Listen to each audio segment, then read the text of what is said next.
It all kicks off in a world on the brink, where an aide lets the president know the national address is going live in exactly 1 minute. Glancing at the watch on his wrist, he wonders in awe if that much time has already passed. Just then, the room's lights go out completely, with the staff announcing that power will be restored to the entire country in 30 seconds. The leader takes a deep breath, clasping his hands in the dark, patiently waiting for the countdown to end. As soon as the broadcast begins, President Jiang One stares into the camera to make one last request to the citizens before he starts speaking. In a serious tone, he pleads with everyone to make sure the people around them are also watching this crucial moment. Out on the streets, residents panic and shout from their balconies, telling their neighbors to turn on their TVs, so as many people as possible see the message. Viewership skyrockets on the bright screens all over the city, as the politician thanks the population for their cooperation after the sudden nationwide lockdown. Then, the bombshell drops with the announcement of emergency martial law, revealing that the military has just taken control of everything. Trying to justify the extreme measures he's taken, One hesitates and pauses his speech, asking Chief Lee for a cigarette. The political team behind the scenes is freaking out, saying the opposition is going to have a field day, but another staffer just laughs in their faces, thinking it's ridiculous to worry about that now. With smoke already filling the room, the leader regains his composure to reveal the hidden truth behind the military decree. Visibly tense from his own speech, he slowly exhales the smoke before continuing. Then, he bluntly confesses that he did all this so they could have a dignified end, pointing out that the people should have already figured out what was happening. Stunning the entire world, the leader reveals that the apocalyptic scenario from the famous game, Has Survival Life, has become reality. With a heavy look, he specifically mentions the imminent fall of the game's gigantic asteroid, known to everyone as Jam-B. In the command centers, desperate early morning reports had already confirmed that the U.S. military had completely failed to intercept the space threat. As a direct consequence of this military defense failure, the massive flaming rock ended up plummeting at high speed into the sea near Okinawa. The brutal impact on the Earth's crust caused immediate catastrophic damage, raising a wave of destruction across the area. Tragically, the citizens of Japan were the first victims to suffer the side effects of this anomaly, running desperately through the destroyed streets. From the incandescent crater, deadly alien spores began to spread freely through the air, turning almost the entire Japanese population into zombies. Swallowing hard in front of the cameras, One warns that this exact plague will reach their own country at precisely 1 o'clock this afternoon. Without trying to downplay the absolute tragedy, the politician confesses directly to the citizens that it is humanly impossible to prevent this apocalypse. However, he offers a tiny glimmer of hope by revealing that a minority group called the Awakened might be immune, and for that reason, he has prepared an emergency salvation plan. A hologram of a map appears on the screen showing the exact location of temporary shelters, instructing able-bodied survivors to seek protection quickly. Next, a tactical survival guide on how to face the first monsters is displayed in detail to help the people on the streets. After announcing the shutdown of the power plants, he says his goodbyes with a heavy conscience, believing he did everything necessary in these final moments. The dramatic broadcast ends by displaying the president's last words of gratitude, genuinely wishing that everyone can meet again, alive, in the future. Before disappearing from the screen, One leaves one final message, thanking the anonymous informant who predicted the exact day of the apocalypse. Watching the inevitable disaster unfold, our main character, Sev, or MC for short, shuts off the TV in the dark room, grumbling in complete frustration that the end of the world actually happened. Gripping his blunt weapon tightly, the young man decides to face the chaos outside, since he has no choice but to fight for his own life in the apocalypse. After all, he takes great pride in his title as a veteran of the ruined streets, walking with determination alongside his faithful canine companion. A few months earlier, inside the bustling virtual universe of the game, the MC and his guildmates were gearing up as a group to clear an infested area. One of the players on the team complains in frustration about the day's bet, warning that if he lost this round, it would be his third consecutive defeat. His buff companion next to him laughs at the guy's misery, taunting that suffering such a humiliation would make him a complete, washed-up newbie. Soon, one of the female veterans starts cackling at their situation, criticizing the duo for trying to solve everything with brute force, and always losing the crucial kills. The MC fully agrees with her, mocking the big guys by claiming they couldn't win anything without using their famous flashy moves. Annoyed by the commentary from the rest of the team, the two guys tell everyone to shut it and get to the fight, while our hero calmly decides to give them a head start. With the brawl set to begin, the hasty duo takes off in a joint sprint, kicking up a trail of dust on the game's ruined streets. The furious competitor immediately starts dishing out heavy blows on the weak enemies, shouting that the MC will bitterly regret giving him that head start. Across the street, his muscular companion charges forward, slicing through the undead with a huge red chainsaw, proving the absurd level of carnage that game offered. The entire guild massacres the enemy hordes together in a chaotic spectacle of gore and cosmic spells, combining their skills lethally. Just then, the ground trembles, signaling that a huge challenge is on its way, showing how the insane difficulty of that adventure punished even the most experienced players. The guy with the club curses in desperation as he sees the monumental threat fall from the sky, smashing the asphalt to pieces, and causing a massive tremor in the mission area. Facing the bizarre monstrosity head on with his sword in hand, the guy laments their bad luck, running into a full health monster that was just going to drag out their match. Seeing the gigantic creature's dangerous approach, the group quickly gets into position, waiting for orders from their leader on how to take down the target on the street. At that exact moment, the MC's personal timer beeps loudly, signaling that the 1-minute head start he offered his friends has just expired. Wasting no time, a brutal blast of stellar energy crosses the sky, crashing right into the giant zombie and vaporizing the threat in a terrifying display. Taking advantage of the magic, devastated scene, the female veteran shouts for him to draw his arrow and finish the job quickly. The skilled archer draws the glowing string of his magic weapon, concentrating the pure purple cosmic energy needed to unleash a massive finishing attack. Firing a colossal arrow that purifies the entire remaining terrain, the player mutters a curse at this virtual world full of boring and easy challenges. With the ground cleared, the defeated duo starts whining about the humiliation and complaining about the absolute void in the game's content, which no longer offered any goals.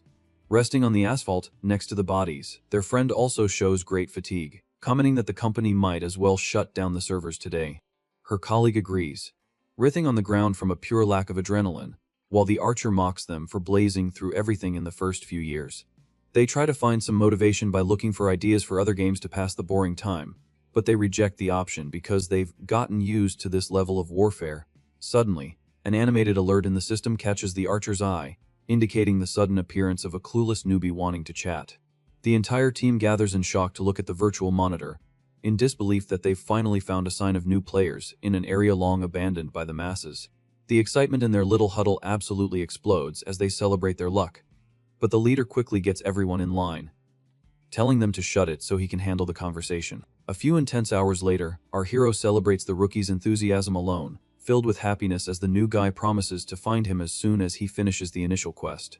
But a terrible disappointment catches him off guard, leaving him stunned at his virtual keyboard when the newbie cries in frustration over repeated setbacks and logs off. Unable to accept the quick goodbye from the rookie recruit, our guy blasts the rotten head of a monster, completely infuriated that all the newbies always find an excuse to give up right away. Gather under the hot sun of a new day, the entire guild criticizes the stubbornness of the franchise owners for investing time in empty updates instead of fixing the cruel difficulty curve of the initial project.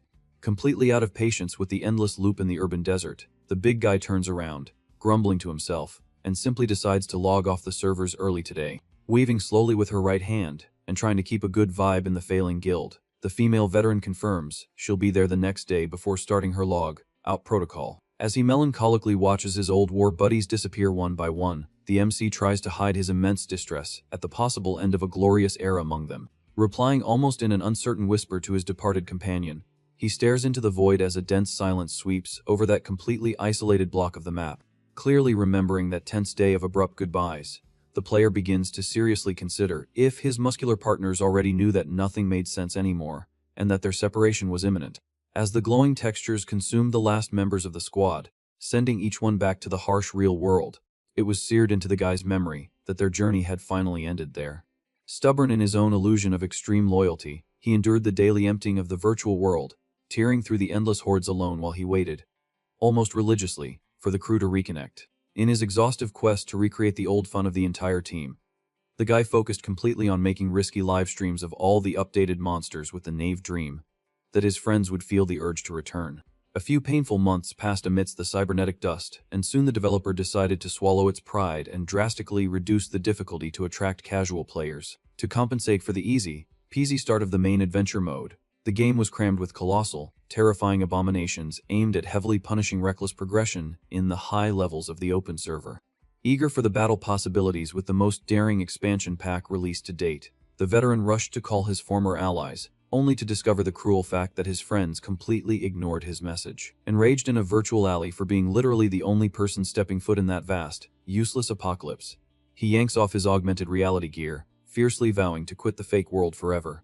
Just at the moment of his explosive, bitter departure, the administrators send a simple letter announcing the server's shutdown, scheduled for 1 week from then, deeply shocking the lonely last warrior logged into the machine.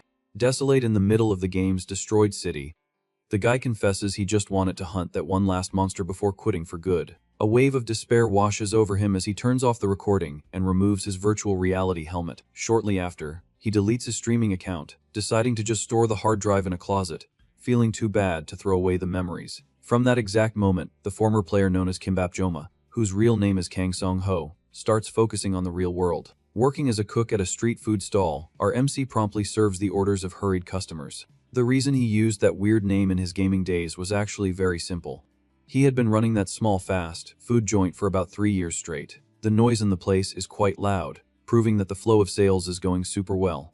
The shop is on the first floor of the house he inherited right after losing his parents during high school. Song Ho approaches the counter, handing over the hot portions with a friendly attitude to the customers. Just then, a customer excitedly comments that the shop is booming today. Her name is Mai Kung, a regular who works at a nearby salon and who gets a lot of attention for being pretty. Cutting the chat short, a colleague calls the MC into the kitchen to show him something on his phone screen. The kid explains that a post about opening game, like status windows, is blowing up on internet forums. Curious, the girl comments that she even tried the trend earlier, but unfortunately, absolutely nothing happened. Amused by the customer's naivety, our guy laughs, stating that it would be impossible for something that crazy to actually happen.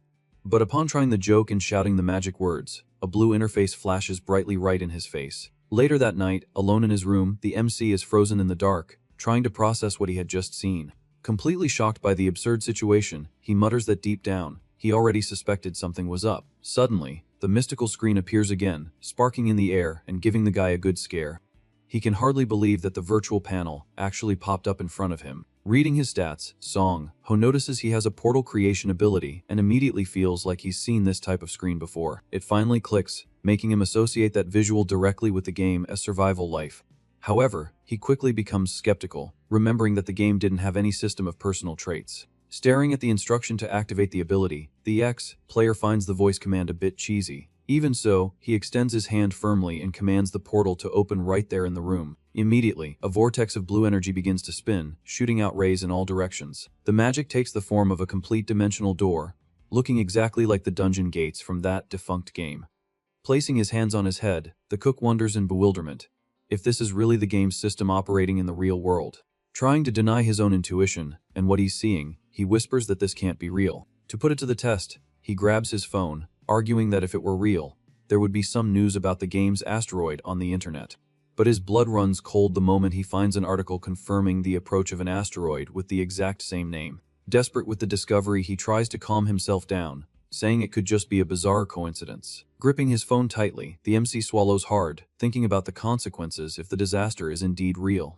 Turning his attention back to the glowing gate, he tries to come up with a plan in the face of this whole bizarre situation. Song Ho thinks that maybe he can find some definitive proof if he peeks at what's on the other side. The countdown to the apocalypse is ticking away, with only 32 days left until the worst happens. Getting very close to the light, he touches the edge, preparing to cross the magical rift. But his survival instinct speaks louder, making the guy back away as he realizes the danger of going in blind. Changing tactics in an instant, he grabs a large kitchen ladle to use as a makeshift probe. Without risking his own neck, he sticks only the utensil into the bottom of the portal to feel the unknown ground. Pulling out the dirt-covered tool, he deduces with relief that at least he won't fall straight onto the hard floor of a lethal dungeon. With his backpack already on, filled with basic supplies, he thinks he's done a good enough safety check. Staring at the bright glow once more, the guy musters the necessary courage to face the journey. As he crosses through, the light blinds his eyes for a second before revealing a completely open and different landscape. Finding himself in a huge dense forest, he questions out loud if all this wilderness is real. Climbing a slippery embankment, the explorer complains a lot about the drop in temperature in the area. Seeing that his phone has lost its signal, he concludes that he's ended up in an isolated place, far from the big city. With a marker in hand, he decides to scribble on the tree trunks to mark his path while searching for proof. The walk continues, tense and tiring, along an uneven dirt trail amidst the foliage. Totally exhausted and sweaty, the guy stops walking and wonders why this forest never ends. Out of breath, he begs for anything to appear soon to end the terrible suspense. At that exact moment, a strong magical flash catches his attention from inside the bushes. A system window reveals that the glowing creature is a valley deer, confirming once and for all that he's no longer on regular Earth. The majestic deer with magical antlers stares at the intruder in absolute silence. However, the creature gets spooked by the human presence and flees, jumping deep into the woods. Relieved, the guy confesses that he was trembling with fear that the animal would attack due to its intense gaze. Even so, he tries to convince himself that he hasn't found the final proof, since he had never seen that deer in the game. But gripping the handle of the knife at his waist, the ex-player admits that deep down he already knew the place was connected to the game. He just kept walking, forcing himself to ignore this harsh reality for as long as possible. Walking with the knife in hand, Song Ho explains that his denial was just a desire to push away the idea of a global tragedy. Unfortunately, the little hope he still held on to lasted for a very short time. Before him, a mystical tree confirmed the nightmare by displaying the floating tag of an item called a sun apple. Holding the golden fruit and weighing the risks of eating some random thing, he tries to stay calm. As he takes the first bite, the system beeps, immediately notifying him that his stamina has been successfully restored. Feeling the energy surge, the MC is amazed to notice that the effect is identical to the paid item from the game's shop. Letting out a nervous chuckle, he finally accepts that this stamps the seal on the imminent apocalypse. To make matters disgustingly worse, he even finds goblin droppings scattered in the middle of the trail. Sitting on the ground and burying his face in his hands, the guy tells himself to stop messing around and accept the disaster. The weight of reality hits him like a ton of bricks, bringing the bitter certainty that the end of humanity is now irreversible. Back in the comfort of his room, he pulls out his old hard drive to rewatch all the recordings he made at the beginning of the game. The former content creator laments the fact that a fun hobby has become his only chance of survival. Reading the grim articles about the alien damage, he reaffirms that the clock will hit zero in exactly 32 days. Impatiently clicking through his old videos, the ex-player recalls how that virtual universe loved to torture people. Of all the system's dirty tricks, the worst was a hellish plague that rusted and disintegrated any metal on the map. This terrible plague would quickly devastate the areas infested with zombie spores. The problem was that it would take almost a year for the disease to recede, forcing humanity back to the Stone Age. However, this catastrophic end meant nothing to the MC, since he had his own private portal. Firmly believing in his hypothesis, he knew the disease couldn't cross the dimensional rift. With his analysis complete, Song Ho spent all his savings buying a vast stock of survival supplies. Checking the internet forums, the guy mutters, finding it absurd how carefree people still were. As morning arrived, he made a point of personally picking up the various pieces of equipment he had ordered. On the way back, the ex-player calmly negotiates the purchase of a 60-pound hunting bow directly from a seller, saying goodbye to the man on the street. An intrusive thought hits him hard, making him question if he was just overreacting on his own. But he quickly resigns himself to the fact that if the apocalypse doesn't come, he'll just have to struggle to pay the bills for about 3 years. Returning home after finishing his errands, the cook hangs a closed sign on the door of his eatery. Standing on the sidewalk, the guy takes a deep breath, feeling the weight of the drastic actions he just took. At that exact moment, his customer Mai Kang shows up by surprise, wanting to know what's happening all of a sudden. Surprised by the sign, the young woman asks if he's closing down, but the guy lies, saying he just plans to renovate the place. The girl jokes that he must have saved up a lot of money, but he plays it off, claiming the building is just getting too old. Trying to play it cool, Mai Kyung says she has things to do and says goodbye, but she hesitates, catching his attention again. With her head down, the customer gives up on what she was going to say, claiming it's nothing important, and quickly escapes the conversation. Watching the girl walk away down the sidewalk, the cook is left completely confused about what she was trying to say. Although it was a super easy situation where he could have just asked and satisfied his curiosity at once, the guy chose to keep his mouth shut and not prolong the interaction. After all, from now on he had crucial missions ahead. Immediately activating the large magic portal in his room. In the past, the MC's playstyle was focused on planning, creating grand strategies to overcome challenges. Because of this more tactical approach, he ended up falling far behind other veterans in terms of close quarters combat. Unlike most games, in that universe, magic stats were only gained by actually hunting and exploring the maps. Gripping the heavy bow tightly, he sighs tensely, doubting if he could really use the weapon correctly.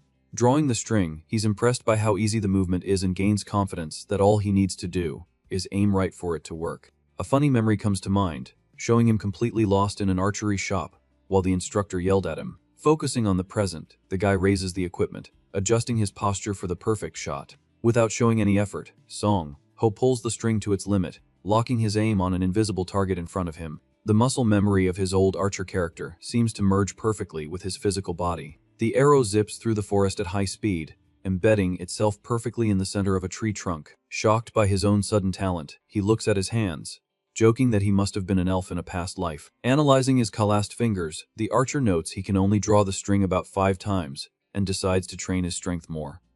Walking through the woods with all his gear on his back, the guy focuses on the next crucial steps for survival. His first major mission in the unknown location was to find out if his current body could handle hunting real monsters. Using a makeshift map, the second step was to find a good hideout to store the mountain of supplies. Clearing a path through the leaves with a sharp machete, he grumbles that he won't do anything crazy until his purchases arrive. Picking another magic apple straight from the tree, the ex-player joyfully celebrates the insane luck he's having on his exploration. It was exactly this obsessive preparation for the future that earned the kid his veteran title back in the old days. Calmly scouting the area, he hears a suspicious noise and tries to pinpoint the exact source of the clue.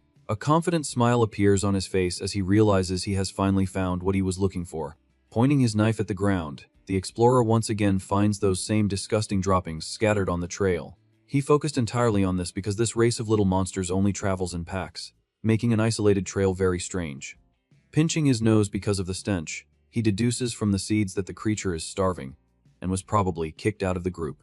Totally determined to test his skills in a real fight, the guy decides to hunt the lone creature, no matter the cost. The shadows begin to creep over the dense forest, and the cook laments, seeing that it's already getting dark. Walking along the edge of a stream, he hears distant howls, confirming he's very close to the dangerous valley. Stopping abruptly, the hunter finally finds the small green monster with its back turned, distracted in the water. Hiding in the bushes, he gets goosebumps realizing the creature was frighteningly identical to the virtual models. Being the #1 creature in the system, these little pests used poisoned darts and sharp spears as their main weapons. The species' cowardly tactic consisted of paralyzing victims with toxins and slowly torturing them to their demise. It was precisely because he feared this poison that the ex-player wisely chose a long-range weapon to maintain a safe distance. Noticing the age of the outcast creature, he breathes a sigh of relief upon seeing that the monster was completely unarmed on the bank. Drawing the bowstring to its maximum, Song Ho focuses all his attention, affirming that the hunt was already won if he kept his cool. But the slight creak of the equipment alerts the old creature, which widens its eye, sensing the imminent danger. The arrow tears through the air, hitting the creature's shoulder squarely and drawing a shrill scream of pain. Charging fiercely to finish the job, the MC curses, stumbling as he tries to pull more ammo from his quiver. Seeing the monster rip the projectile from its skin without a second thought, the guy scoffs at the target's incredible resilience. Furious with the cowardly attack, the green abomination leaps with claws ready to tear the invader to shreds. In a violent clash, the human blocks the heavy blow with his hunting knife, sending sparks flying through the air. Taking advantage of the opening in the fight, Song Ho spins the blade in an extremely fast cutting attack. The metal rips through the monster's skin, sending a gush of fluids onto the ground and breaking the creature's stance. Without giving it a chance to react, the guy delivers a brutal knee strike right to the middle of the enemy's face. Gritting his teeth with pure tension, he uses all his body's strength to dominate the target. Knocking the weakened creature onto its back, the hunter raises his weapon, prepared for the final act. He mercilessly plunges the knife into the monster, making the being snarl in agony under his weight. Pressing the handle of the blade with force, the deep blow seals the end of that intense, wild struggle. The bloodied body quickly loses strength as the light fades from the defeated creature's red eyes. Panting from the absurd effort, the guy bursts out laughing, celebrating his victory as he sees the 2 points glowing in the system. Out of nowhere, a small bag of magic items mysteriously appears, floating next to the slain body. Analyzing the dropped materials, he remembers that if you mix that strange powder with oil, you can create an excellent healing ointment. Fearing discovery by the horde, the victor quickly starts digging to bury the remains before they turn into an undead. Washing the grime of the fight in the crystal-clear river water, a red trout crossing the current catches his attention. Associating the fish with the legends of the old map, the cook freezes, swallowing hard in the face of the harsh reality. Breaking into a cold sweat, he panics as he realizes he has invaded the terrible valley ruled by the region's worst threat. Staring at a glowing red eye in the darkness, the cook feels a terrible shiver run down his spine. The immense creature reveals itself to be a terrifying owlbear, making the guy immediately realize he's in deep trouble. With exactly 31 days left until the apocalypse, his mind seeks a nostalgic refuge in the past. In the blink of an eye, his memory flashes back to the time he used to live stream as Kimbap Jawa, greeting his viewers all excited. Wearing his virtual reality glasses, he would present a serious guide on the monsters, even with the chat teasing that the content was super boring. Frustrated with the low viewership, the ex-player would grumble that he had poured his heart and soul into preparing that detailed material. But soon, one of his few loyal viewers made a small cash donation, praising his work and changing the mood in an instant.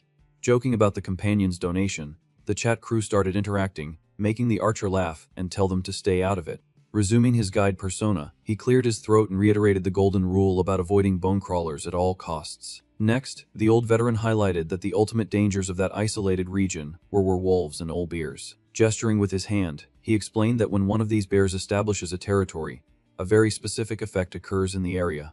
This basically meant that the entire ecosystem of the surrounding beasts entered a state of perfect hunting equilibrium.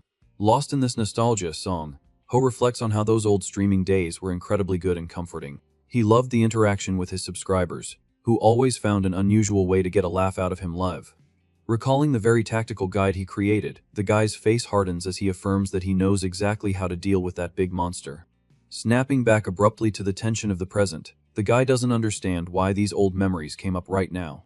With the gigantic beast staring down at him, he tensely wonders if this is the famous feeling of one's life flashing before their eyes. Regaining his calm, he dismisses the despair and prefers to believe it was his old virtual friends giving him a much-needed push of courage. Squeezing his own arm tightly, the hunter focuses his mind to formulate an immediate escape strategy. He remembers that these creatures tear apart anything when they're hungry, so if it's just standing there staring at him, it means it's full.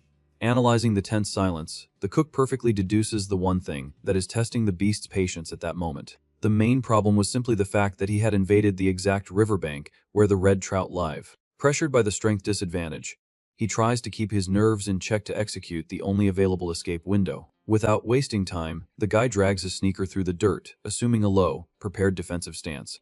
Although his mind carries all the tactical baggage of the server's best player, his body is still that of an ordinary guy from the real world.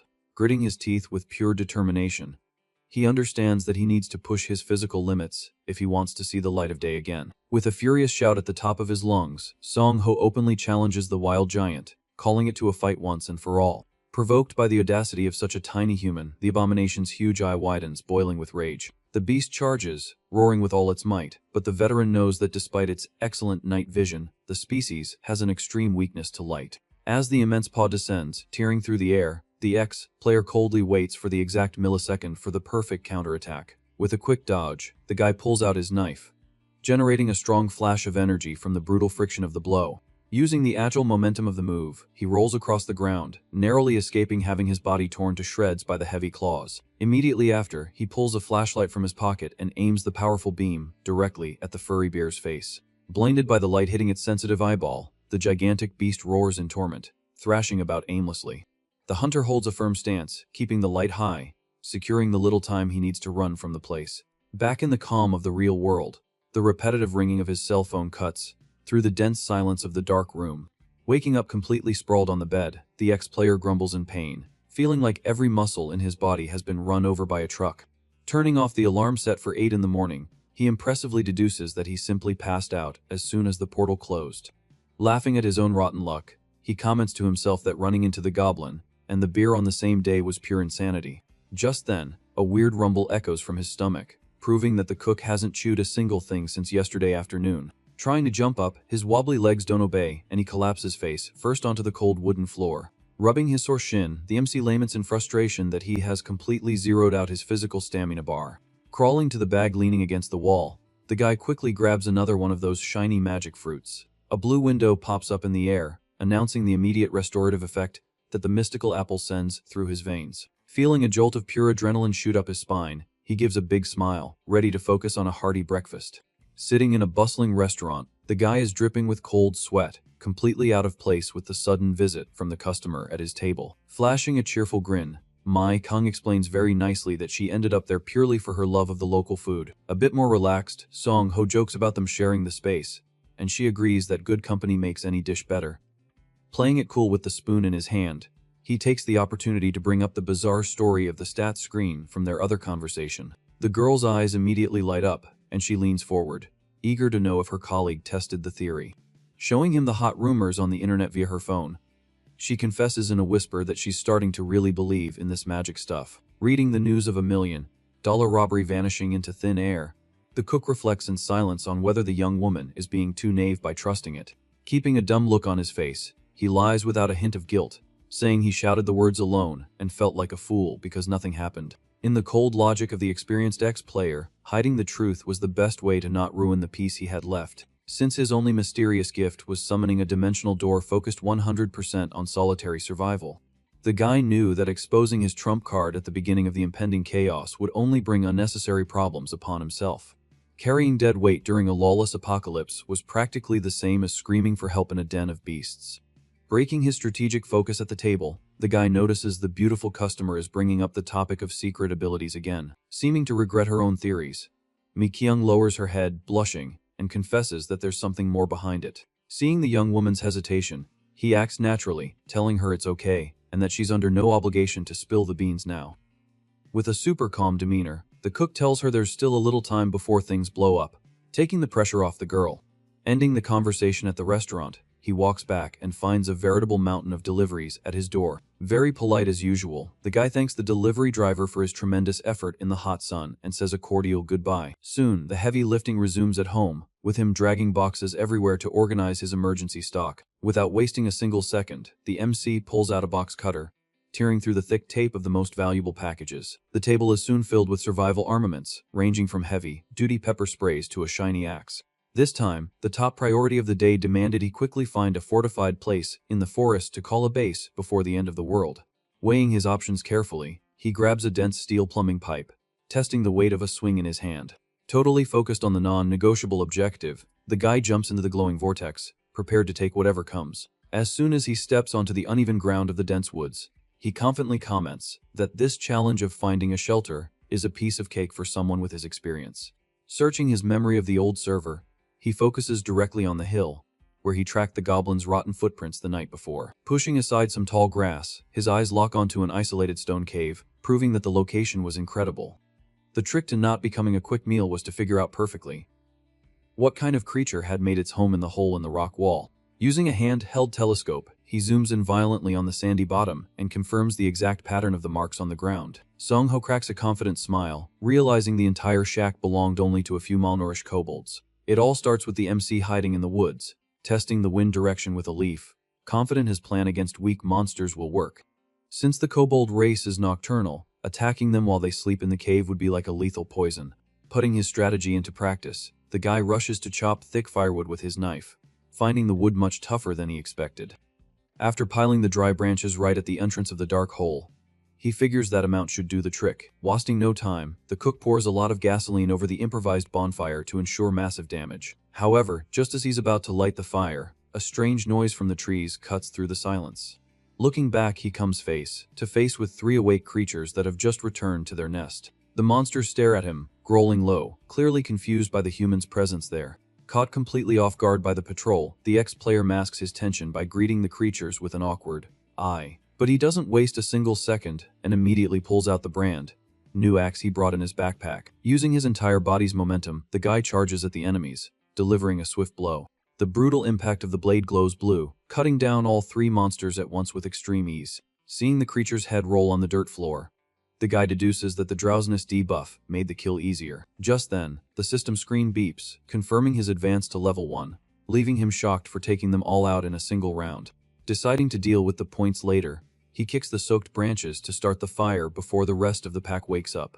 With the fire quickly rising at the entrance, he recalls that in the old game, all low-level monsters had a common weakness. Watching the smoke invade the cave from his hiding spot in a tree, he concludes that these beasts are very vulnerable to sudden phenomena. Although he knows that burning the creatures alive inside would be much more efficient than just suffocating them, the future resident of the place refuses to do that to avoid having to clean up a bunch of charred and stinking carcasses later. Because of this little whim, the final strategy chosen by the invader was a bit different. The idea was to force the desperate creatures out with the smoke, leaving them all dazed and blind.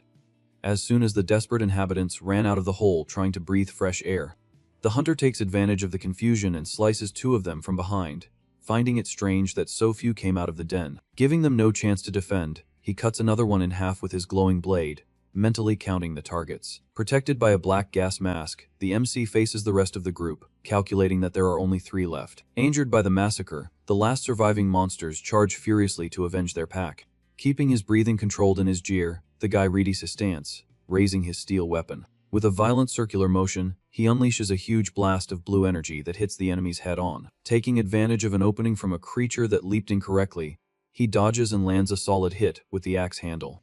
The last little monster tries to attack from the side, but ends up getting a strong blast of pepper spray right in the face. Completely blind and burning from the spray's chemicals, the abomination screams in agony, thrashing on the ground. The guy finishes off the fallen monster with a clean and brutal blow, crushing the threat once and for all. Resting the tip of his axe on the blood-stained ground, he realizes there's only one last target left alive. Cornered and trembling with fear, the pack leader cowardly retreats, proving to be the most pathetic of them all. Without a shred of pity, the cook sinks his blade into the chief, announcing that he will make excellent use of that hideout.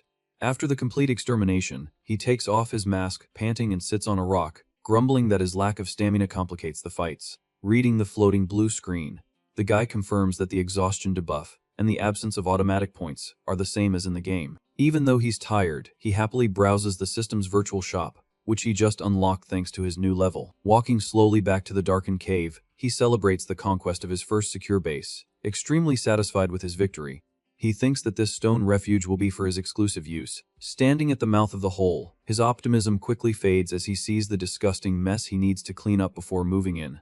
Getting his hands dirty, the guy puts on rubber gloves and starts sweeping up the trash accumulated by the former residents. Pulling rotten junk out of a chest, he notes that the 15-meter cave is quite small to serve as a dwelling. Scrubbing the stone floor hard, he goes ballistic, cursing the dead beasts for being so filthy in their own nest.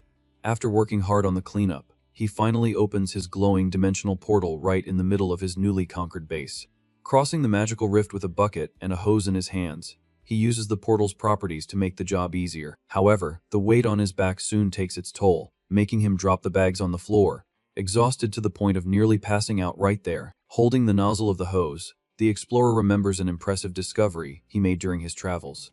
Curious about the physics of magic, he tests whether things from the real world still work while stuck between the two dimensions. A strong jet of water erupts from the hose connected on Earth, washing the cave and proving that objects interact perfectly. With all the heavy grime washed away, the guy admires his own effort, thinking the place finally looks like a home. Planning his next steps, he calculates that he'll need to cover the floor with concrete and remove the old bloodstains from the rock. With a tired sigh, he concludes that the basic renovation with mortar and cement will take a good few days out of his tight schedule. Suddenly, a familiar glow in the cracks of the wall catches his attention, revealing a natural stock of luminous and ignition stones. Amazed by the find, he holds the glowing rocks, celebrating having stumbled upon a real goldmine for beginners. Excited by his absurd luck, the cook plans to start intense mining as soon as he finishes concreting the floor. The scene cuts to the next morning on the quiet street of his restaurant, with the apocalypse clock showing 29 days remaining. Waking up completely wrecked by the heavy routine, the guy gets out of bed, groaning in pain in every little muscle of his body. Looking at the scratches scattered on his arm, he's confused, trying to remember when he got those small cuts in the woods. At his home kitchen counter, he deduces that the pain isn't strong enough to waste a healing magic apple for no reason. Determined to test his homemade skills, he grabs a bag of ingredients from his pouch, thinking of making his own healing ointment. Following the classic game recipe, he mixes the magic powder with common vegetable oil in the exact proportion to get the right consistency. Using his own restaurant utensils, the guy stirs the mixture in a hot pan until the goo completely solidifies. With the tins full of the shimmering cream, he boasts that doing basic alchemy is a piece of cake for any cook. Applying the remedy to the fresh cuts on his arm, the guy feels almost immediate relief as the smaller wounds close up. Analyzing the newly collected magic stones, he reflects with concern on the enormous physical toll of each simple hunt. The harsh reality hits him, showing that if he keeps fighting at this pace, he'll end up gone long before the meteor falls. Thoughtfully, the MC concludes that he would need to get powerful firearms or invest in better camouflage to survive. But right in the middle of this reasoning, a brilliant epiphany illuminates his mind, making his eyes widen. Very excited by the idea, the game veteran remembers a specific military ship from the old server's lore. Frantically searching on his computer, he tries to find out if the secret game legend about the military cargo also existed on Earth. Slamming his laptop shut, he accepts that even if it's a long shot, this clue is worth gold and needs to be investigated. Holding one of the plating panels, the ex-player plans to explore this new mystery if the preliminary events happen. With his phone in hand, illuminating his face, he celebrates the brilliant idea that has the potential to drastically speed up the base's progress. To stick to his construction schedule, the guy climbs onto the roof of his eatery and faces the giant pile of cement from the early morning, Fortunately, the bags of mortar the MC bought last night were already all stacked at the base. With that part sorted, the guy calmly goes down to the first floor to get the rest of the deliveries. But just as he was picking up another heavy box outside, a female voice calls his name. It's Mai-kung with a cheerful, "Good afternoon," making the guy notice she's already speaking to him much more informally. The customer comments that she's been stopping by to eat every day, and noticed he's been a bit scarce lately. Giving an awkward laugh, he apologizes and justifies his absence by saying he's been very busy with the shop's renovation. Striking up a conversation, the girl notices his hair and offers him a haircut, reminding him that he used to visit the salon every 3 months. Song Ho agrees, surprised by the young woman's good memory, and quickly asks what kind of style she would give him. Thinking that short hair would be great for not getting in the way during exploration, he accepts the offer right away. Already sitting in the salon chair, the ex-player bluntly asks the hairdresser to cut it all off at once. A bit surprised, she asks the reason for the drastic change, and he simply replies that he wants to shave it to mark a new beginning. Mai-kung accepts the idea with great enthusiasm and starts spraying water on his hair, promising to make the cut look really nice. As she cuts, the young woman notices his shoulders are broader, and he plays it off by saying he recently started working out. Then, she casually changes the subject, commenting that she heard rumors about the status screen being related to that famous game. Song Ho's blood runs cold when she adds that the awakened seem to be people who played the game at least once. Trying to keep his composure, the MC asks in a very serious tone where the girl got that information. Just then a blonde, tattooed guy enters the salon, saying he was the one who shared the details, making Song Ho recognize him from a previous fight. In-hack accuses the old player of trying to monopolize the apocalypse information, indignantly explaining that the guy deleted everything and vanished from the map. The tattooed man reveals that their group is hunting for the player's whereabouts, and Mai-kung asks in fear if that isn't totally illegal.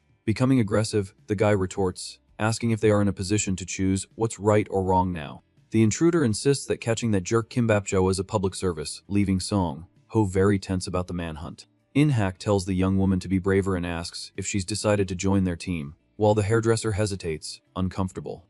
Listening to everything in silence, the MC is furious inside, as he only deleted the channel out of disappointment and didn't even have time to think about a monopoly. Getting too close to the customer, the blonde guy says she's very frustrating and goes back to cursing the old player for acting like he owns the place.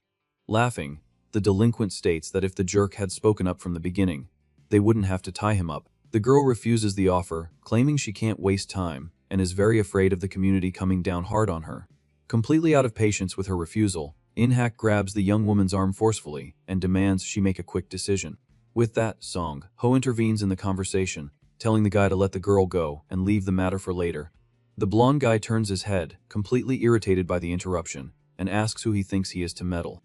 With a threatening look, the cook warns the punk to leave while he's still being nice, reminding him of the beating he gave him in the past. Intimidated by the guy's killer posture, the bully swallows hard and starts to sweat, recognizing the danger. Clicking his tongue in frustration, In-hack says today isn't the day for trouble and leaves the salon in a hurry. Letting out a long sigh of relief, Mai-kyung relaxes her shoulders as the MC gets her attention. The guy states that the other man is a bad influence and asks for the girl's number as a precaution, leaving her a bit surprised by the request. Back in the comfort of his home, he puts his construction work aside for a moment and turns on his computer to investigate his own username. Accessing the forums, he discovers that the community is using the excuse of information monopoly to attack him. The message boards are completely flooded with hatred and threats against the person who spread the warnings in the beginning. Reading a post with detailed tips about the zombie spores, the cook realizes someone is copying exactly what he used to say. Clicking on the author's profile, he curses the guy for being crazy upon seeing that the user used real name verification to create the account. Scrolling through the pages full of insults, he finds a bizarre post about the leader ordering someone to seduce the hairdresser the blonde guy mentioned. Feeling a strong sense of disgust at the nasty situation, Song Ho turns off the monitor, announcing he's had enough of all humanity. Pushing his chair back from the desk, he takes a deep breath to try to clear his mind of that pit of internet negativity.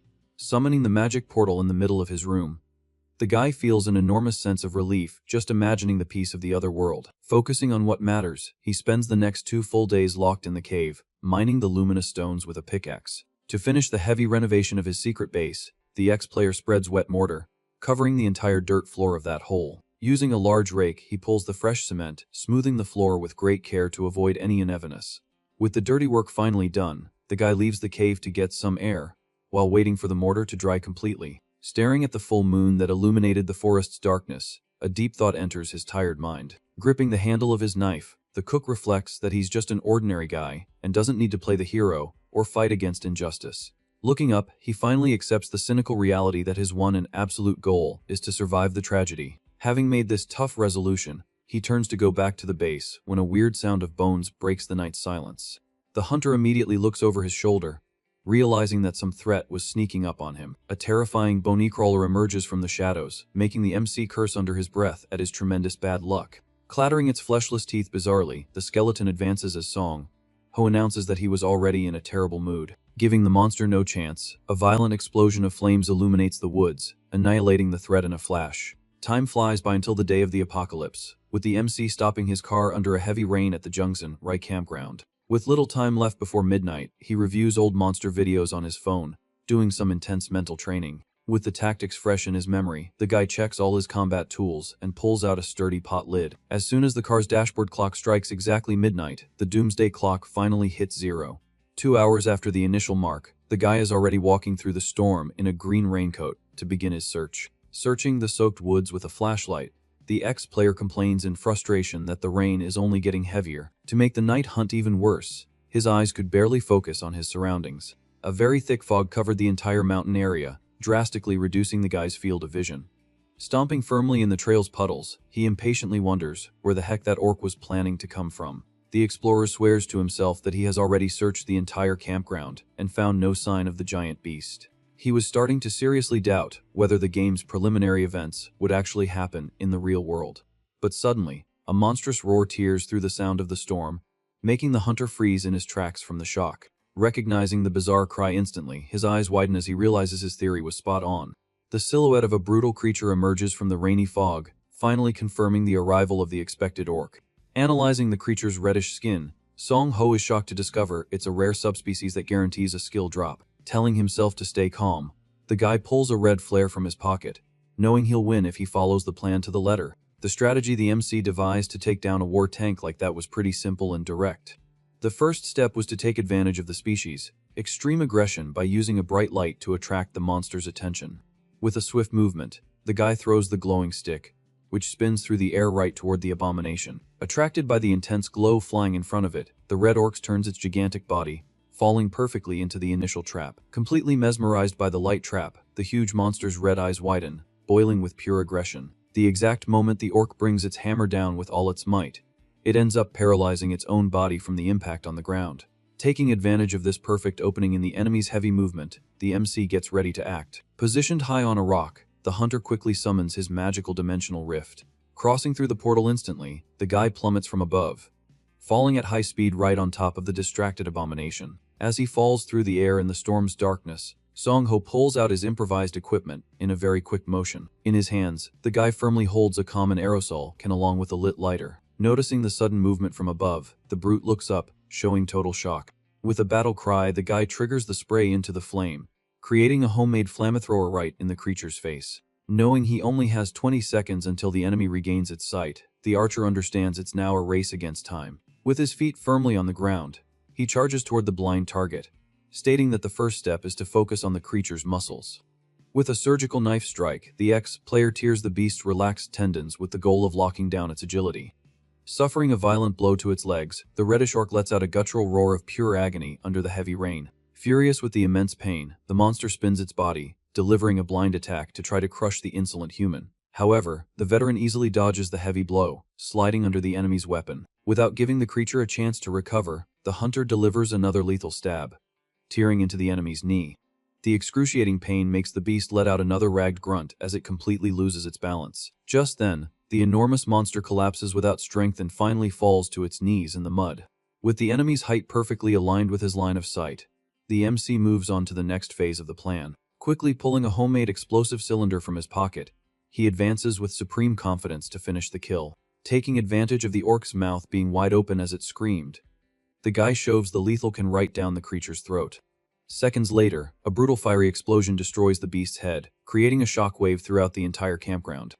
Watching the gory spectacle from the ground, the guy jokes with relief, thinking that not even a tank like that could survive this. But incredibly, the monster's fist clenches with great force, proving that the abomination's vitality was absurd. In a last gasp of blind fury, the creature lands a desperate punch, sending the human flying against the hard ground. Lying in the rain and spitting blood, Song Ho curses himself for being dumb enough to lower his guard before the screen confirmed the kill. Desperation hits hard as he sees the orc's decapitated body still rising in flames amidst the storm. With his vision slowly blurring from the head impact, the cook laments, thinking his end has finally come right there. Just as he's about to black out, the system flashes, confirming his level up and awarding him a new survival instinct ability. The beast's body finally topples lifelessly into the fire, allowing the archer to take a deep breath and confess he can't take this routine anymore. Recovering from the major scare of almost being taken out, the guy anxiously starts searching for the long-awaited reward item in the rain. A system window shows that his own watch has absorbed the magic, gaining 2 more perception points to help with his searches. Extremely tired, he stares at the smoldering remains of the beast, not quite sure what to do with the rotten carcass. Stroking his chin, the ex-player remembers that this invasion was kept secret in the game's story and wonders if he should alert the real media about it. Thinking of Mai Kong, he reflects that her view on the absurd number of players who might have awakened makes perfect sense. If the crazy internet theories are correct, thousands of ordinary citizens have just received superpowers. Keeping a straight face in the storm, the cook calculates the huge risk if even a minority of this crowd gets corrupted. Immediately, the memory of that disgusting blonde bully comes to mind, proving that the scum is already working in the shadows to get ahead. The hunter's real fear is that these criminals will use their abilities to destroy the country's laws and cause riots for pure personal gain. On top of all this chaos, the guy realizes that leaving the monster there would cause the carcass to turn into a lethal bone zombie the next day. However, a strong thought hits him, making his eyes widen in shock at a bizarre flaw in his own plan. The veteran simply realizes that having magic is no guarantee of immunity against the cursed infection of the alien spores. Completely on the fence about what to do, he opens a magic rift and tosses the wrapped carcass down a slope to clear the area. Hurrying through the glowing portal, the guy leaves the real-world storm and lands in the peace of his stone base. Holding a metal shovel firmly, Song Ho decides that the world needed to face an orderly end to give the decent survivors at least a minimal chance. Using the shovel to break the packed earth, the guy grumbles in irritation at having to become a gravedigger in the middle of the night. The process of burying the abomination was taking way too long, stressing the guy out as that rotten foot kept sticking out of the hole. Leaning his body weight on the tool's handle, the cook laments that his lack of physical stamina only makes his miserable life worse. But out of nowhere, the system automatically activates his new ability due to exhaustion, restoring the guy's energy in the blink of an eye. Bathed in a golden aura of pure adrenaline, the hunter starts digging the grave at a mind-boggling speed to get it over with. Analyzing his brand new stamina, he concludes with shock that this survival instinct seems to be an absurdly broken ace up his sleeve. Knowing full well the physical consequences of this, he jumps back into the portal to avoid passing out in the dark forest. As soon as he lands at home and the effect wears off, his body suffers a brutal collapse of pure agony, crashing onto the bed and demanding immediate rest. The sun is already rising, illuminating the building of his small, closed eatery, showing that a whole night of chaos has passed. Waking up super refreshed after crashing on the bed, the ex-player jolts up, startled by the time, and can't believe he slept that long. Checking his phone screen, the guy mutters in frustration that, according to his schedule, he should have been building the base's defenses by now. Seeing the headlines about weather anomalies on the mountain, he feels relieved, knowing he got rid of all traces of the red orc. Since he lost part of the day and time was short, the guy decides to just go to the living room to browse the internet and get his packages. Ripping the wooden lid off a long box, the MC lets out an excited little squeal, admiring the newly arrived contents. Totally amazed, he stares at the beautiful arsenal of medieval weapons he had bought in desperation in the previous days to protect himself. Picking up a heavy wooden club, the cook laments that with his current strength, he could only use that simpler weapon. But he soon cheers up, thinking that the magic of the other world allows him to use the rest, although he finds it strange that some items from his order are missing. Reading the shipping slip that says the heavy spears were permanently held back, the guy is cut off by the sound of the doorbell. Crouching on the floor, he shouts for the delivery guy to just leave the box on the sidewalk to make things easier for both of them. Noticing a complete silence in the hallway, the guy gets up, annoyed, thinking the man outside is just pretending to be deaf. Holding the handle of the main entrance, Song Ho repeats his request for the guy to just drop the package right there in front. Opening the door, already a bit impatient, the ex-player gets a huge shock from the person standing in front of him. Very surprised, he finds Mang in the hallway, apologizing for showing up out of the blue wanting to talk for a bit. Looking quite nervous about her own surprise visit, the customer clutches plastic bags full of food in her small hands. Using all her charm, the beautiful girl smiles shyly, asking if the guy would be up for sharing some street food with her. Completely frozen by the young woman's boldness, Song Ho just stares at her with his mouth open, having no idea what to say. Trying to process the bizarre fact that a beautiful girl appeared out of nowhere, knocking on his door and demanding to come in just like that. Hiding his slightly flushed and suspicious face, the guy's mind starts buzzing, raising the suspicion that this could be some kind of dirty trick. Even though he's wary of everything, he ends up giving in, and the two sit down to devour the spicy meal while the young woman tells him to eat up. Facing the plate of hot food, the customer swallows her meal curiously and asks again what exactly he was planning to do during his disappearance. The customer says she's been researching the Awakened on the internet and thought it was only fair to share everything she discovered with him. With that, Song Ho mentally curses the situation, lamenting that the apocalypse is knocking at the door and ruining any kind of mood.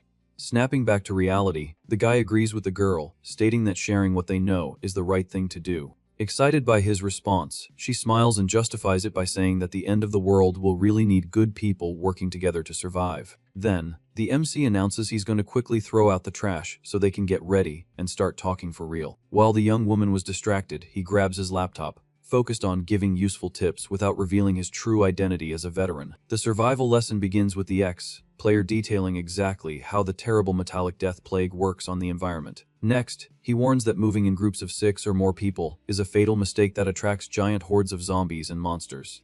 To cover the basics, the guy highlights that having a high perception stat is the big secret to staying alive in that chaos. Taking notes attentively in her little notebook, Kong perfectly understands that this ability should be their top priority. The cook confirms her theory, recalling that the main reported objective of that survival game was precisely to survive. Changing the subject, the customer comments on how that bully hack is constantly criticizing the old veteran player on the internet. Confused, she wonders why the guy is hiding information, admitting she doesn't understand anything about that universe since she never played. Staring at the young woman, Song Ho turns the question back on her, wanting to know her theory on this whole mystery of the missing player. Without judging the unknown, the girl defends him, saying that everyone has their own reasons and circumstances that justify their choices. Seizing the opportunity, the young woman reveals that she rejected the tattooed guy's invitation to join his group, making the cook ask why. The guy shows his phone, explaining that he met with the members of that team and discovered something horrible about them. He plays a recorded audio wherein Hack and his cronies were planning to abduct the girl because she was playing hard to get. Listening to the disgusting recording, Song Ho grits his teeth in pure rage, muttering that the guy is human trash. Calmer, he warns Kong that if the catastrophe really happens and the laws fall, a lot of people will show their true colors. Therefore, the veteran's final advice is for the young woman not to blindly trust absolutely anyone out there. Processing the heavy warning, the girl musters her courage and proposes forming an exclusive survival group with just him. The MC falls completely silent, totally frozen and surprised by the unexpected proposal from the customer in front of him. Clenching his fist tensely, the ex-player hesitates, unable to give his friend an immediate answer. The big problem is that his current goal requires him to reach level 10 to unlock the system shop before the tutorial ends. On top of that, the monsters in that world increase in difficulty directly in proportion to the level of the players present in the area. With that in mind, the veteran concludes that the rookie girl would suffer a pathetic demise if she tried to keep up with his insane pace. Hiding his tension, he thanks her for the offer with a laugh and jokingly asks what she would do if he ended up turning into a zombie. Without a second thought, Kong activates her power, making a purple smoke appear, and vanishes from her chair in the blink of an eye. Reappearing on the other side of the room, the young woman explains that her ability is teleportation, and she just needs to dodge before getting bitten. The cook warns her that she shouldn't be showing off her powers like that, but the girl claims she did it as a sign of trust. The customer proposes that they cooperate to avoid becoming zombies, even if they don't form an official team right away. Later, in the forest, the MC starts the heavy work, concluding that building a defensive fence isn't that hard after all. Using his tools, he hammers the metal stakes firmly into the dirt ground to set up the base of the barricade. Next, the guy unrolls the barbed wire and wraps it twice around the posts to ensure protection against intruders. Pulling the wire tightly with his thick gloves, he makes sure the trap is extremely secure and firm. To complete the security system, the ex-player scatters infrared sensors around the area and proudly admires the finished structure. Tired, he tells himself he needs to start transferring the supplies inside now that the defensive line is ready. Inside the lit cave, the guy sighs with relief for having managed to move all that heavy stock to the base in one go. Analyzing the space, Song Ho plans to use sandwich panels to divide the internal rooms much more efficiently. Just then, a loud sneeze cuts through the silence of the rocky hole, showing that the climate of that world was already affecting his body. Rubbing his arms to try to warm up, the hunter complains that the cold inside feels exactly like the end of autumn. Worried about his own health declining, he understands that he needs to find an urgent solution for the cold before sleeping there. As he plans his next tasks, he mentally notes the need to build a decent door to block the cold wind. Checking his to-do list on his phone, the guy lets out a frustrated laugh, feeling like his list of chores just never ends. Back in the real world, the MC stops by a nearby carpentry shop to order the fabrication of several essential household items. Walking down the street at sunset, the guy mentally reviews the collection points he plans to raid before the fatal plague spreads. He mutters his next steps, focused on hitting the motorcycle shop and the pharmacy, but soon hears someone cheerfully calling his name from a distance.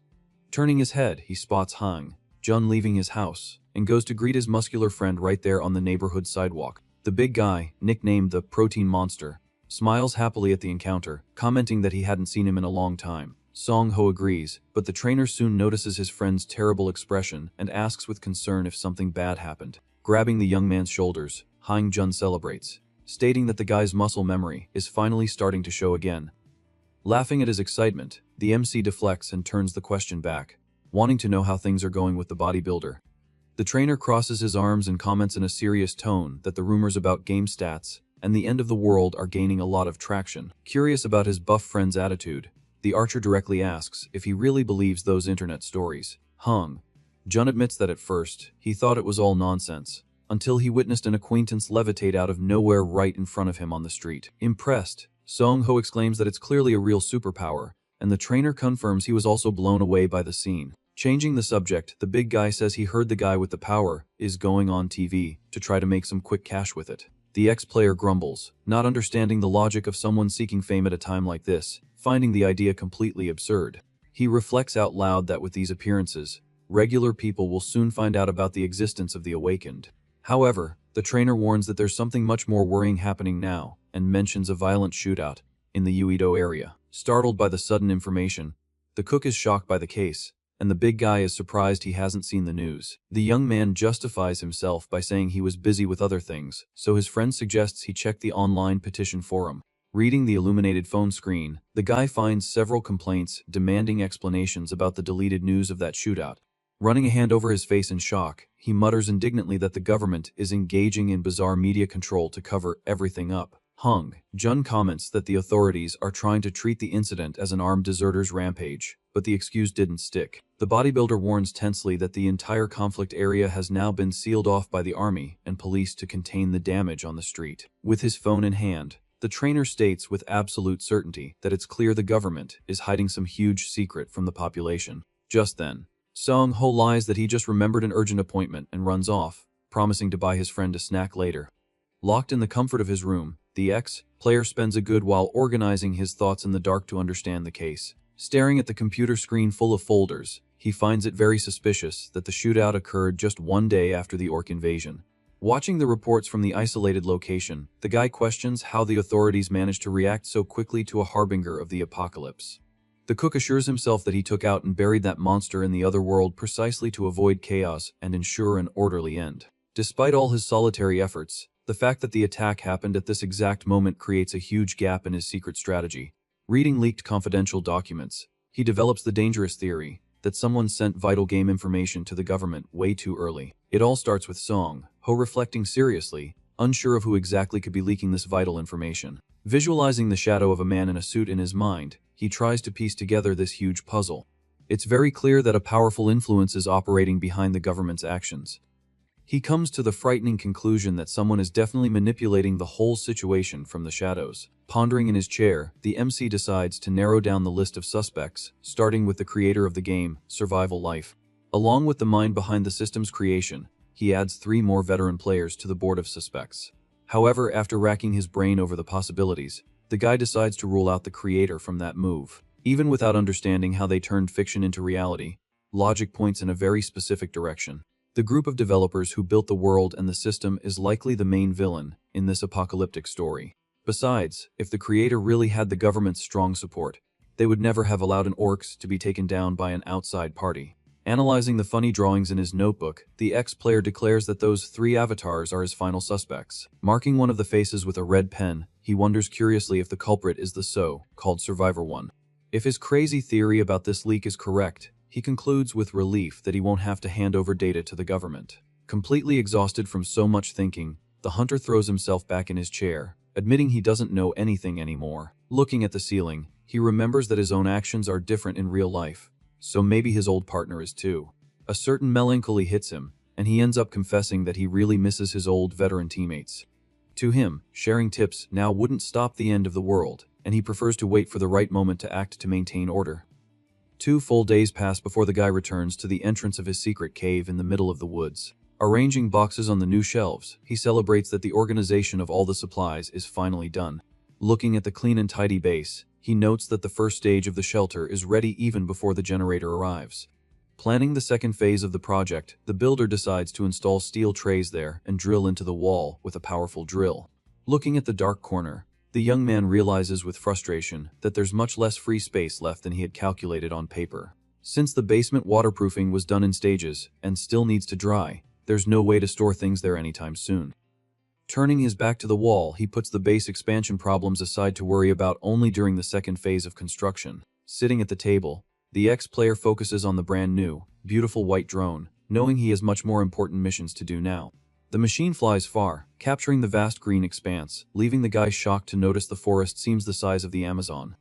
Flying nimbly over the treetops, the technological equipment proves to be absurdly advantageous for patrolling. Handling the controls from inside, the hunter relaxes without having to worry about possible ambushes in the foliage. Drawing the map in real time with aerial images becomes a very simple and valuable task for his survival. Wearing virtual reality goggles, Song Ho cracks a smile, praising his own brilliant idea of spending money on the more expensive version. After admiring the landscape for a bit, he focuses on the job, marking the shelter as the central point of a large territorial exploration. Discovering large fields of eternal snow to the northwest, the drone nearly fails after suffering dangerous signal interference along the way. Turning the equipment's camera in the opposite direction, the live footage reveals a gigantic and calm ocean to the south. Noticing the beautiful, anomaly-free beach teeming with native fish, the guy considers going there to set up fishing traps. Scanning the dense forest around the base to analyze the ecosystem, the pilot celebrates not finding any owlbears nearby. Lowering the drone's flight level a bit more, he finally locates the riverbank, where the tense battle against the beast took place. Focusing the camera's lenses on the disturbed earth of the grave, the ex-player tenses up, realizing the monster's carcass has simply vanished. The young man questions if the ball of fur devoured the remains, and recalls that the crawling skeleton he annihilated wasn't a goblin's. But he soon dismisses these hasty conclusions upon noticing the bizarre trail of multiple mysterious footprints around the large hole. Zooming in on the mud, the marks make it clear that the little green monsters were there, making the situation very suspicious. Calculating the risks of this discovery on the magic screen, he estimates that the base is only about a mile away from that cursed valley. Slowly taking off the cybernetic helmet, the MC gets the message and concludes that the shelter isn't as safe as he thought. With the strong indication that a pack was roaming the area, the guy activates the equipment's automatic return to not lose his rare gem. On the way back, the hunter relaxes, watching the cameras reveal swamp zones full of normal deer and rabbits. Looking at the beautifully finished drawing on paper, the tactician is satisfied to have clearly mapped out the entire fauna and terrain of the immense region. Packing his heavy weapons in a wooden box, the explorer decides that now he needs to go check all the markings with his own eyes. Already dressed in his sturdy tactical armor, he plans to start with the neighboring swamp to see if cultivating plants will work out. Before he even steps outside, the sharp beep of his cell phone echoes, drawing his attention to a strong, invisible threat. Song Ho quickly pulls the device from his pocket and checks the alert from the infrared sensor system outside. Walking along the trail with his helmet closed, he ironically comments on the audacity of the enemy pack on knocking on his door without any manners. Carefully evaluating the fresh tracks left in the low brush, the veteran deduces it's not the entire horde, just about 8 monsters out hunting. Shrugging off the risk of a direct confrontation, the guy smiles under his visor, stating that this encounter is a blessing in disguise. Following the enemy tracks through the dense green woods, he gains a lot of confidence walking in the same direction as the feared abominations. Swiftly pulling a cutting arrow from his quiver, the young man wonders if his aim has improved due to his perception attribute. The hunter felt his own instincts were super sharp, picking up the slightest noise of insects, which sounded absurdly loud. With his concentration focused on taking down the prey, the archer finally finds what he was looking for, hidden up ahead. Perched high on a thick tree, the guy can perfectly spy on the disgusting pack without revealing his own presence. Observing the ugly fight below, the tactician scoffs at the stupidity of those creatures fighting among themselves over a piece of bone, without missing this wonderful opportunity that was just handed to him on a silver platter. Song. Ho draws his bowstring, focused on clearing the path below. The lethal ammunition tears through the leaves, flying at high speed in a pinpoint attack from high up in the protective tree. The arrow hits the green monster's forehead with full force, sending a spray of bright fluids everywhere in a silent kill.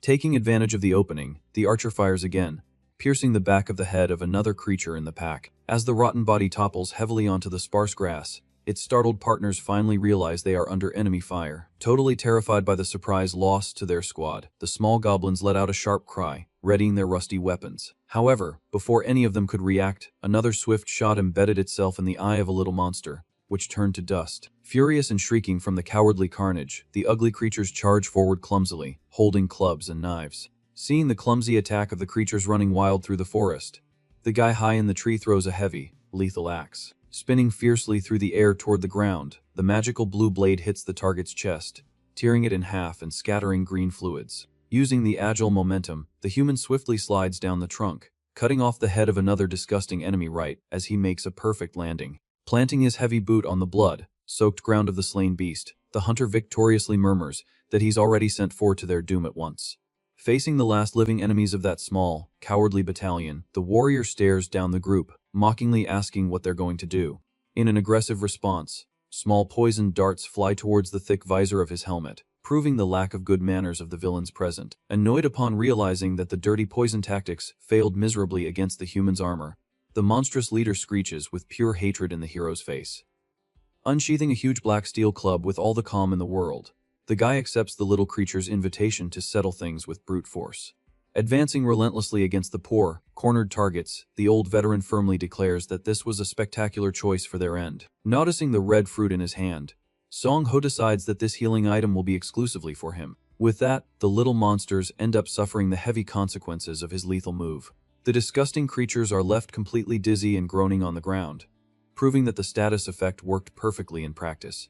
Wasting no more time, the hunter firmly pulls out his sharp knife and charges forward. He flies swiftly through the air, determined to finish this battle once and for all by slitting the target's throat. Just then, the system's tech panel beeps, announcing that he has reached level 4 and gained 15 coveted attribute points. Taking a deep breath amidst the carnage, the relieved guy confesses he only attempted that direct attack because the enemies were confused. Evaluating his soiled combat blade, the hero is somewhat shocked to find that the risky tactic actually worked. Shortly after, the boring part of the job begins, making the MC complain endlessly while digging a huge hole in the ground. Sinking his shovel hard into the heavy soil, he finds the whole situation ironic and even a little funny. The thing is, his survival instinct didn't activate during the battle, but now, working as a makeshift gravedigger, his body is performing absurdly well. Tossing the magic fruit into the air, he drops the shovel and decides to calmly evaluate the results of the long confrontation. Looking at his own gloved hands, the ex-player notes that, unlike the brutal fight against the orc, the recoil this time was minimal and acceptable.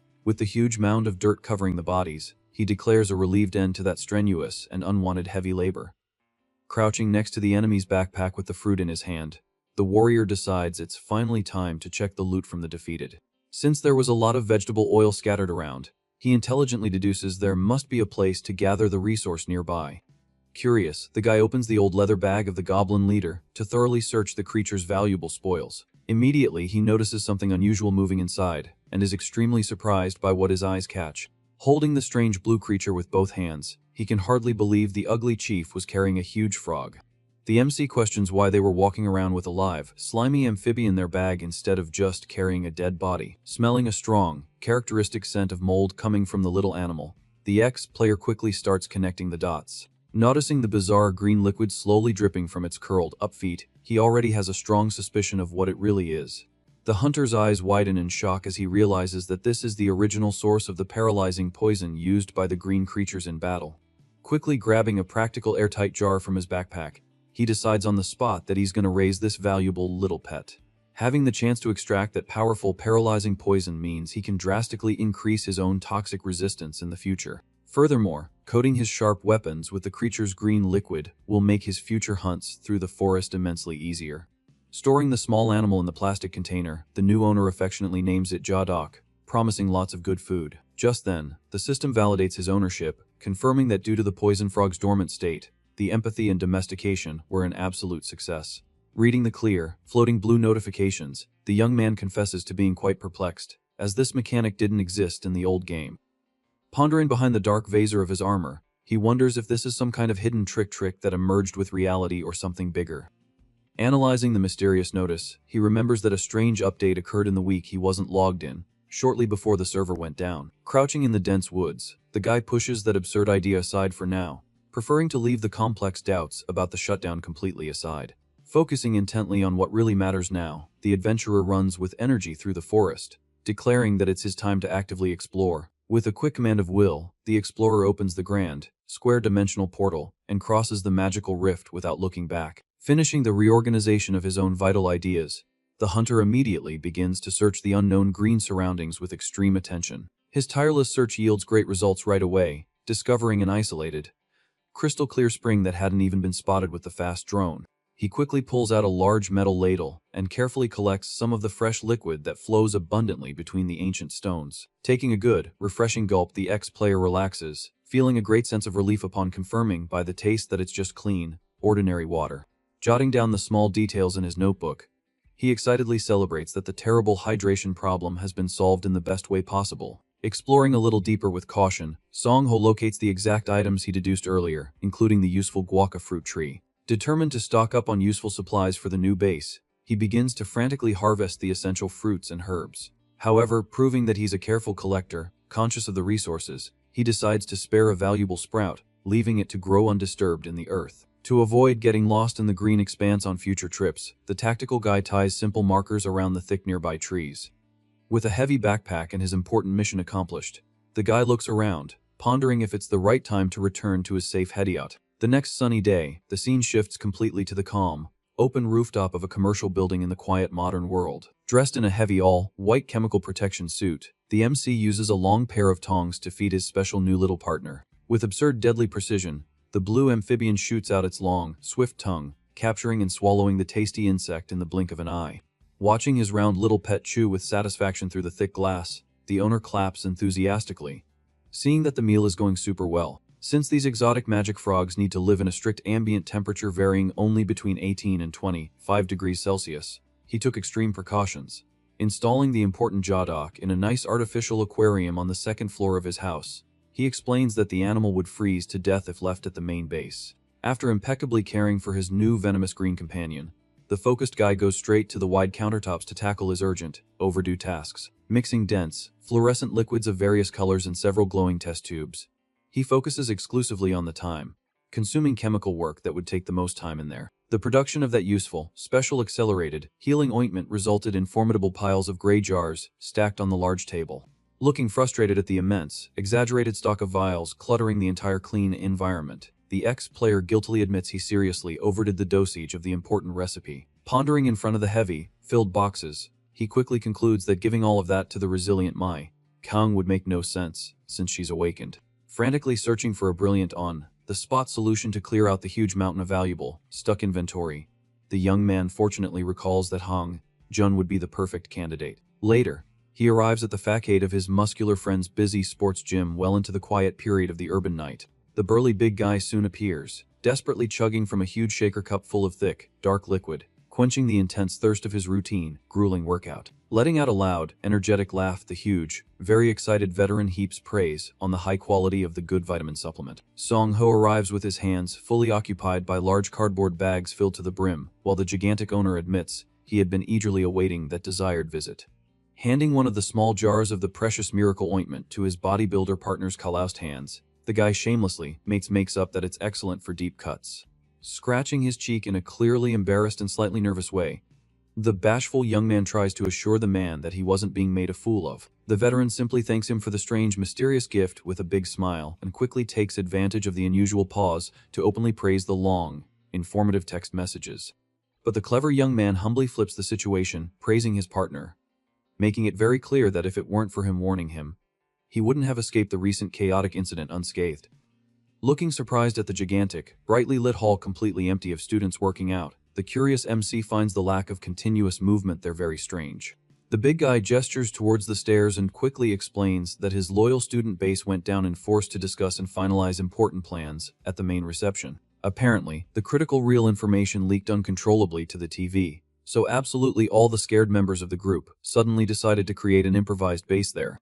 Startled and shocked by the risky news of a large group at the end of the world, the guy desperately asks about the dangerous and exact number of people gathered at the back of the building. Descending the narrow steps, stunned by the terrible amateur news, the experienced player worriedly warns that gathering more than 6 humans in the same zone is desperately asking for trouble. With his enormous arms crossed, showing unshackable conviction in his dubious humanitarian decision, the dedicated gym owner stubbornly digs in his heels, warning that he would never abandon his esteemed members. Swiftly changing the uncomfortable focus of the large and delicate moral conflict under discussion, the stubborn Hong Jun openly questions the exclusive decisions for the young strategist's near future. Then the great veteran innocently reinforces that the skinny kid is just a vulnerable awakened in the chaos, but his painful speech abruptly stops at the sound of a horrifying scream. Dashing madly down the wide corridor without a second thought for the fearsome mortal consequences lurking, the extremely worried guy shouts for the other to open the large window, violently planting his panting hands on the smooth glass illuminated by the faint external lights of the immense luxury building.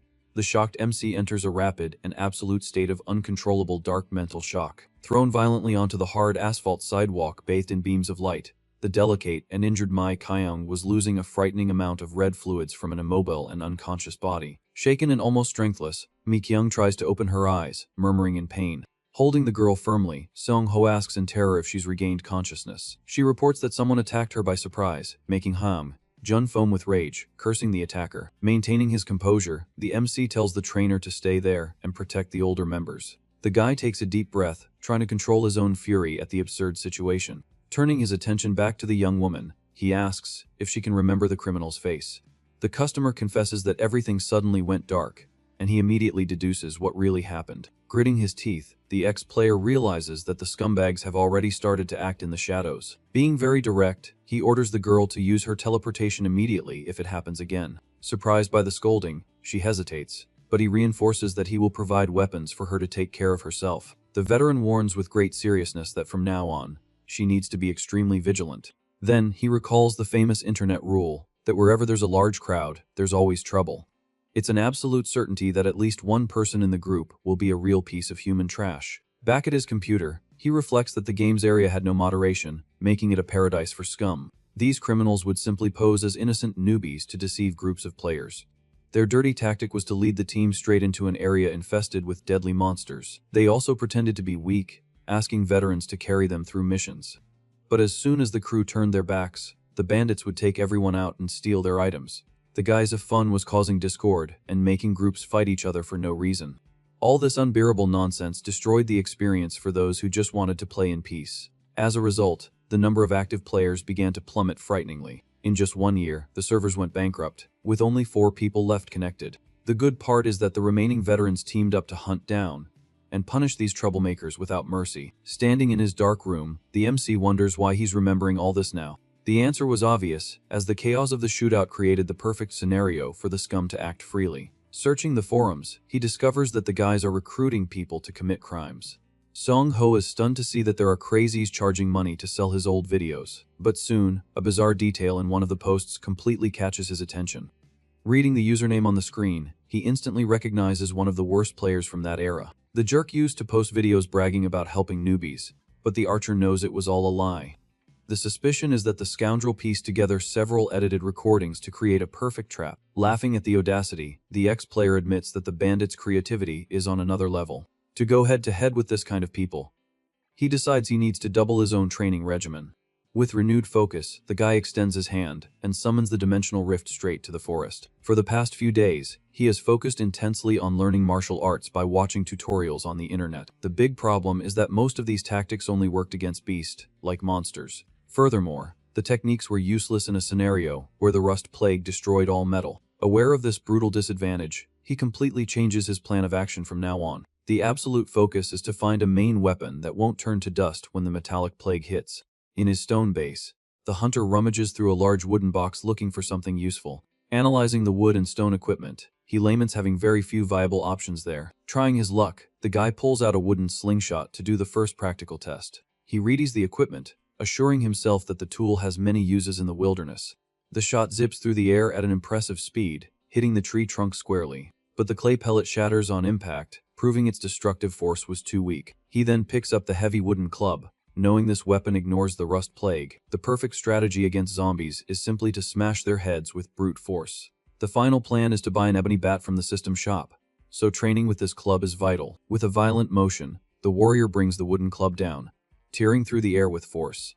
Hitting the dummies, he wonders if this would be the best option against armed humans as well. After all, if he crosses paths with a high-level awakened, he knows he won't last a second in a fight. But giving up is not an option, and he grips the weapon's handle, refusing the idea of being an easy victim. Taking a deep breath, the guy recalls that taking out other players in the game yielded precious points. Projecting a virtual assassin in his mind, he visualizes the old deadly combats of the server. The system forced bloody matches against anyone who received the dangerous player-killer mark. The hunter attacks with fury, remembering that many people took out others just to farm levels. In a smashing blow, the ex-player completely destroys the head of his imaginary adversary. The guy's eyes shine with a cold determination, focused on having no mercy for absolutely anyone. The final blow obliterates the virtual target, creating a strong imaginary shockwave across the ground. Completely out of breath from the intense physical effort, he stares at the destroyed wooden log in real life. Wiping the sweat from his face with a towel, the guy decides that avoiding conflicts for now is the best option. He starts planning to dismantle the shop, but a high-pitched cry of pain cuts through the silence of the woods. Turning his body quickly, the guy finds it strange to hear the sound of a wolf at that time of day. Checking the cameras on his phone, he's startled by the possibility of someone lurking around the base. Putting on his motorcycle helmet for protection, the ex-player can hardly believe what he's seeing. Arriving at the scene, he finds a gigantic gray wolf thrown against his wire fence. The hunter analyzes the creature's bloodied snout and confirms that it has stopped breathing. What really tenses him up is the fact that a beast like that met its end, so close to his shelter. Running his hand through the animal's thick fur, he tries to identify the exact cause of the injuries. Crouching in the dry leaves, the guy carefully evaluates the carcass, looking for clues. Suddenly, an abrupt noise from the bushes makes the warrior turn in a pure defensive reflex. A small white wolf pup leaps furiously, trying to bite the human invader's stomach. Staring at the tiny creature, the MC quickly connects the dots and understands the sad situation. The little pup barks angrily, protecting the lifeless body of the large beast, confirming it's her pup. Standing silently, observing the little animal growling, the cook wonders what the heck he's going to do here. Seeing the pup clinging to its mother, the MC realizes he can't just forcefully pull the little thing away. However, he grabs the metal shovel, knowing he needs to bury the carcass as quickly as possible. Digging deep into the earth, the guy deduces that leaving the body, there would attract other dangerous monsters to the area. Breathing a sigh of relief after the heavy effort, the cook finally finishes digging the large grave in the middle of the woods. Watching the little wolf resting, the guy feels his heart ache as he remembers his own lonely childhood. That moving scene brings back the strong memory of the old puppy he had when he was just a child.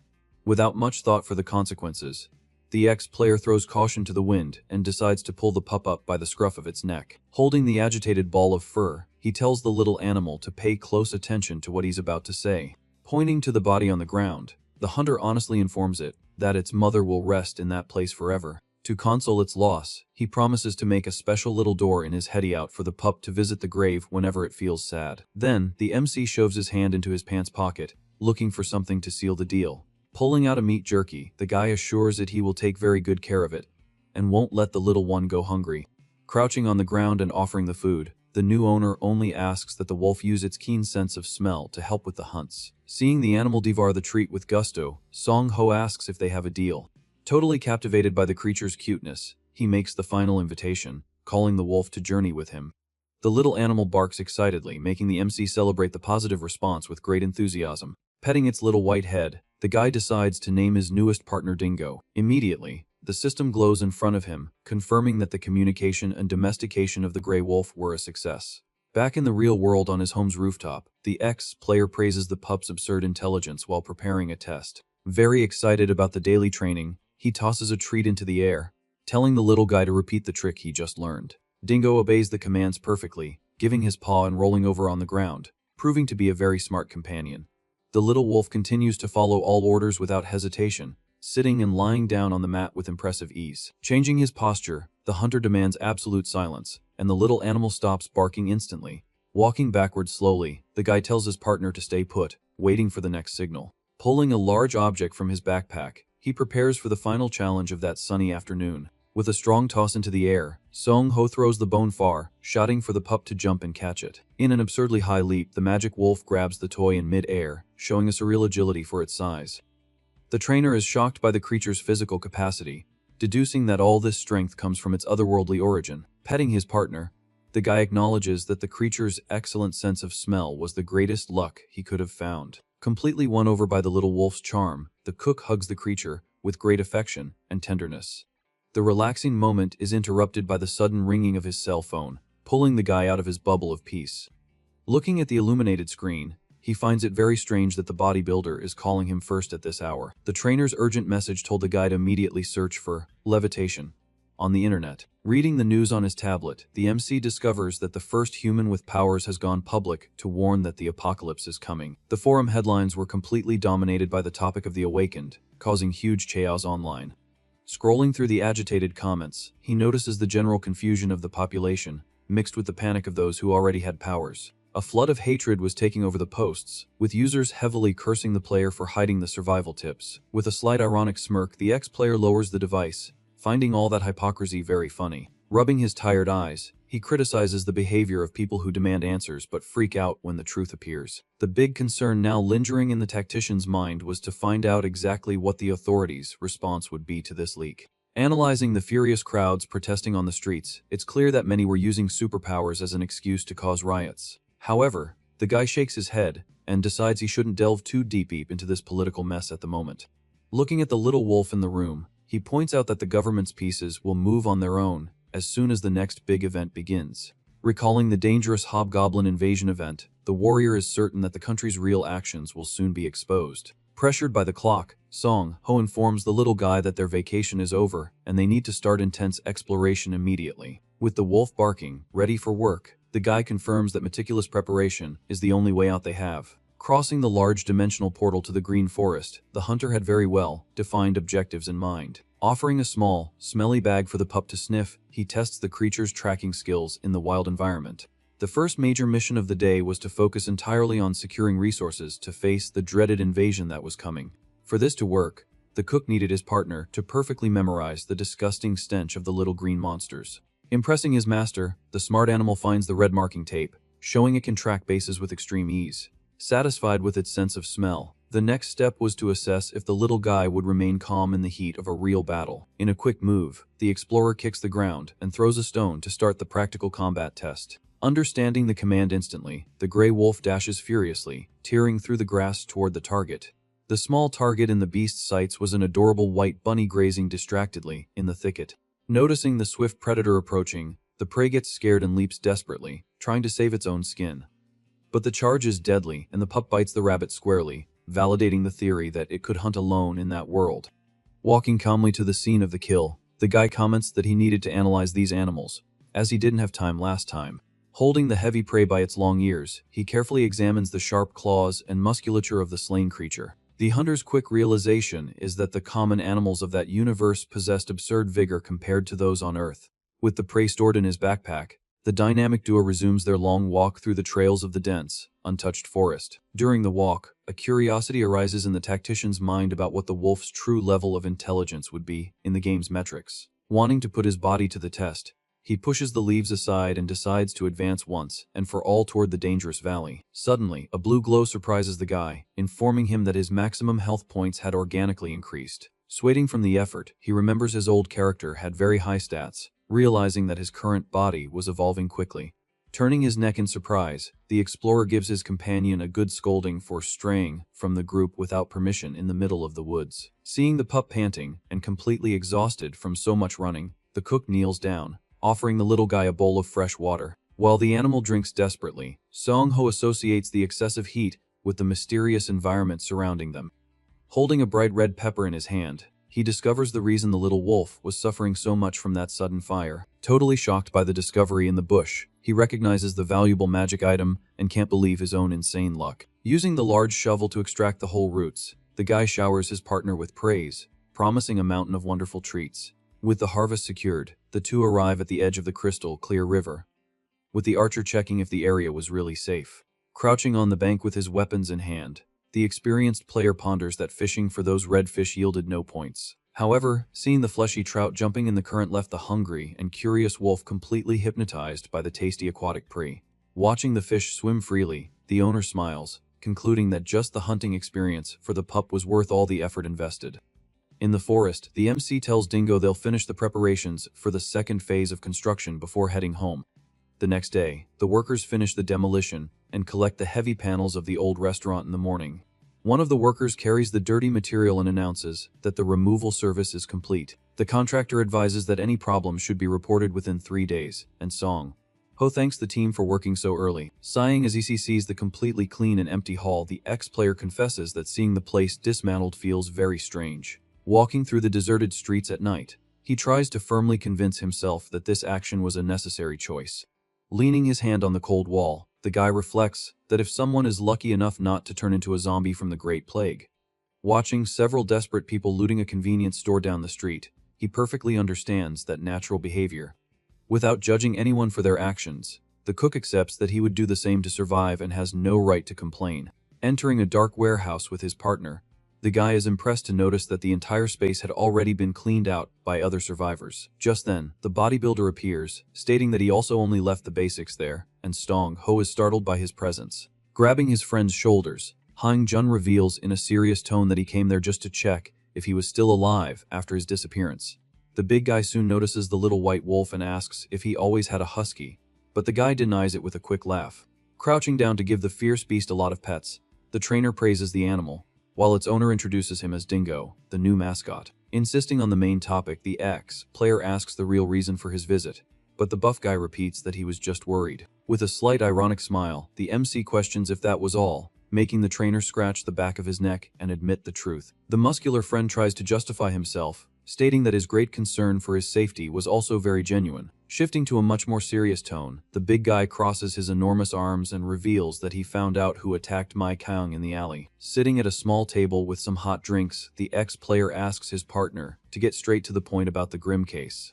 The cook confirms if the target was indeed the group of the guy in the hat, and his friend adds that the tow truck driver was also in on it. Pointing toward the horizon, the bodybuilder announces that the criminals have set up a hideout in an abandoned area of the mountain.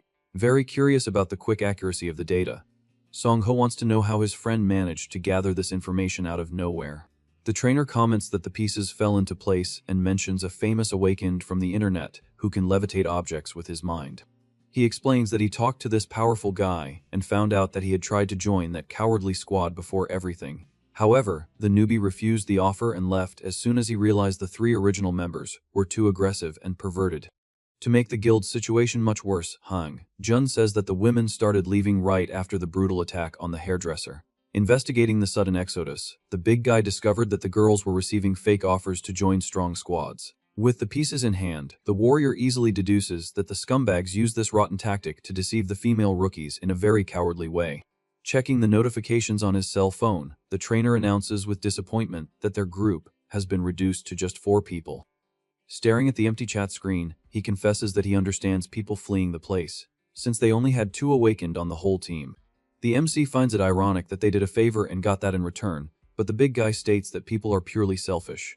Showing a beautiful picture of his little daughter on the screen, the trainer comments that his real concern now was to quickly call his ex-wife. With the imposing image of the goddess of justice in his mind, the hunter looks at his friend, stating that he really needed to clear up a cruel doubt.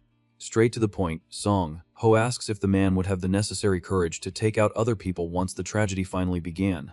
Clenching his heavy fist with extreme conviction, Hang Jun declares that in a lawless world, he would eliminate evil without any remorse.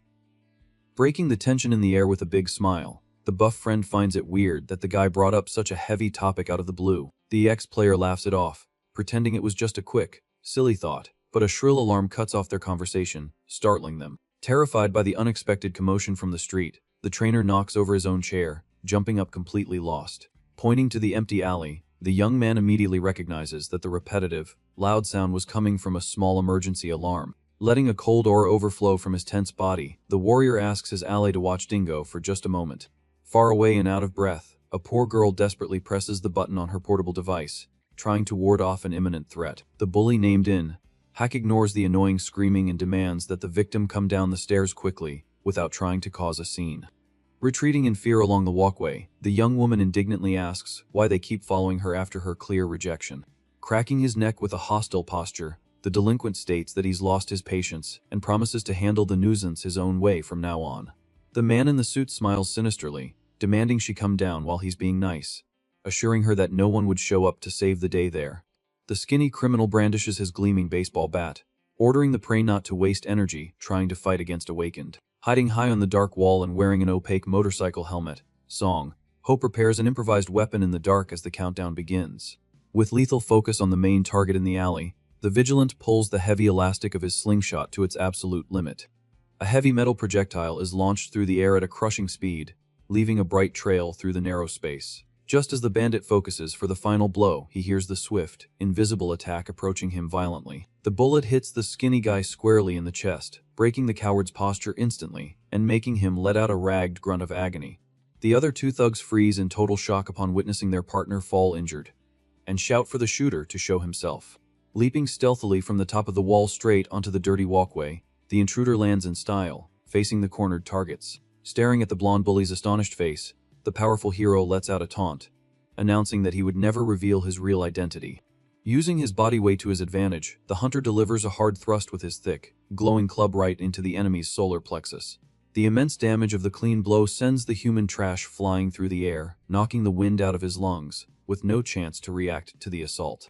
In pure panic at the strength of the masked unknown, the guild leader retreats, raising his hands to launch his feared magical trump card. The suited villain fires a dense dark blast, and the warrior quickly deduces that it's the dirty magic used to break one's vision. Completely ignoring the risk of temporary blindness, the MC turns his torso to tear through the mass of darkness with his armed arm. The heavy wooden club overcomes the smoke, cutting down the bandit with extreme violence and pinning the target directly against the hard asphalt. Maintaining an offensive stance in the street fight, the tired, hooded vigilante lets out panting breaths due to great physical fatigue. From the walkway, the frightened girl screams at the top of her lungs, instructing the masked savior to urgently protect his back. The grimy leader launches a furious, cowardly attack glowing with intense red, but the skilled hunter crosses his fists to defend against the blow. Holding back the powerful magical damage just inches from his face, the guy suffers intensely from the shockwave, straining his arm muscles. Dragged across the ground and foaming with pure rage, the panting villain can't accept that an ordinary human blocked his great power of destruction. Quickly regaining his footing, Song Ho realizes the huge disadvantage of the warrior class and resorts to taunting the man to intimidate him. Displaying a sadistic confidence, the suited man orders his battered gang to get up quickly and show the true potential of the feared pack. In immediate response, the delinquent In. Hack raises both hands, unleashing lethal electric currents, ready to fry the insolent intruder right there. Engulfed in a sea of uncontrollable lightning, the coward vows to end the guy, making the hero curse the pack's decision to escalate so quickly. Sliding his sneaker back on the road and retreating from the deadly energy, the tactical cook miraculously tries to orchestrate a clever escape from the tight spot. Isolated in the darkness of his own dark helmet, the warrior seriously hesitates whether to summon the gigantic magic portal in the middle of everyone there. Roaring like a madman, the energized blonde guy advances like a flash to connect a very strong lightning punch to the chest of the hero, paralyzed on the street. However, a violent, small blur leaps from the shadows, relentlessly crushing the electric aggressor's wrist in an extremely unexpected way. The brave pup dingo sinks his jaws deep into the enemy's limb, drawing horrifying groans from the man overcome by excruciating, sharp pain. Fiercely defending the life of his beloved owner, the supernatural creature bares its soiled fangs, while Song Ho reprimands the terrible attitude of the brawling gang. It all starts with the man in the suit holding his phone, ready to call for backup, but our hero threatens them to scram if they don't want trouble. Pressured by the situation and sweating nervously, the leader backs down, puts his device away, and tells his crew they're getting out of there for today. The group flees hastily down the street, leaving the cook indignant at the arrogance of guys who go down with a single punch. With the threat gone, he turns to the girl on the ground and asks if she's okay. But the young woman notices his helmet is cracked and immediately asks with concern if he got hurt anywhere. Ignoring his own damage, the warrior offers to carry her on his back, leaving the customer completely flustered by his kind gesture.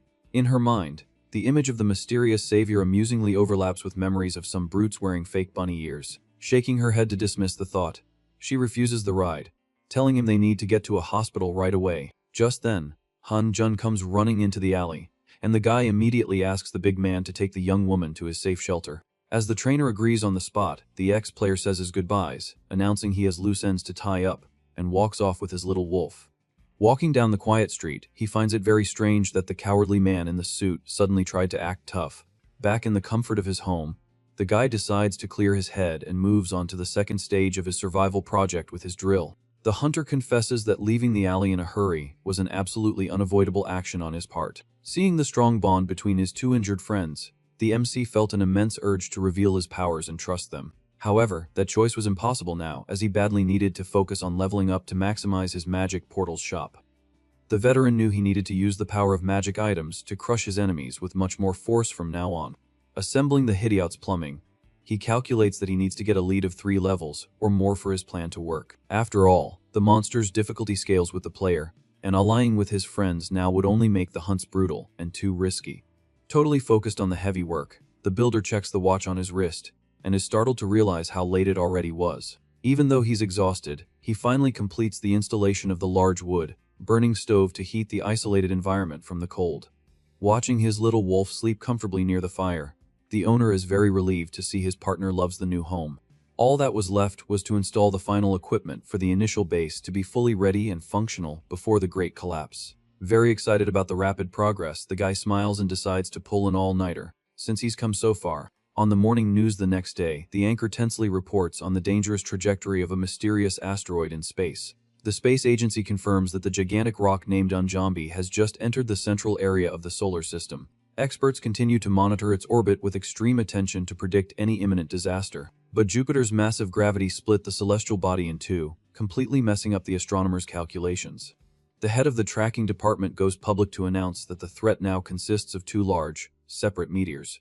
Watching television in the living room, the cook's jaw drops as he discovers how the disaster was formed in the real world. The theory suggests that the first fragment fell into the ocean, hitting a Russian ship and generating a tsunami that devastated the port coast. From that beached ship, the dreaded horde of zombies began to spread freely, destroying the bustling streets of Korea. Sitting on the couch, the ex-player reflects that the game's initial story seemed weird, but now it all made perfect sense. The next news story reveals that the national leader has been completely locked in the official residence for a whole week. Opposition leaders release an aggressive statement demanding answers about the shootout and threatening to start hearings.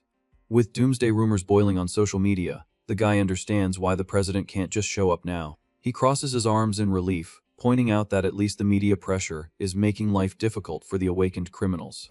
Curious about the state of the virtual chaos, the tactician decides to check on the mood of the internet community at that moment. Opening his laptop next to his furry partner, he mutters about the idiots who were planning absurd heists using magic. Reading the forum crowded with news about zombies and flying people, the guy sighs heavily, confirming the world has gone completely mad. Swiftly navigating the pages, he finds some sharp theories about the future, but most of it was pure, nonsensical craziness. Suddenly, the hunter's eyes widen as he stumbles upon a completely unexpected detail in the midst of that flood of posts. An old topic was calling for server veterans, leaving him shocked to discover that this specific player was still active. That mysterious guy in the hat was very famous in the old community for always helping lost newbies with enormous patience. The warrior rests his chin on his hand, remembering the good times when they used to hunt and play together on old expeditions. The message revealed that his friend had built a large, fortified shelter and was waiting for the original team on a messaging app. Pondering the situation in his room, the guy thinks it's risky to get in touch now, but decides to favorite the link to that profile as a precaution. The dry click of the mouse saves the page to his favorites, keeping the valuable connection active in case he needs help in the future. Turning off the screen, the builder gets up determined, announcing that it's past time to finish the heavy work on his base for good. The next sunny morning, the ex-player stretches his body in front of the cave, complaining about the 2 full nights without sleep. Totally exhausted, he jokes that he would pass out right there on the grass if he made the huge mistake of closing his heavy eyes. However, admiring the impeccable structure of the fortified refuge he built with his own hands filled the guy with renewed energy. With a small, confident smile, the strategist announces that the main part of the long operation was about to truly begin.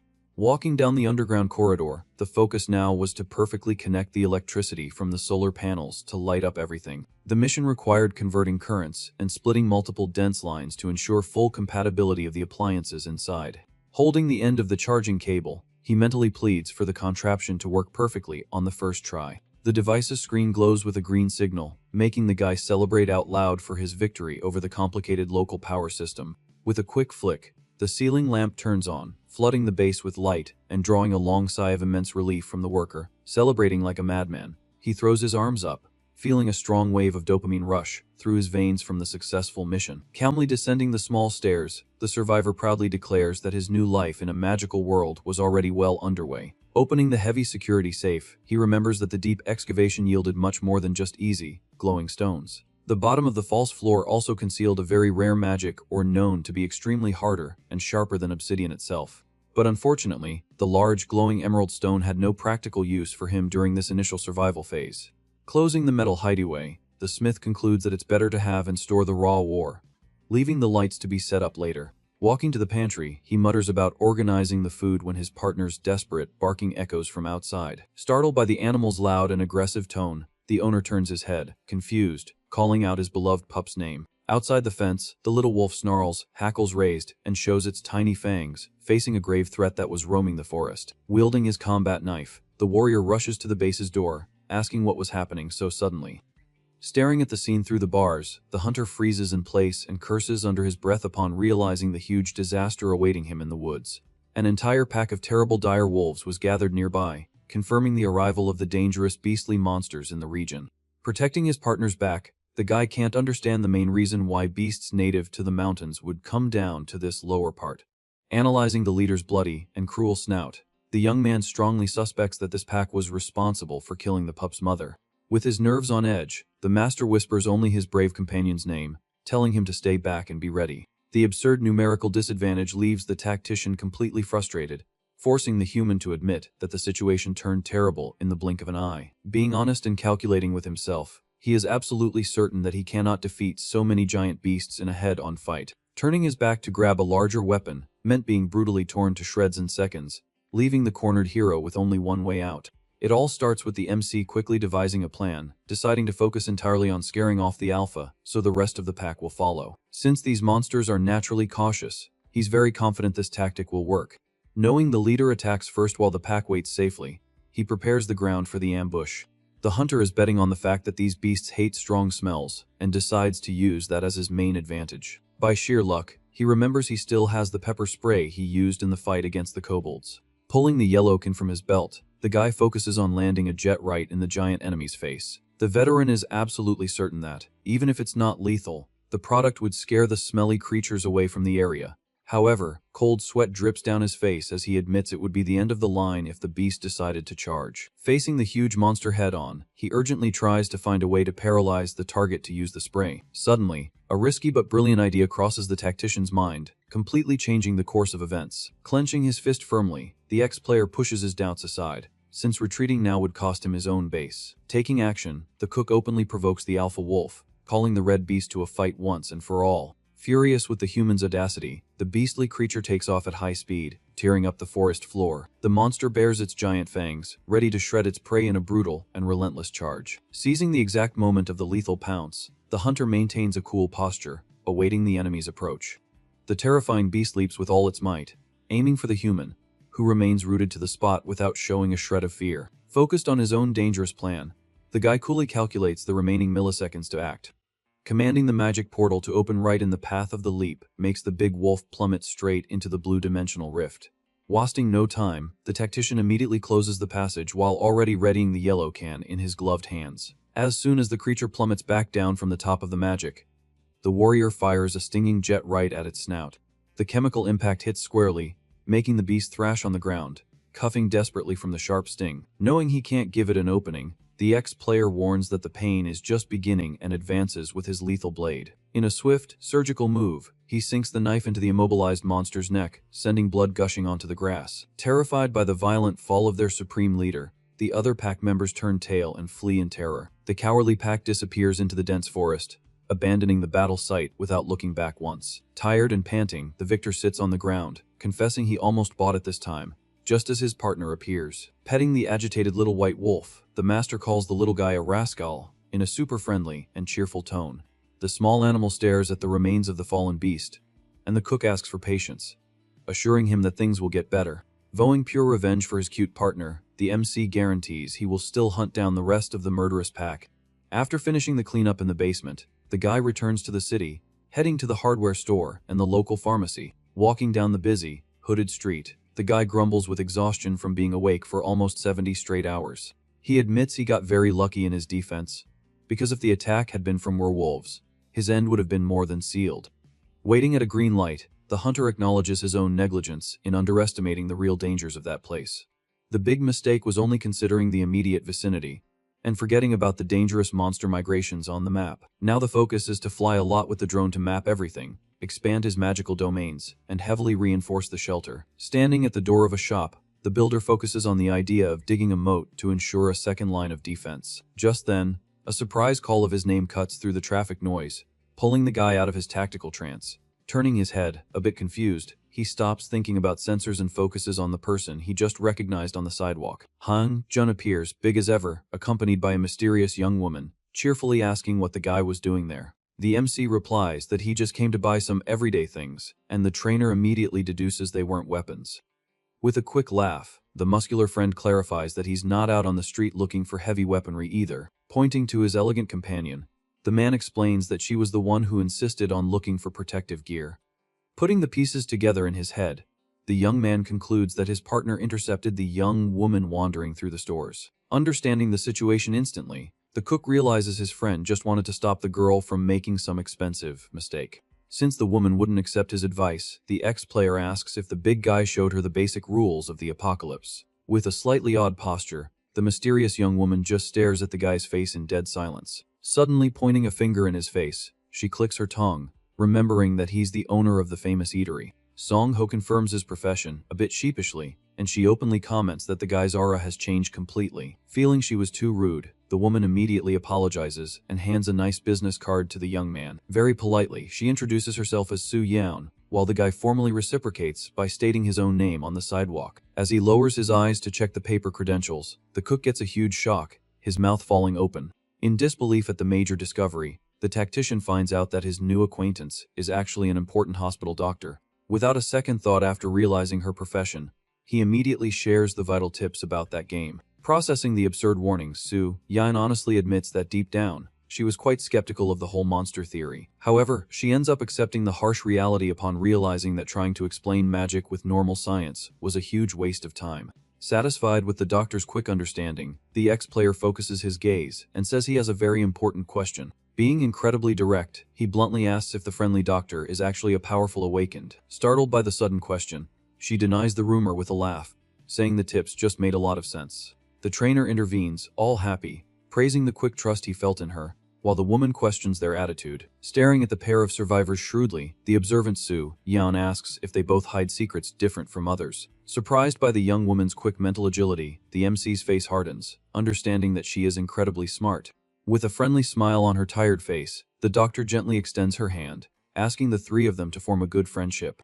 In the tranquility of the next day at the hidden base, the guy works with concentration, firmly attaching a new steel blade to a handle. Admiring the newly crafted, lethal heavy spear, the smith proudly smiles, affirming that his basic armament was 100% ready. Very focused on the deadly objective of the afternoon, he calls his furry companion, who responds with an excited bark. Crouching down to give the wolf his daily petting, the master confidently assures him that the day of vengeance has finally arrived. He explains that even though it's retaliation, eliminating the disgusting pack is an absolute necessity to protect the boundaries of their own hideout. Fully equipped in his dark armor from head to toe, the warrior demands that the pup pull his own weight in this official hunt. Arriving stealthily in the tall grass, the duo finds the enemy pack resting, and the tactician finds it strange that only 4 of them are left. Looking carefully through his binoculars, he quickly confirms the wonderful absence of the imposing red beast among the group. A strong suspicion takes over the archer's mind, suspecting that another famous neighbor did the dirty work in the magic forest. The memory of the terrible old bear feasting on the creature flashes before his eyes, proving that the valley's natural balance punishes any invader. Focused on the pathetic survivors, the ex-player declares that a wild group without its king becomes absurdly easy prey to be taken down. Without strategic leadership, these feared monsters lose all combat organization and run in random directions without thinking. Taking advantage of the monumental opening, the assassin throws his body forward and hurls the lethal spear directly at the distracted beast at the base of the cliff. With the pinpoint impact, he pulls the heavy rope and traps the desperate beast in a huge, hanging hunting net. The captured beast starts to whimper, struggling in the ropes, and the hunter tries to calm the agitated creature. Without hesitation, he announces he will quickly end the prey's suffering and sinks his spear to secure the kill. Just then, two other pack members appear, growling menacingly from the thick undergrowth. The ex-player doesn't waste a single second and immediately charges forward with his heavy weapon in hand. Furious with the aggressive provocation, the beasts gnash their teeth and launch a coordinated group attack. One of the creatures leaps fiercely, trying to bite the human, but the warrior slides, dodging the heavy attack. Taking advantage of the perfect opening in the beast's defense, he throws a blinding powder right in the monster's face. While the first enemy suffers, blinded, the hunter spins his body, landing a violent blow on the second, focused target. With a super fast move, the tactician delivers a brutal shock to the beast, completely neutralizing the threat. However, the last swift pack member charges by surprise, aiming directly for the invader's neck. Right at that moment, the brave dingo jumps, sinking his teeth into the attacker, and his owner praises him, assuring him he'll take care of the rest. Stepping on the defeated body of the filthy beast, he takes a deep breath and declares that from now on, it's just a matter of finishing the job. The young hunter's aggressive posture remains relentless in the face of the carnage, totally focused on annihilating the rest. The system soon beeps, confirming his victory and his rise to level 5, leaving the guy confused by the new effects. Reading the magic notifications, the warrior is astonished to discover that his dimensional rift has gained powers of transparency and visual projection. Wanting to test the new ability immediately, he extends his hand firmly, ordering the door to open right there in the dirty forest. The guy's jaw drops, amazed by the impressive result of the system's technology. Through the shimmering vortex of magic, the builder can perfectly see the interior of his own base in the modern world. Super excited about the stealth possibilities, the guy deduces that the invisible mode must also be working just fine. He cheers, calling the new feature pure insanity, as it solves his biggest fear of having his base invaded by other monsters using the magic entrance. Pondering his current progress, the ex-player reflects on whether this absurd improvement means even more insane effects might appear in the end. Stroking his chin, he admits to having ignored experience gained before, pointing out that now it's vital to hunt down all the dangerous events on that server. But the hunter's expression quickly changes, adopting a serious posture as he remembers the mountain of pending work for today. Staring at the rotten carnage scattered on the grass next to his white pup, the owner grumbles that the first and boring mission is to dig holes in the ground. Time flies, marking exactly 2 days after that tense extermination of the beasts, a period in which the MC worked like a condemned man. Focusing entirely on tactical security, he launched his beloved drone to redo the entire cartographic analysis of that restricted area. Calmly monitoring the control screen, the meticulous aerial scan revealed that there were only common little creatures nearby. The tactician sighed deeply with relief in front of the panel, confirming that the lethal danger had been banished from his large green backyard. The only major problem discovered by the cameras was an immense green tribe in the distance, forcing the human to avoid that den out of sheer caution. Holding a heavy chainsaw and with his little wolf by his side, the young lumberjack gains total confidence in the area and calls for the start of construction. The aggressive work consisted of clearing dozens of raw trees and bushes to perfectly flatten the entire mountain terrain. With the faithful company of his little white dog, he set up a huge circular perimeter of 30 meters, crossing stakes all around. Analyzing the flat area of land, the strategist declares that erecting double fences and digging a wide moat there would create an impassable barrier. Throughout all this hard grind, he used the new power of the magic rift as an invisible window to watch the tragic news of the modern world. Interspersed with his harsh real life, the cook spent his savings at a distant depot to secure the mountain of essential cement for his base. Next, the guy raided a gigantic professional tool store, aiming to brutally increase the efficiency of his many heavy projects. Totally stealthy on his way back home, he acted like a spy, taking several clear photos of the criminal activities of the gang of ill-intentioned guys. Thinking about the huge defensive moat, the brilliant guy rented an excavator and a motorcycle to get a head start on the immense load of manual labor. In his home lab, the cute magic froggy filled tubes with pure paralyzing toxin,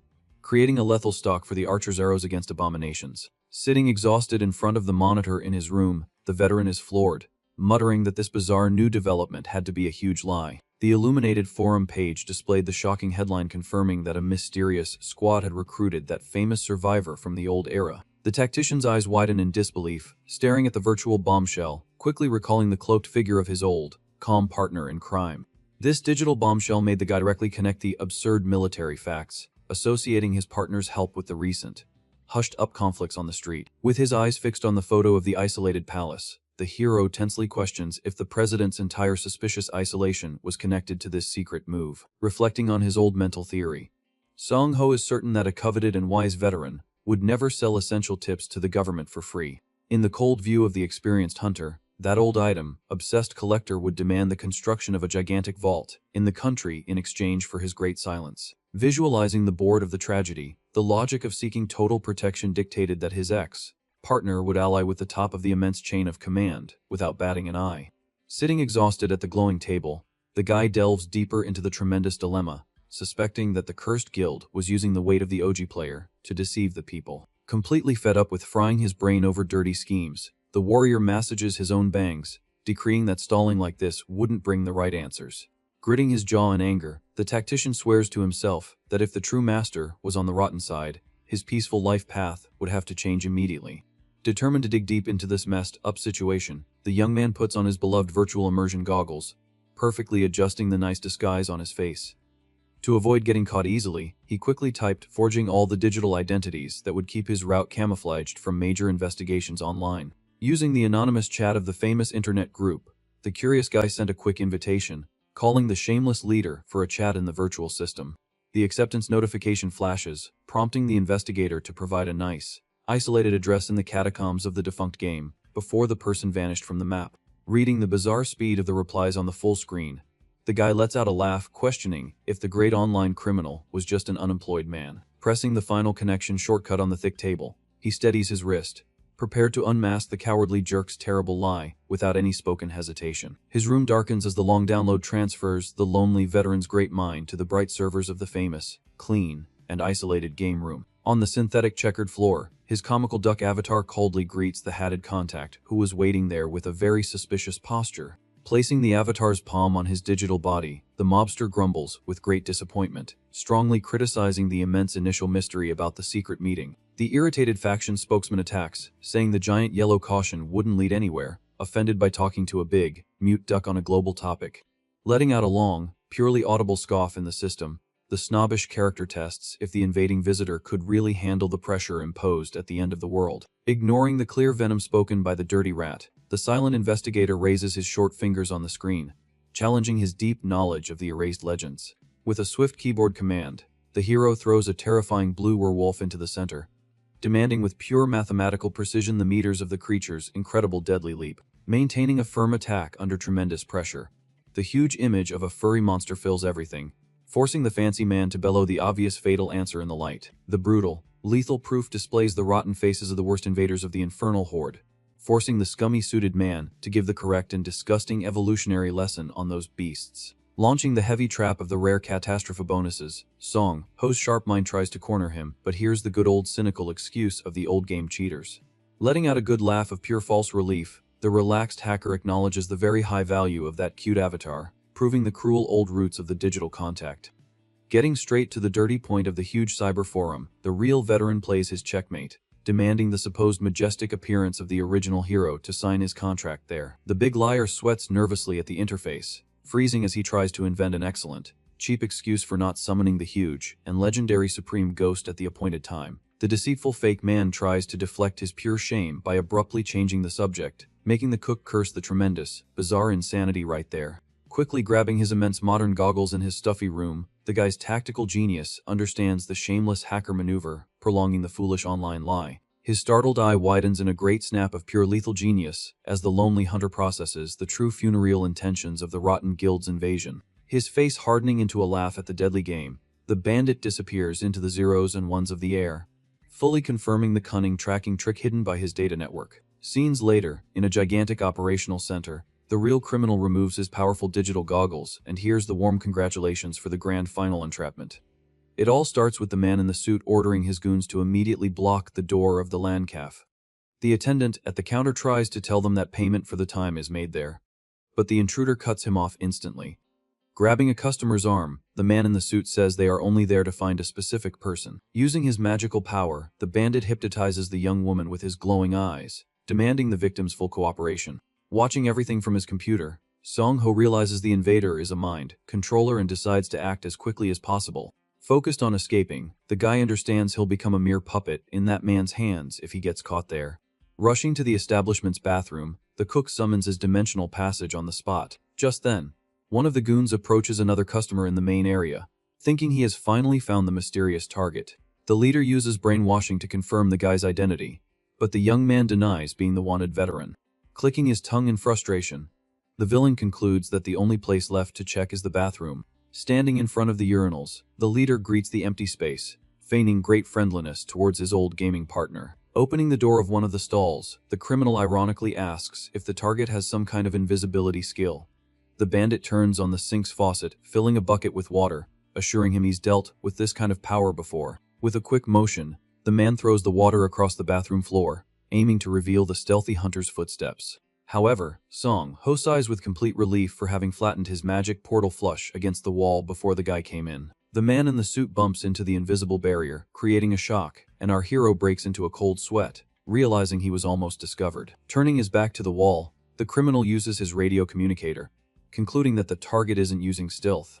The leader wrongly deduces that the veteran focuses on swift movement and orders his goons to search the entire area. Totally obsessed, the mobster promises any cash reward to whoever brings the target in alive. Inside the magical rift, the ex-player thanks the jerk named My Dream for showing his true colors. The cook admits he was hesitating a bit on how to act, but his doubts have completely vanished now. Sneaking out of the invisible hideout, the guy announces he's going to follow only his own rules from now on. Putting on his large motorcycle helmet, the hunter promises to fight fire without a shred of mercy. The man in the suit continues to ponder alone which of the old veterans that mysterious man could be. The bandit's mind tries to calculate if that supposed movement ability has any obvious weaknesses. Soon, the sudden sound of the water puddle moving breaks the villain's train of thought in the bathroom. Appearing like a ghost right behind the criminal, the hooded figure gives a simple hello. Carrying his heavy weapon, the leader is terrified and spins around in fear just as the club comes down, tearing through the air. The violent impact of the club hits the target's head squarely, sending the traitor's blood flying. Thrown far by the brute force of the blow, the mobster understands through the pain that this was the one he was looking for. Pinning the traitor against the stall door, the masked man fiercely demands who gave him permission to turn his face. Keeping his weight on the injured enemy, the guy asks in a cold tone what it feels like to be poisoned. Agonizing with the toxin running through his veins, the man in the suit clutches his dizzy head, begging his rival to shut up. Pulling the sharp hunting knife from his belt, the hero declares that the apocalypse and the tutorial haven't even really started yet. The tactician remembers very well that the system's punishment for committing murder is still completely disabled.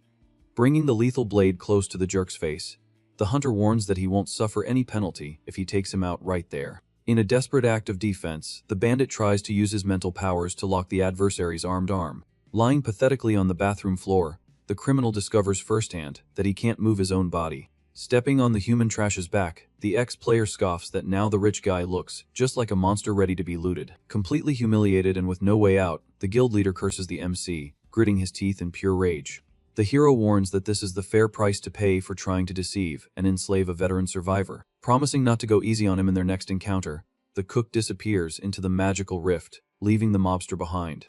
Safe on the other side of the world, the guy explains that he fled home and jumped through the portal before the goons arrived. Checking the stolen items on the base's table, the guy discovers the jerk's name is Kwon Kyung Jun. The document reveals that the scumbag owns a golf club, has 3 luxurious bunkers, and a long list of lovers. Analyzing the data, the tactician deduces that the villain gains better powers by playing more and was testing his mind control. Tossing the cell phone onto the wooden table, the guy states that this is the only useful information for now. However, his brilliant mind knows that just having playtime doesn't guarantee invincible abilities in real life. Since the system's goal is to survive, the strategist understands that the veteran's traits function like cheats. Holding the heavy pistol in his hands, he decides to treat this theory as true until he runs into other players. With the real apocalypse knocking at the door, the ex-player focuses on getting used to his new firearms. The warrior notices that the simple fact of having his powers awakened already incredibly boosts his physical attributes. Firing at the wooden targets in the green forest, his aim proves to be absurdly sharp and lethal. All that recent intense training was yielding great practical results, leaving the shooter very satisfied. Suddenly, the sharp sound of notifications going off draws the guy's attention to the glowing portal.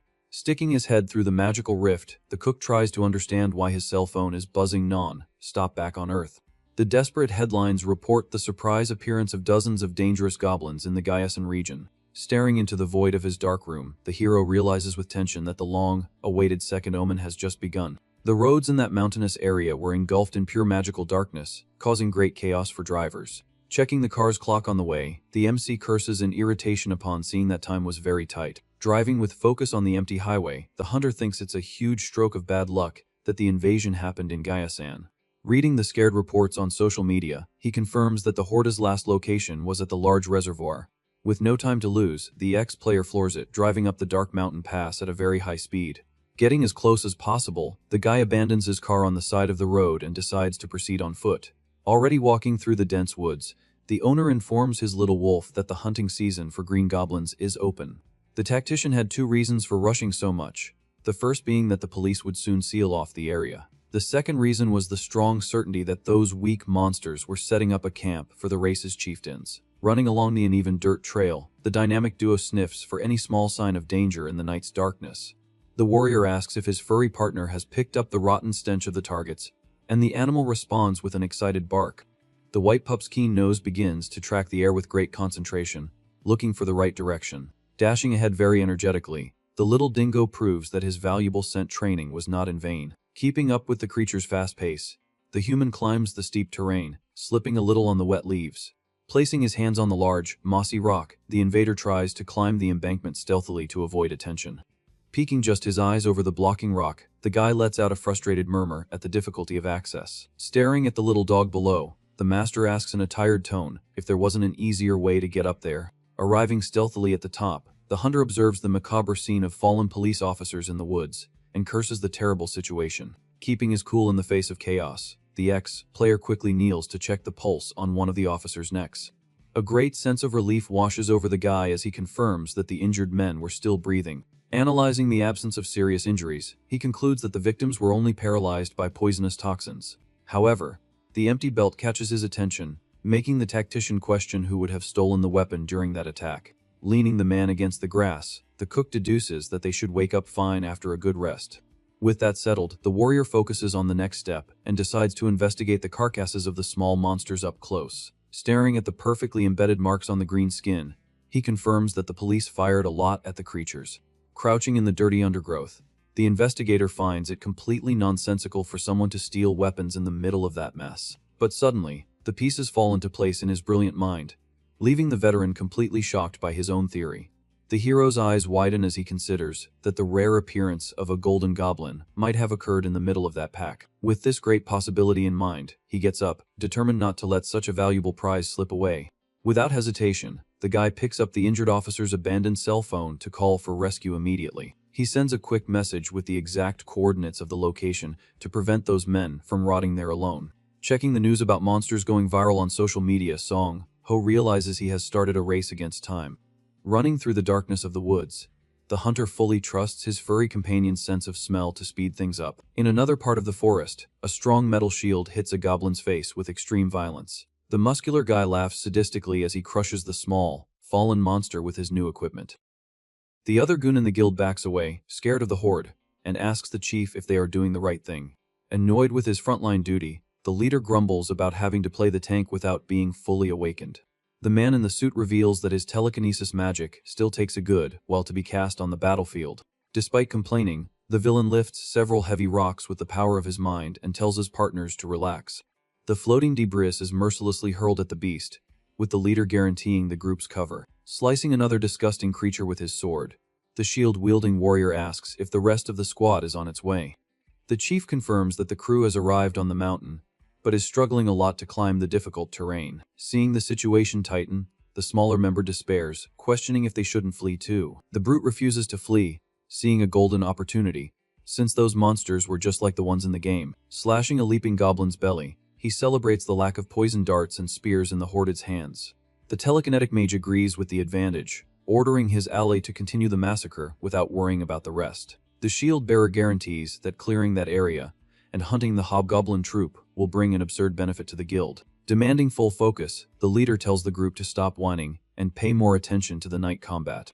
Out of nowhere, a rough stone flies from the shadows and hits the man in the suit squarely in the head with great force. The chief falls to his knees, dazed, and the shield bearer despairs, noticing that even a weak goblin has learned to counterattack. With no time to help the mage, the criminal team finds itself completely cornered by the green pack in the woods. Pressured by the shrill roars, the big guy raises his metal, struggling to contain the aggressive charge. One of the abominations ignores the defense and leaps lethally, aiming for the cornered man's exposed flesh. Immediately, a swift arrow zips through the dark and pierces the flying monster's skull in a perfect shot. The creature falls dead to the ground, leaving the big bandit completely confused by the unexpected help. Looking all around, the criminal desperately tries to find the origin of those mysterious shots. Hiding with his crossbow loaded, Song Ho reflects on whether it was worth getting involved, given his own problems. However, the vigilant accepts his action, understanding that he paid a fair price for that useful information. Observing the failing group, he mentally thanks them for discovering that non-awakened humans struggle to climb. This major weakness left the path completely free for him to hunt the abominations that fled the confrontation. Needing pure agility from now on, the tactician opens a can of a special energy drink from his inventory.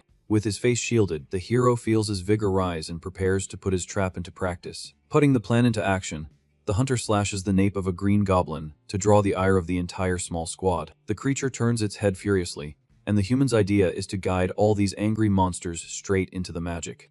Taking advantage of the chase, the archer loads his crossbow and hits another agile enemy in the chest with a bolt.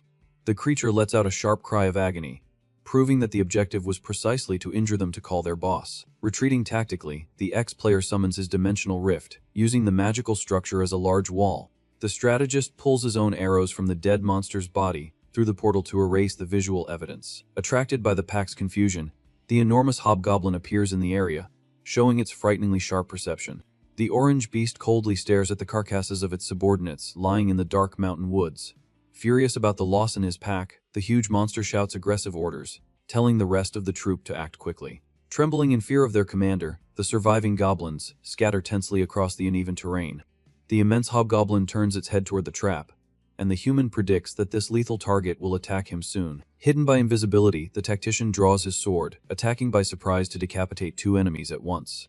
Approving the perfect massacre, he calmly prepares, waiting for the real threat to make its big move.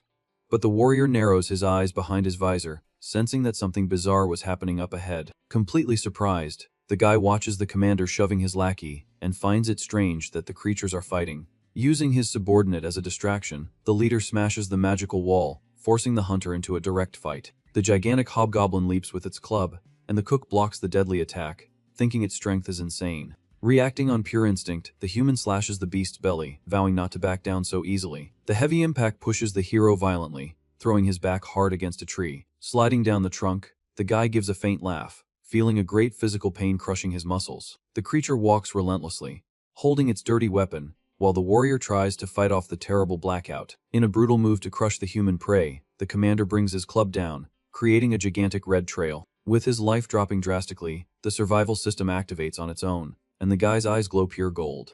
The monstrous beast's eyes widen in shock as its finishing move is blocked by the injured enemy's incredible aura. Bathed in vital energy, Song Ho explodes in a great, swift charge, leaving only a golden streak behind. With a cold assassin's gaze, the archer points his thick shotgun directly at the unsuspecting targets. The shot obliterates the small lackey's chest, sending fluids flying, and the ex-player immediately demands the magic portal to open. Storing his prize in the luminous passage, the survivor proudly declares that the first stage of the loot was a success. A new roar tears through the woods, catching the hero's attention, who already cocks his weapon to receive the new hobgoblin. With no patience for more delays, the masked man riddles the large yellow target's chest in a flash. The large yellow monster staggers in the middle of the forest, letting out a groan of pure pain as it clutches its wounded chest.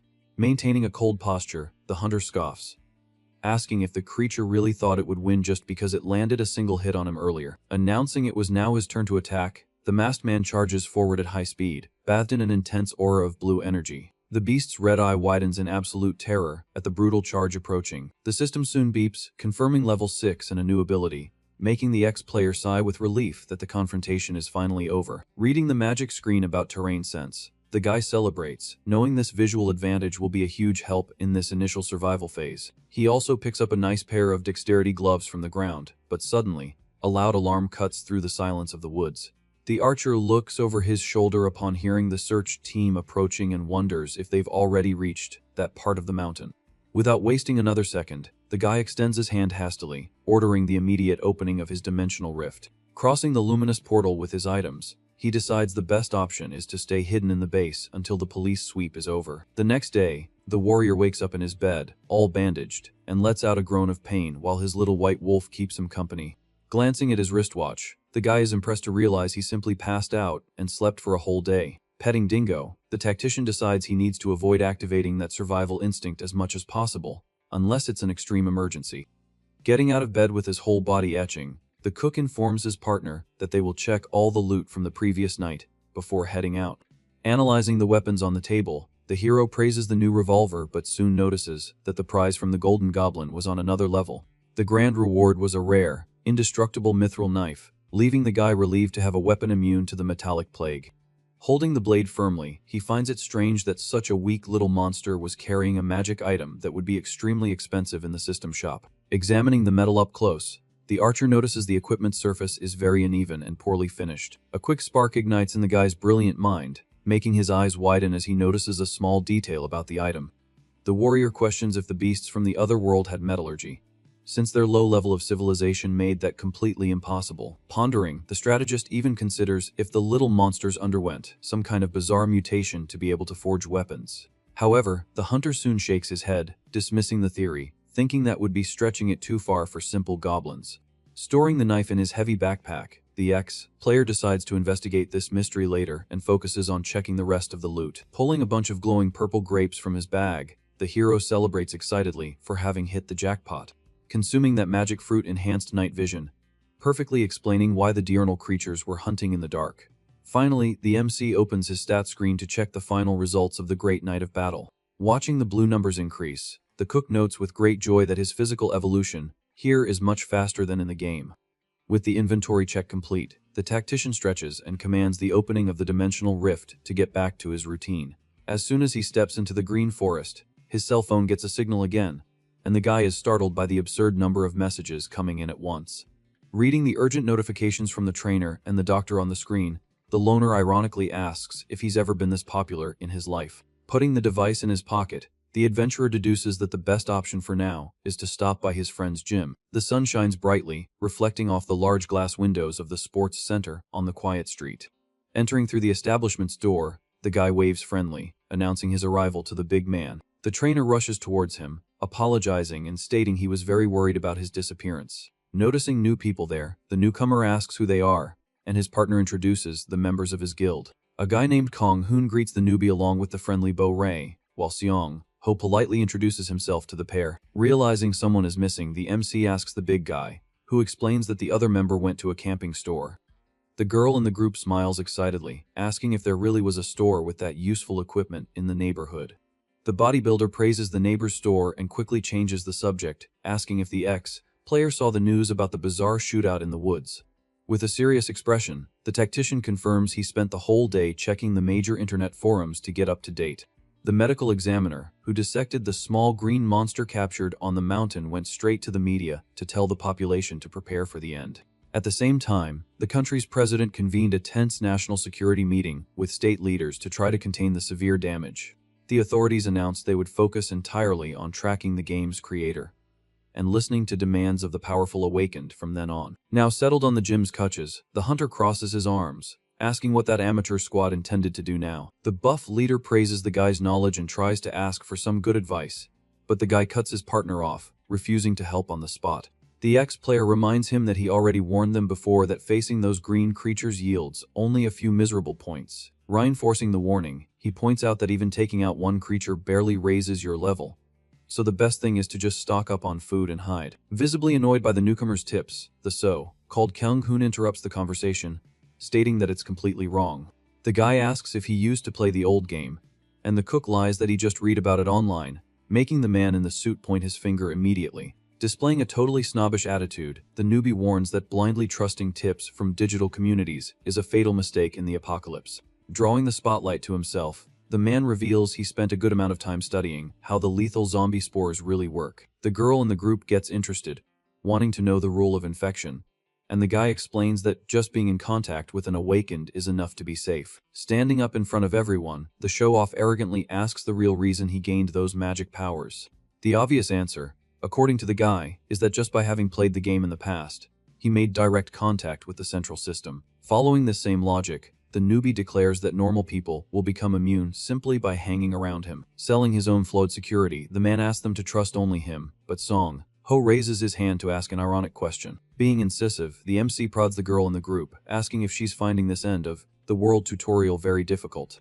The bodybuilder steps in front, guaranteeing he will protect the entire team, while the archer curses the stupidity of that deluded newbie. In the tactician's sharp mind, the guy's theory even made a little sense, but there was no real proof of immunity to the fungal spores. Sighing with his head down, the experienced hunter accepts that this amateur guild is already on a path of no return to disaster. Tired of hearing so much dangerous nonsense, the veteran gets up from the couch to leave, making his buff friend ask why he's in such a hurry.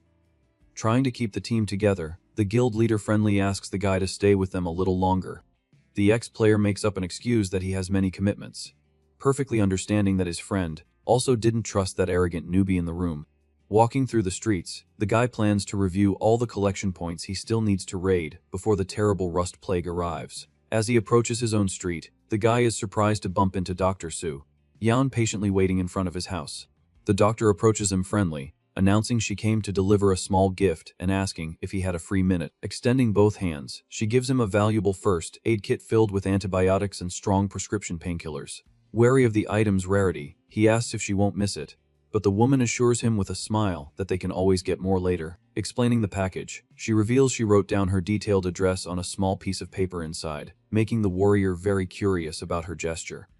Winking charmingly, the doctor jokes about trading favors and argues that it's good for them to know where the other lives in the apocalypse. Adjusting her bag on her shoulder, she says goodbye, announcing she still needs to stop by the director's house, and the guy wishes his ally a safe return. The MC watches the woman's silhouette calmly walking away down the residential neighborhood sidewalk, illuminated by the late afternoon sun. Before disappearing from view, Su Yeon turns her head and winks again, cheerfully demanding that he keep his promise and not lose that address. With a slight smile on his face, the ex-player looks at the empty street and concludes that this doctor has the strong energy of a great storm. After this intense and quick-second encounter with the intelligent doctor, the days began to fly by as the survivor bought the rest of his items. It all starts with the MC focusing entirely on building and stocking the warehouse at his secret base in the other world. Taking advantage of the rented excavator, he spends all his free time digging a huge protective moat around the property. While the guy works hard, the world outside plunges into absolute chaos with violent protests in the streets. On television, skeptics and fatalists spend the entire day arguing without getting anywhere. The news constantly warns about emergency meetings at the UN and the urgent visit of the American president to Korea. Reading the red warning screens, the space agency realizes with alarm that the original predictions were very wrong. The media announces that the two huge pieces of the meteor are heading straight for Earth. Just 4 full days pass in the blink of an eye, and the birds fly calmly over the coast. The ex-player observes the city from above, focused on the Gamshean port where the final omen will unfold. After confirming there's no one in the port area, the guy enters an abandoned building to prepare. The reason he was risking his own neck in the midst of zombies was very simple, opening the magic rift right after. The archer's main goal is to loot all the additional firearms trapped inside the Russian ship. However, the great danger is that the zombie spores travel through the air and can pass through almost anything. With this deadly plague spreading, it's practically impossible for a normal person not to be infected. Pondering in the rubble, Song Ho reflects that for someone without a family like him, turning into a zombie in a few days doesn't make much difference. Of course, the cook had the option to simply flee through the portal and live safely in the other world with his partner. But he questions what the point would be of living as an isolated human being like that forever. Staring at the inflatable boat full of equipment, the guy confirms he is 100% prepared for the mission. Being realistic, he says he doesn't want to meet his end and just chose a different path focused on high rewards. With a slight smirk, the adventurer jokes that risking everything is the true essence of being alive. Reading the system updates on his phone, he notices that the zombie's strength has decreased and the ways to earn points have changed. Shocked by the notices, the tactician realizes the system changed the rules right at the time of the meteor's arrival. The hero's eyes widen as he declares that the apocalypse has finally begun, only to be cut off by a loud noise. The device's screen beeps desperately with the government's emergency alert announcing the tsunami on the coast. Immediately, the entire city's warning sirens begin to blare deafeningly. The sharp sound scares the seagulls, which quickly flee the port, announcing that the worst is about to happen. At the docks, the seawater recedes violently, drying up the bottom and signaling that the giant impact is coming. A monumental dark wave appears on the horizon, covering the landscape and advancing mercilessly towards the city. The monstrous tsunami easily swallows the waterfront buildings, destroying everything in its path with an absurd roar. To everyone's surprise, the immense Russian military ship appears, being dragged like a toy by the lethal wave. Watching the colossal freighter invade the streets, destroying everything, The guy curses in terror at the impact. The guy confesses he'd much rather trade blows with zombies and monsters than face that. Using binoculars from the window, the archer spies on the beach ship in the midst of the devastating flood. The tactician trembles nervously, admitting that natural disasters make any human feel useless. Trying to push away his fear, the cook tells himself he needs to focus and start moving fast. Putting on his sturdy tactical armor, he mentally prepares to face the worst-case scenario. With great physical strength, the ex-player pushes the inflatable boat down the access ramp of the flooded building. The adventurer jumps from above, landing directly in the city's dark water to reach the military ship. The small vessel hits the current, splashing water, but the explorer remains totally firm at the controls. Pulling the motor's cord with force, he notes with relief that the initial plan is working out very well. With his helmet on, the guy takes a deep breath, focused on finishing the entire raid before the government shows up. Speeding towards the ship covered in green slime, he concludes that the awakened are indeed immune to zombies. Checking his own gloved hand, the hero is happy not to be feeling any disgusting symptoms from the spores. Seeing the bright side of the situation, the invader climbs the freighter's metal stairs, announcing he's going to act quickly. Stepping onto the wet deck, the human comes face to face with two zombie sailors who start to roar with hunger. Without showing any fear, the invader smirks ironically, welcoming his old, departed enemies. Wielding his heavy steel club and shield, he mockingly asks if the creatures have been well. The tactician recalls that the zombies in this universe don't follow the classic rule of spreading a virus through bites. In fact, these creatures see anything living as prey to absorb nutrients and get stronger. Before the creature can advance, the warrior lands a lethal blow to the zombie's face, telling it not to show its teeth. Using his body's agility, the invader swings the iron club in a circular attack, hitting the pair at once. The brutal impact crushes the abomination's skulls, creating a trail of blue energy across the metal deck. Staring at the remains on the floor, the guy is very confused, asking if the system weakened the creatures too much. Reading the score screen, he comments that he used to need several hits to take down just one of these. Even though he finds it too easy, the veteran tightens his grip on the weapon, assuring himself he won't let his guard down like he did with the orc. Walking through the damp corridors, the guy reinforces that a true hunter can't make the same foolish mistake twice. However, the vigilant lets out a sigh of pure surprise as he turns the corner of the dark ship. The hero comes face to face with a huge horde of infected sailors wandering freely through the narrow passage. Noticing the creature's attention, the invader decides it's the perfect moment to clear the path by force. Advancing relentlessly, the archer dishes out heavy blows on the zombies as the points rack up on the screen. In the middle of the brawl, the loud bang of a revolver shot echoes through the corridors, catching the hero's attention. Shocked by the sound, the guy's eyes widen as he realizes there's still someone alive inside the cabin. Pushing the zombies back with his shield, the tactician deduces that a normal person is managing to resist the deadly dust. Wanting to urgently confirm his theory, the warrior dashes towards the dark room, ready to rescue the survivors. But the invader curses in frustration upon seeing the bloody scene, realizing he arrived too late to help. The pool of blood stains the beds, revealing the sad, tragic end of the woman and the shot blonde sailor. Kneeling beside the fallen man, the cook closes the deceased's eyes, confessing that this won't bring any comfort. Grabbing the green crate and the military weapon, the looter thanks the deceased for his help before turning his back. Leaving the funereal cabin behind, the guy walks down the metal corridor with a very serious expression. Seen from above, the explorer leaves the danger zone, taking exactly what he had planned to steal from the beginning. Stepping onto solid ground, the ex-player accepts the bitter fact that cruel scenes like this will be very common in the apocalypse. In an agile and precise leap, the archer lands back in his small inflatable boat, ready to leave. Starting the boat's engine, the survivor swears he won't hesitate to even take out humans if it means saving his own skin. Speeding through the dark water, the guy finds it very strange to see another boat coming from the opposite direction of the ship. Soon from above, crossing paths, the tactician thinks it's absolutely crazy that there are other people as nuts about looting as he is there. It all kicks off with our main character watching the others from a distance, deciding to treat the whole mess at sea as nothing more than a training run. Speeding his small inflatable boat through the dark waters, he makes a hasty retreat from the area around the massive, beached ship. For the hunter, trying to be some half-baked hero is just a sickening display in the apocalypse. In the early hours of the next day, the city's silence is broken by the young man's thoughtful monologue in his own room. Reading the frantic news reports demanding the game's creator to show himself, he concludes that tipping off the defense authorities is the best move. The cook reflects on the extreme measures the president took as soon as he received the undeniable proof about the zombies. Analyzing this tactical behavior, the young man becomes certain that the national leader's mind works a lot like his own. With his phone in hand, Song Ho decides to do one last good deed and pass on the vital data to secure a final justification for peace. Just then, Administrator Li Wu Sim answers the call in his office, and the marksman gets straight to the point, saying he knows the exact moment of the final day. The suit freaks out and tries to cut in, but our hero demands they unblock his caller ID, mentioning the hobgoblin injury. Totally in shock from the classified information, the chief stammers, realizing he's talking to the mysterious hunter from the mountain. Without wasting time on small talk, the strategist switches to an ice-cold tone and warns that he doesn't plan on chatting for long. Wu Sim frantically jots everything down as the kid declares the exact date of the apocalypse and reveals he'll be sending an important package in the afternoon.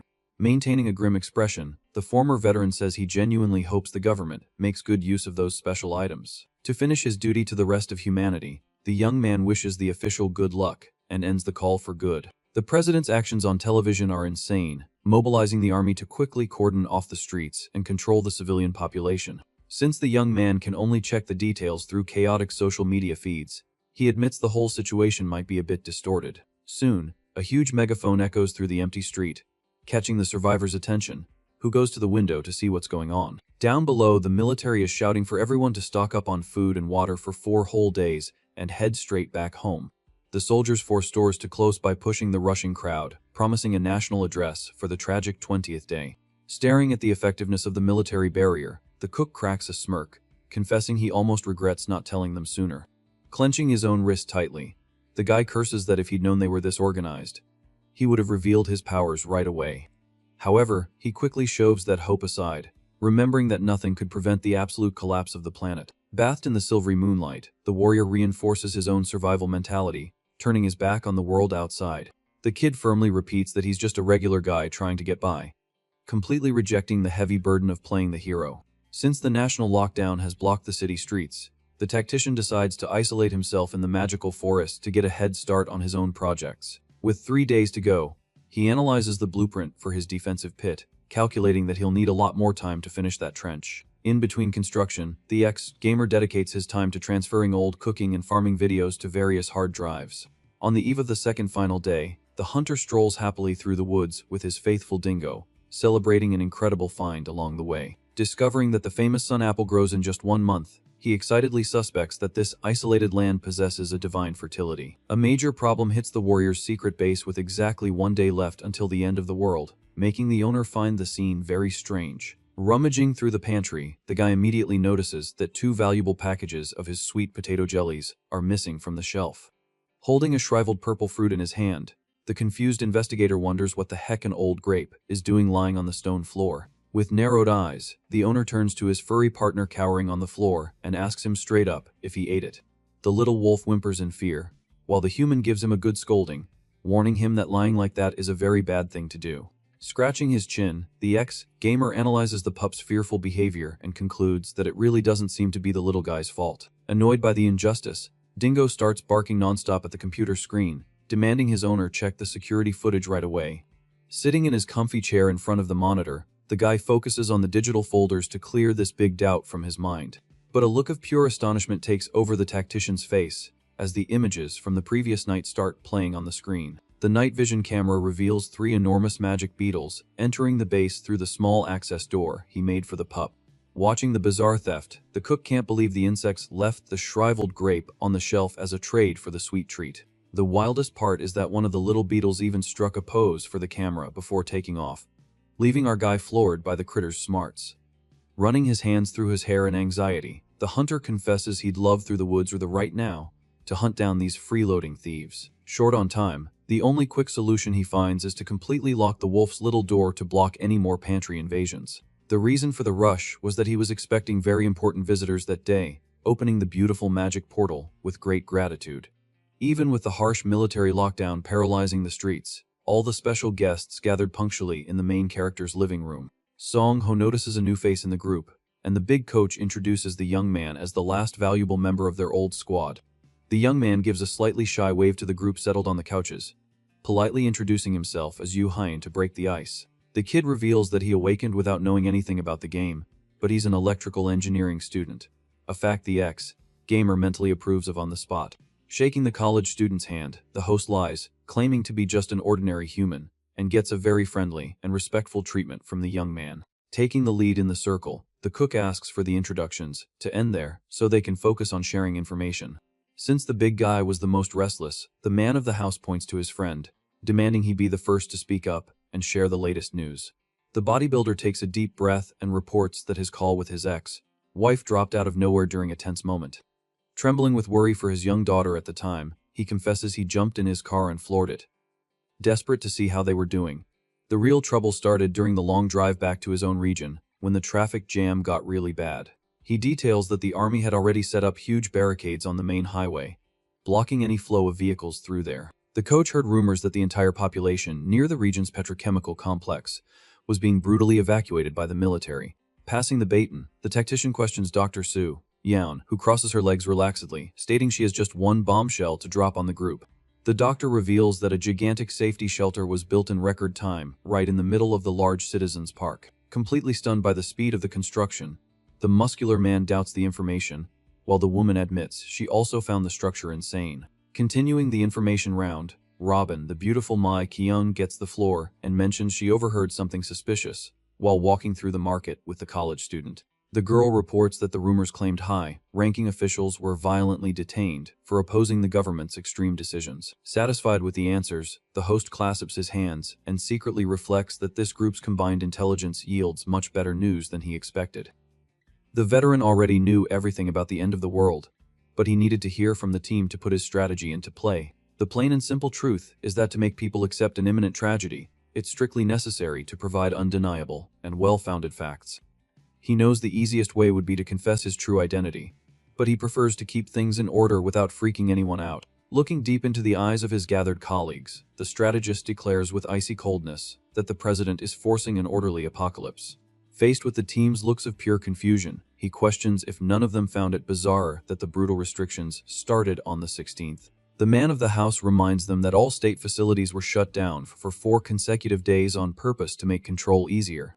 The engineering student connects the dots instantly, arriving at the terrifying conclusion that the global catastrophe is a sad matter of time. Confirming the theory, the tactician states that the fatal date will be on the 20th, exactly when the government plans to forcibly lift the national lockdown. Terrified by the final sentence, Yu Hyan jumps to his feet wanting to flee to his family's arms, but the coach demands he stay calm. Taking advantage of the moral chaos that has taken over the room, the survival master decides to skip the formalities and play his trump card. The guy slaps a very thick manila envelope on the table and reveals that he summoned everyone there to deliver the ultimate apocalypse survival guide. His buff friend narrows his eyes suspiciously, asking where it came from, and Song Ho smiles, lying that he just watched the legendary player's videos. The protagonist apologizes to Mai Kung for hiding it until now. The girl replies that she had also deceived him before. Reassuring his ally, he tells her the client can use that information however she sees fit. However, the ex-gamer makes a very serious request, warning her to follow that survival manual to the letter during the tutorial. Time passes, and all the guests leave, with the boy and the little wolf staring at the night sky as midnight strikes. Reflecting on the last 32 days, the tactician admits he prepared a lot for this moment, but he can't say everything is perfect. Clenching his fist tightly, the warrior feels that his own selfishness, disguised as inevitable circumstances, might still come at a high price in the future. Even with this heavy weight on his conscience, Song Ho faces the horizon, assuring himself that he has absolutely no regrets about his choices. Suddenly, the deafening roar of military missiles cuts through the early morning, tearing through the clouds toward the great spatial danger. A violent explosion of fire lights up the atmosphere, showing the army's desperate attempt to destroy the threat high above. Watching the spectacle through binoculars, the cook murmurs tensely, confirming that humanity's true apocalypse has finally begun. The harsh reality hits hard when he realizes through the lenses that the meteor's fall is a completely unavoidable disaster. As soon as the morning light appears, the government officially lifts the heavy military lockdown, reopening the city's empty streets. During all this tense time, the builder managed to finish basic defenses of the diner, installing bulletproof glass and super reinforced wooden doors. Maintaining his insane daily routine, he injects a small dose of that frog venom into his arm and forces himself to train hard to increase his body's resistance. Completely sweaty and out of breath, the warrior finishes his heavy set of 300 push-ups on the living room floor to be able to take the heat. With his body trained, the hunter quickly puts on his full tactical combat gear, tightening the gloves on his hands. Right after, he sits on the kitchen floor to have a good breakfast with the ravenous dingo, feeding his partner some meat. With everything prepared and a full stomach, the ex-gamer sits relaxed on the couch, and patiently waits for the promised 9 o'clock in the morning. A sudden noise grabs his attention as the large TV in the living room turns on by itself, announcing that the official address is about to begin. Even the little white wolf lifts its curious head from the rug, paying close attention to the luminous screen that broke the house's silence. Staring seriously into the camera, President Jiang One-take begins an emergency speech that leaves the entire country in complete shock and devastated. The politician coldly announces the harsh martial law and the army's total control, while Song Ho just watches it all, already dressed for war. Seeing the inevitable catastrophe, the young strategist praises the leader's stance, questioning if anyone else could orchestrate such an organized apocalypse. Letting out a long, tired sigh, the boy holds the remote, confessing that deep down, he still held on to the hope that the end of the world wouldn't come. Accepting the harsh reality, he gets up from the couch with firm resolve, pointing out that since the worst has happened, the only viable option now is to fight to survive. Wielding his deadly weapon alongside his loyal sidekick, our hero declares he's going to face the chaos in true, ruthless veteran style. With only a few hours left before the deadly plague hits, he spends a good amount of time checking the supplies in his isolated warehouse in the green forest. As was perfectly expected, the modern world quickly transforms into a real hellscape of looting and absolute urban chaos. Through the destroyed streets, ordinary people are in a total panic, fighting violently tooth and nail to secure the last resources. Taking advantage of the complete breakdown of laws, several crazies decide to act bizarrely, running naked through the streets and unleashing their most repressed desires. A weird guy laughs at the disaster, yelling that since everyone's going to be gone soon anyway, he'd rather do whatever he wants. In the midst of the confusion, a speeding truck runs the guy over without the slightest bit of mercy or guilt. Getting out of the blood-stained vehicle, the criminals curse at the victim for standing in the middle of the street like an idiot, blocking their way. The gang leader mocks the situation, justifying the hit by saying the car will turn into scrap with the metal plague soon enough anyway. Pointing a baseball bat toward a building, the cocky delinquent taunts whoever is up there just watching the chaos. With a psychopathic glint in his eye, the killer demands the witness not turn into a zombie, promising to farm him for points if he does. Song Ho backs away from the edge of the roof, finding that declaration of war very cheesy, but a flying piece of paper suddenly catches his attention. The city sky is flooded with thousands of pamphlets falling like rain, making the guy praise the government's great final effort to warn the people. Holding the paper that showed the exact location of the temporary shelters, he admits the government acted incredibly well, unlike him. Staring at the military guide, the ex-gamer reflects that if there were more kind and competent people like this, the end of the world would be much easier to face. Crumpling the flyer firmly, he cuts off the optimism, quickly remembering that human nature is selfish and rotten to its core. Tossing that theory aside, the tactician decides to get back to the main focus and heads down the building stairs, focused on finishing his own final preparations. With exactly 3 minutes until the alien poison falls, the hunter gets on his bike, confirming that his city sweep was completed successfully.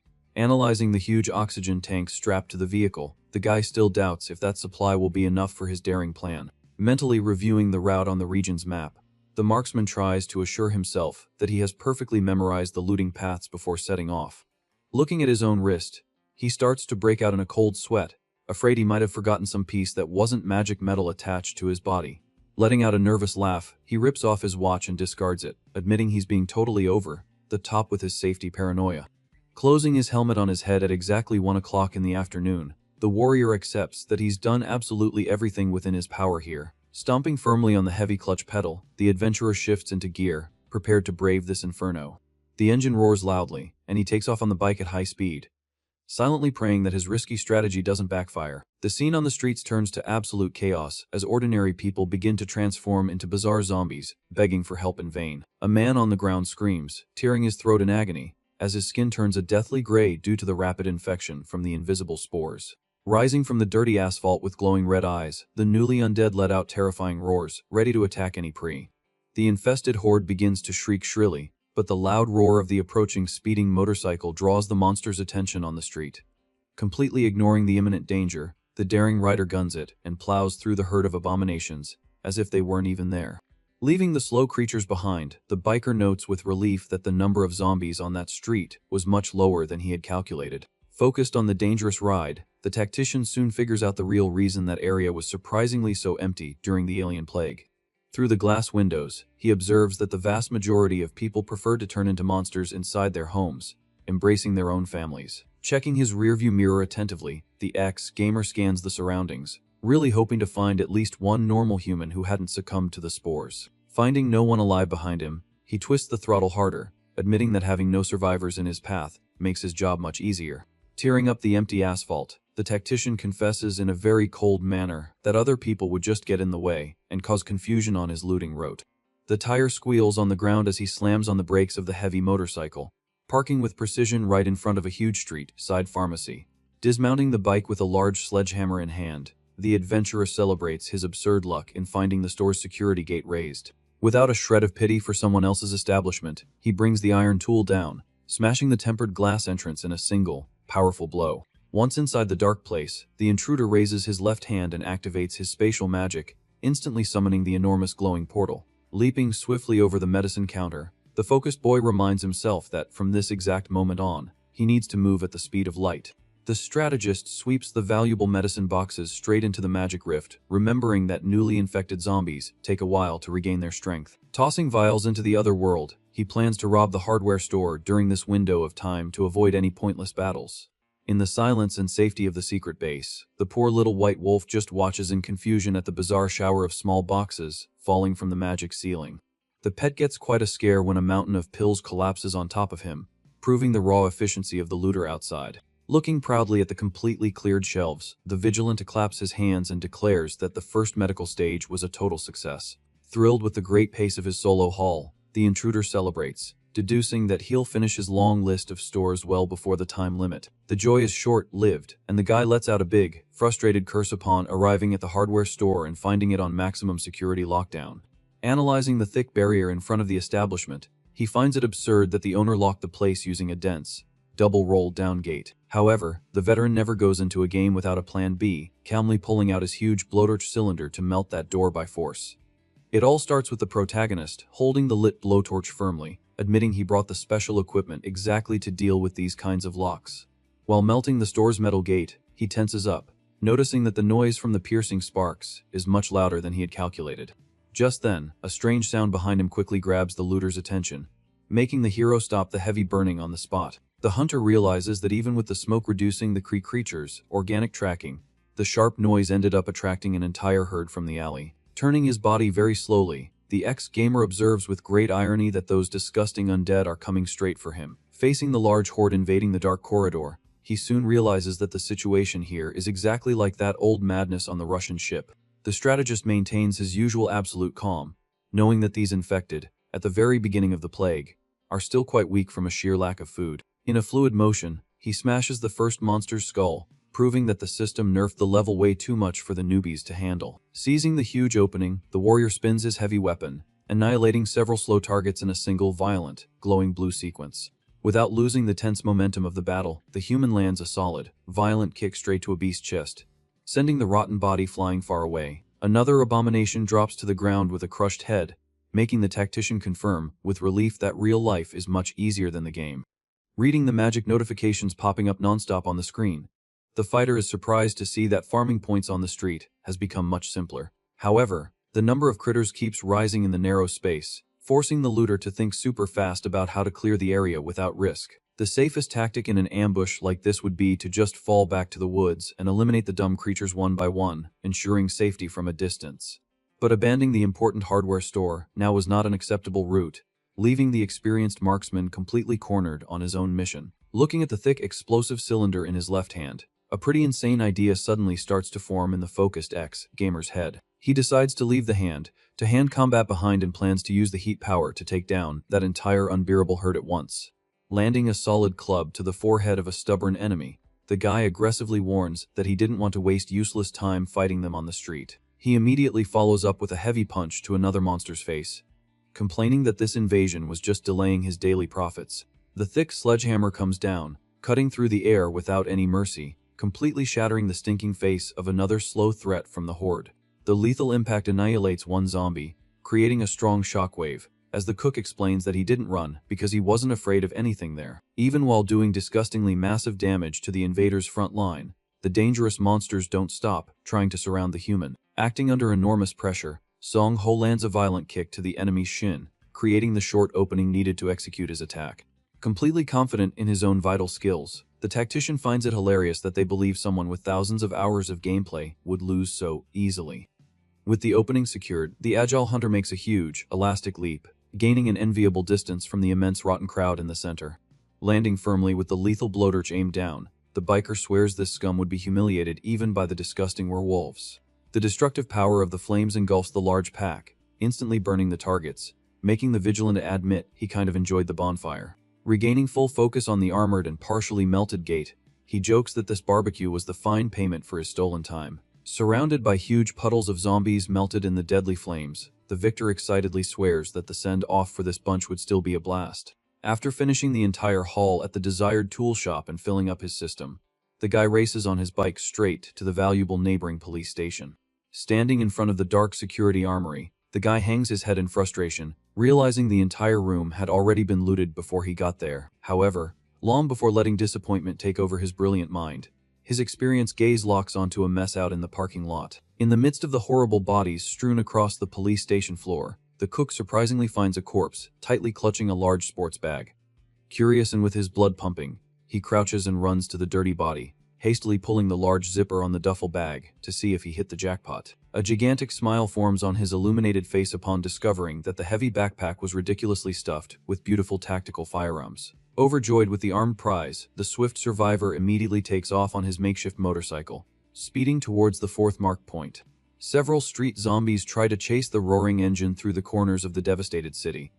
But the confident rider doesn't care one bit about the danger. Since his rare and hard-earned rewards had increased significantly, his high dexterity ensured that his little body was in insanely good condition. Using the magic bonuses to his advantage, the hunter activates his terrain vision, managing to track all enemy zombies like true blue phantoms in the night. Elegantly surfing through danger, the hero rides through the woods with ease, dodging the slow obstacles thanks to his brilliant early warning. At the store focused on parked motorcycles, Sung-ho sighs warily, realizing that smart people will always have the same survival ideas in the end. Ignoring the entirely smashed storefront, the focused looter rescues the small motorized tricycle, tossing the heavy equipment into the other universe. Sucked into the peaceful environment of the illuminated dimensional passage, the relaxed warrior just leans his head back to consult his full and powerful status screen. The guy uses the Green Mountain base, casually eating fruit to let his body rest, and openly swears that this portal is ridiculously overpowered in this chaotic world. Reinvigorated by the pure air of the clean and prepared forest,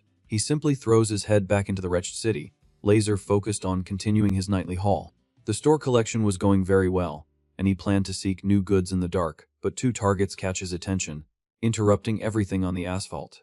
Riding a nosy dark tricycle equipped with powerful headlights, the jerks from before appear in an alley, yelling and cursing the calm human's mother. Leaning on his seat, the unbearable blonde leader raises a huge hand crackling with strong, bright sparks, warning that humans should stay on the couch. Completely out of control and hyped up, the bandit questions his rival, screaming angrily and complaining that they drove all over the region, just looking for his face. In a merciless move of pure, unprovoked malice, the suit unleashes a massive electrical wave, burning the ground, focused on frying the vigilant on the spot. Nimbly dodging the flying rocks from the crushed wall, the marksman scoffs, cursing that this bizarre level of deadly pursuit has become way too sick. Aware of the huge, imminent risk, the looter pushes off the air, annoyed, and swiftly commands the immense dimensional passage to act as a large shield for his exposed body. The cheesy criminal gets off his ride on the street, laughing loudly at his victory, thinking the task here is the dumbest thing on the planet and demands protection from his slow partner. Convinced of his twisted genius on the broken asphalt, the coward swears that messing people up at the very beginning of the world will never earn negative points from the big rule. Trapped in the crevices of the dark night, observing that terrible, disgusting speech, the cook internally curses the scummy level of psychopathy of this piece of crap. Reading the terms of the initial penalty alone, the blonde guy discovers that the warning is the only flaw and stops, shocked by the clear absence of his rival in the darkness. Cranking his neck, blinded by pure, fearful tension among the rocks, the mage feels his heart race, breaking into a cold sweat, thinking he lost that incredible advantage in the space. Silently appearing behind the other guy, Sung-ho seriously reflects on whether it would be even remotely ethical for him to actually take out ordinary people here. Swallowing the moral weight, his heavy hand grabs the startled neck of the cocky man, who tries to react, stammering about his superpower, and gets the worst "shut up" of his life. Smashing the suit's head with pure force, the masked hero coldly deduces that this whole assault happened just because he had routed the ridiculous gang earlier. The bandit's eyes go wide in desperation from the deadly chokehold on his dry throat, and he hears the enraged hero order him to stop hiding the truth behind his silly story. Trying to brutally break free from the masked hunter who was about to end the fight, the coward lets out an agonizing cough and tries to push the attacker away. Regaining perfect balance on the empty sidewalk, the cook's voice deepens into a dark tone, declaring that he can just ask for peace and disappear from this neighborhood now. The young man furiously warns the scummy mobster not to hurt anyone vulnerable out there, receiving a loud, mocking laugh from the filthy criminal right then and there. Clutching the large, burning wound on his terrified ribs, the blonde bully laughs shamelessly, calling that heroic speech completely pathetic coming from a thief. Taunting to get under the invincible vigilante skin, the arrogant scum channels power and accuses him, in the middle of the dirty asphalt, that both of their purposes are incredibly selfish. The low, electric punch explodes in a contact of enormous force against his chest, only to be humiliatingly stopped by the tough, calloused wall built by the silent warrior's firm and lethal hand, cornering the plague to face certain doom on the path lit only by the moon. The quiet survivor bitterly accepts the painful truth about his role in the chaotic event. Pinning the pathetic target by the thick nape of his neck, the ex-gamer's heavy mind unlocks in a clear, macabre relief, and he thanks the filthy scum for showing him the perfect meaning in those terrible crimes.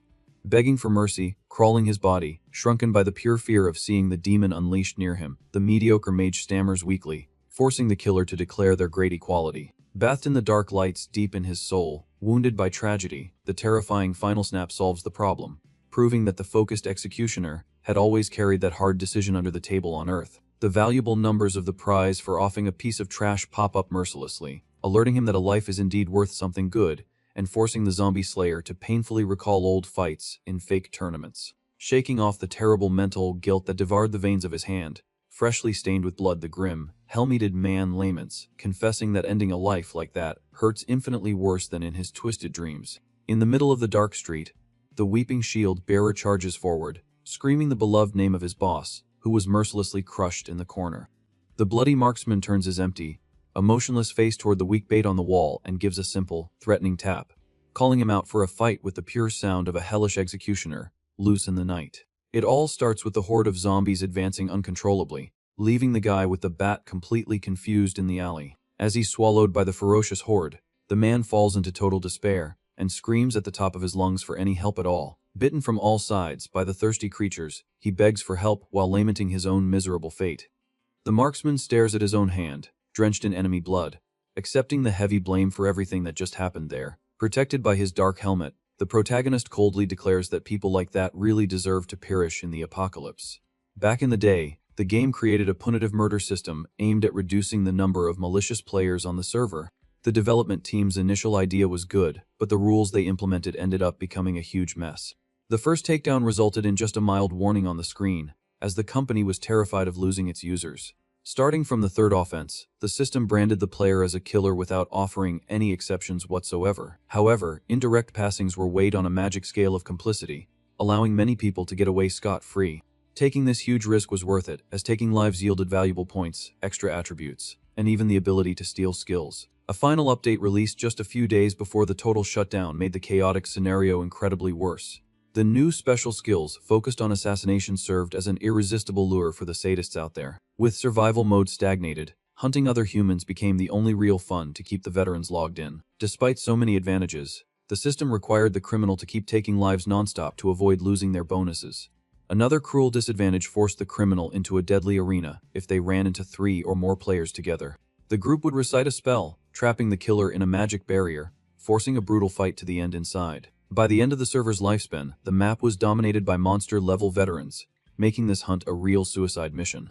Once marked by the merciless system, the player had no way to go back and erase the trail of blood from their hands. Clutching his own chest tightly, the cook finds the absence of the classic killer mode heartbeat strange. Staring at the blonde guy's body on the ground, he concludes with relief that the punitive rules don't apply before the tutorial starts. Knowing he has a few hours of total freedom ahead, the looter reflects on his own violent actions today. The hunter admits that this real world demands drastic measures and accepts that his own sanity has also gone off the deep end. Wiping the bloody knife on the enemy's clothes, the tactician decides to abandon his foolish thoughts and stick to his plan. Standing in the middle of the destroyed police station, the warrior reaffirms that his great golden rule remains exactly the same. Gripping the weapon in his hands, he guarantees that he will always respond to any kind of injustice with twice the brutality. Tossing the heavy bag through the luminous rift, the marksman establishes that he won't take lives for fun, only when necessary. The adventurer steps into the glowing portal, confirming that the previous takedown was a major exception caused by the circumstances. Checking the streets with his binoculars in the middle of the afternoon, he gets frustrated because the visits to the supply stores delayed everything. The big problem was that the next stop on his route was completely overrun with zombies clustered at the entrance. Spying on the invaded building from a distance, the strategist wonders how long that amateur group will hold up under the pressure. The glass facade cracks with a piercing sound, signaling that the weak, makeshift barrier wouldn't last much longer. Inside, a guy with an iron pipe loses his patience and tells the group to get out, reinforcing that the dead are blocking everything. Annoyed by the coward's attitude, a guy with spiky hair demands respect, stating that they aren't idiots. His companion in the red jacket cocks his crossbow, doubting that the pipe guy has the guts to shoot anyone. Acting with pure mockery, the spiky-haired delinquent warns that the poor guy chose the worst possible person to annoy. Pulling the trigger without mercy, the crazy archer reveals that his great specialty in the past was hunting humans. The arrow tears through the air, hitting the man's shoulder squarely, drawing a desperate scream of pain in the middle of the room. The other survivors are in shock from the sudden attack, indignantly asking if the archer has lost his mind. The coward scoffs at the situation and warns that in the apocalypse, the only law that matters is the pure survival of the fittest. The spiky-haired partner tells the injured group to get out of there fast, threatening to aim for the man's head on the next try. Watching the people flee in fear, the archer insults the victims, saying they would have saved themselves some pain if they had just obeyed. Satisfied with the damage, the aggressor in red jokes that he's settled his indigestion, but then hears a stream of curses from behind. The guy with the pipe points a furious finger, reminding them that he warned them about the monsters, and they were the ones who told the group to leave first. Smashing the glass with brutal violence, a hungry zombie invades the hall, completely surprising the two delinquents. The undead grabs the archer from behind by surprise, making the coward let out a high-pitched scream of pure terror. Fleeing desperately with his girlfriend, the spiky-haired guy yells for them to run, while Song Ho ironically praises his attitude.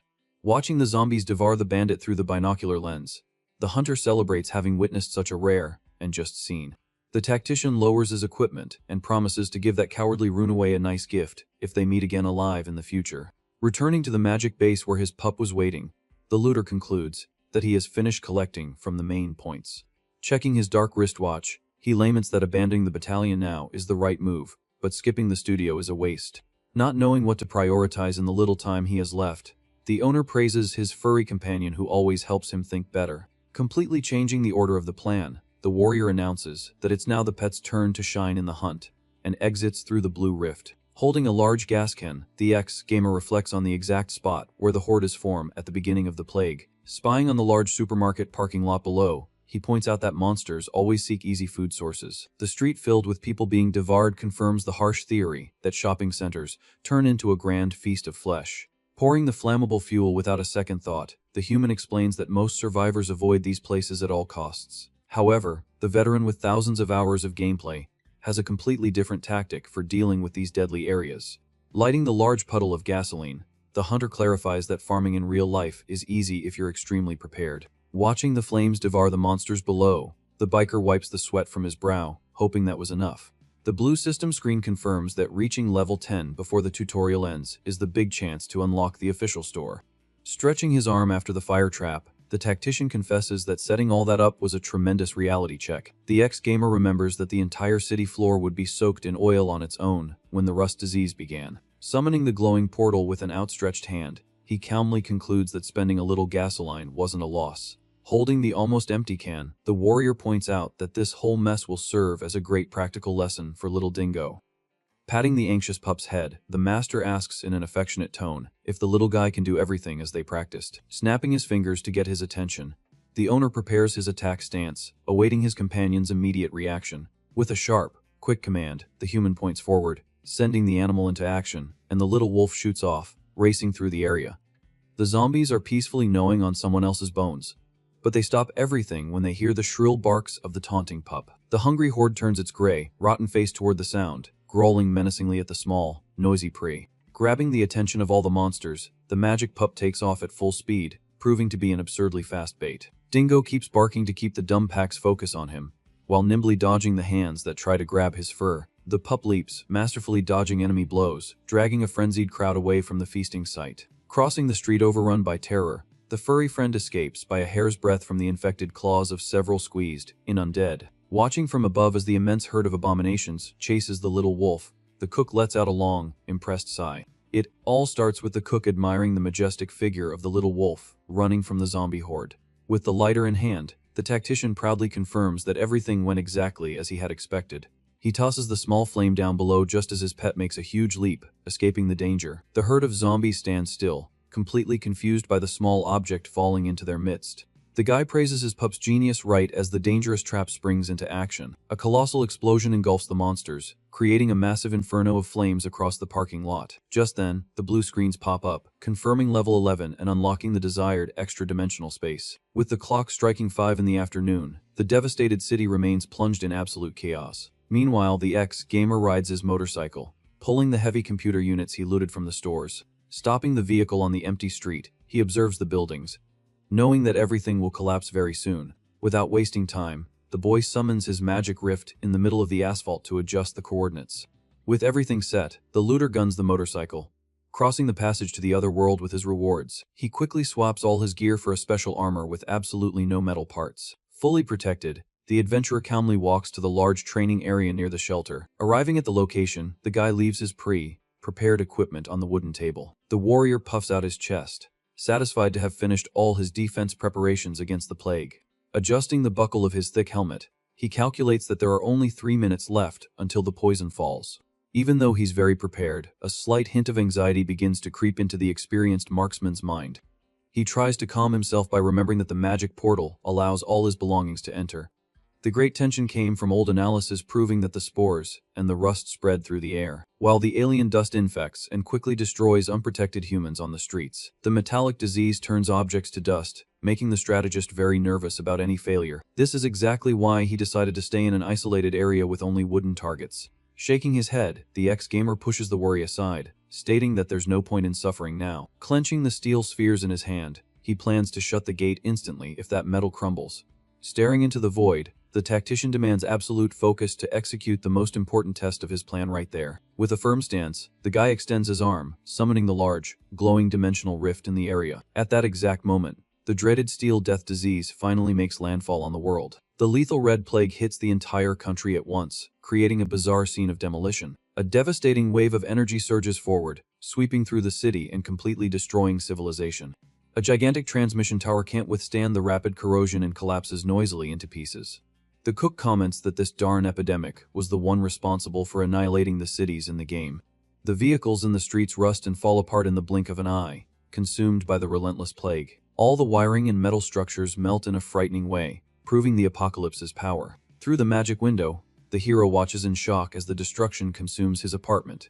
It sends all of humanity back to the harsh Stone Age in just a fraction of a second. The beautiful urban landscape turns into an immense plain of gray rubble and lifeless dust. Standing in front of his blue rift, the guy admits he prepared way too much to witness this. However, a huge explosion flies out of the portal, making the boy back away, cursing in fear at the fire. Shielding his face, the ex-gamer deduces that the army's massive ammunition depot just went off. Focusing on what really matters, the tactician opens his hand, terrified to check his great final test. A gigantic wave of relief washes over him when he sees that the 2 spheres are still completely perfect in his palm. But the strategist quickly cuts his celebration short, assuming a much more serious and somber posture. Observing the end of the world, the hunter confesses that it's very difficult to call his own luck a good thing. Not sure how to feel, the survivor just extends his hand and commands the dimensional passage to close. As soon as the blue light vanishes from the forest, the boy tells himself to focus only on the next plan. Walking back to his safe hideout, the guy gets lost in his own silent thoughts. But the tactician stops, completely confused, when he comes face to face with a trio of beetles standing at his door. The insects glow magically, and the base's owner asks why the thieves have the nerve to come back here. The cook is startled when one of the little beetles extends its tiny arms, offering a valuable wild ginseng. Crouching near the cute little creatures, the human questions if this is some kind of apology. Shaking the rare item in his hand, he gets the message quickly and asks if the little ones want more sweets. Staring daggers at the critters, the ex-gamer warns in a very serious tone that they are pushing their luck with him. However, the warrior's heart melts instantly when he notices how adorable the little thieving critters seem to be. Letting out a friendly chuckle, the strategist gives in to the cuteness and proposes an official deal with the little crew. The boy raises a finger, warning that he needs special items much more than common food. Seeing the critters' confused faces, he sighs in frustration, thinking his brilliant idea wasn't going to work.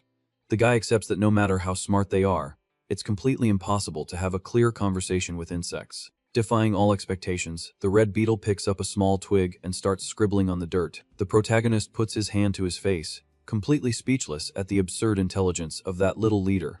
The little monster points to the drawing, making the guy ask impressed if the trade will be for war now. Flashing a huge grin, the hunter agrees very excitedly, promising sweets for the new merchandise. The little red critter taps the twig on his hand, giving him a small scolding, and the human laughs, apologizing for being hasty. The beetle turns to its companions, making some strange little noises with the intention of passing on the mission strategy. Raising its chubby claw victoriously, the insect leader confirms that they've struck a great business deal there. The system screen soon beeps, confirming the magic negotiation with the swarm, and the cook murmurs as he reads the new request. Analyzing the glowing message, the ex-gamer remembers that his other pets also needed this exact step. Pressing the accept button, the tactician finds it bizarre that animals with such high intelligence become mere properties of the game. A huge window details all the heavy duties of the contract, leaving the boy shocked by the system's absurd bureaucracy. Seeing that there's absolutely no disadvantage in this union, he signs the document without a second thought. The universe's intelligence seals the magic deal for good, while the new master grumbles, trying to understand all that contract craziness. The little beetles don't waste a second and immediately dart off, super excited to search for the area's coveted treasures. Surprised by the incredible energy of that little crew, the adventurer extends his hand, telling the newbies to wait just one more second. Pulling a valuable yellow package from his backpack, the guy points out with a laugh that the gang only showed up at the base because they were so hungry. Holding the package of sweets in the air, the warrior happily celebrates the unexpected alliance, promising to feed his cute new excavation employees. It all starts with the protagonist sealing the deal and saying he hopes to do good work with those little magic beetles. Waving to the flying critters, the guy warns in a playful tone not to just run off with the food and to bring back the items. Maintaining a threatening smile, he swears that if he gets double-crossed, he'll drop survival just to hunt those insects to the ends of the earth. Now inside the dark base with his pup, the cook reflects that in the games, that famous tutorial always started in the dead of night. Calculating the time on his watch, the tactician deduces he still has about 2 or 3 hours left and decides to give things one last check. Instead of using this moment to rest his body, the ex-gamer chooses to keep moving and packs his own supply bag. Rummaging through the belongings of that enemy guild, the guy is quite impressed to note that the bandits were very well prepared. Holding a white knife, the warrior praises the group's intelligence for having found a ceramic weapon, of all things, to use against the plague.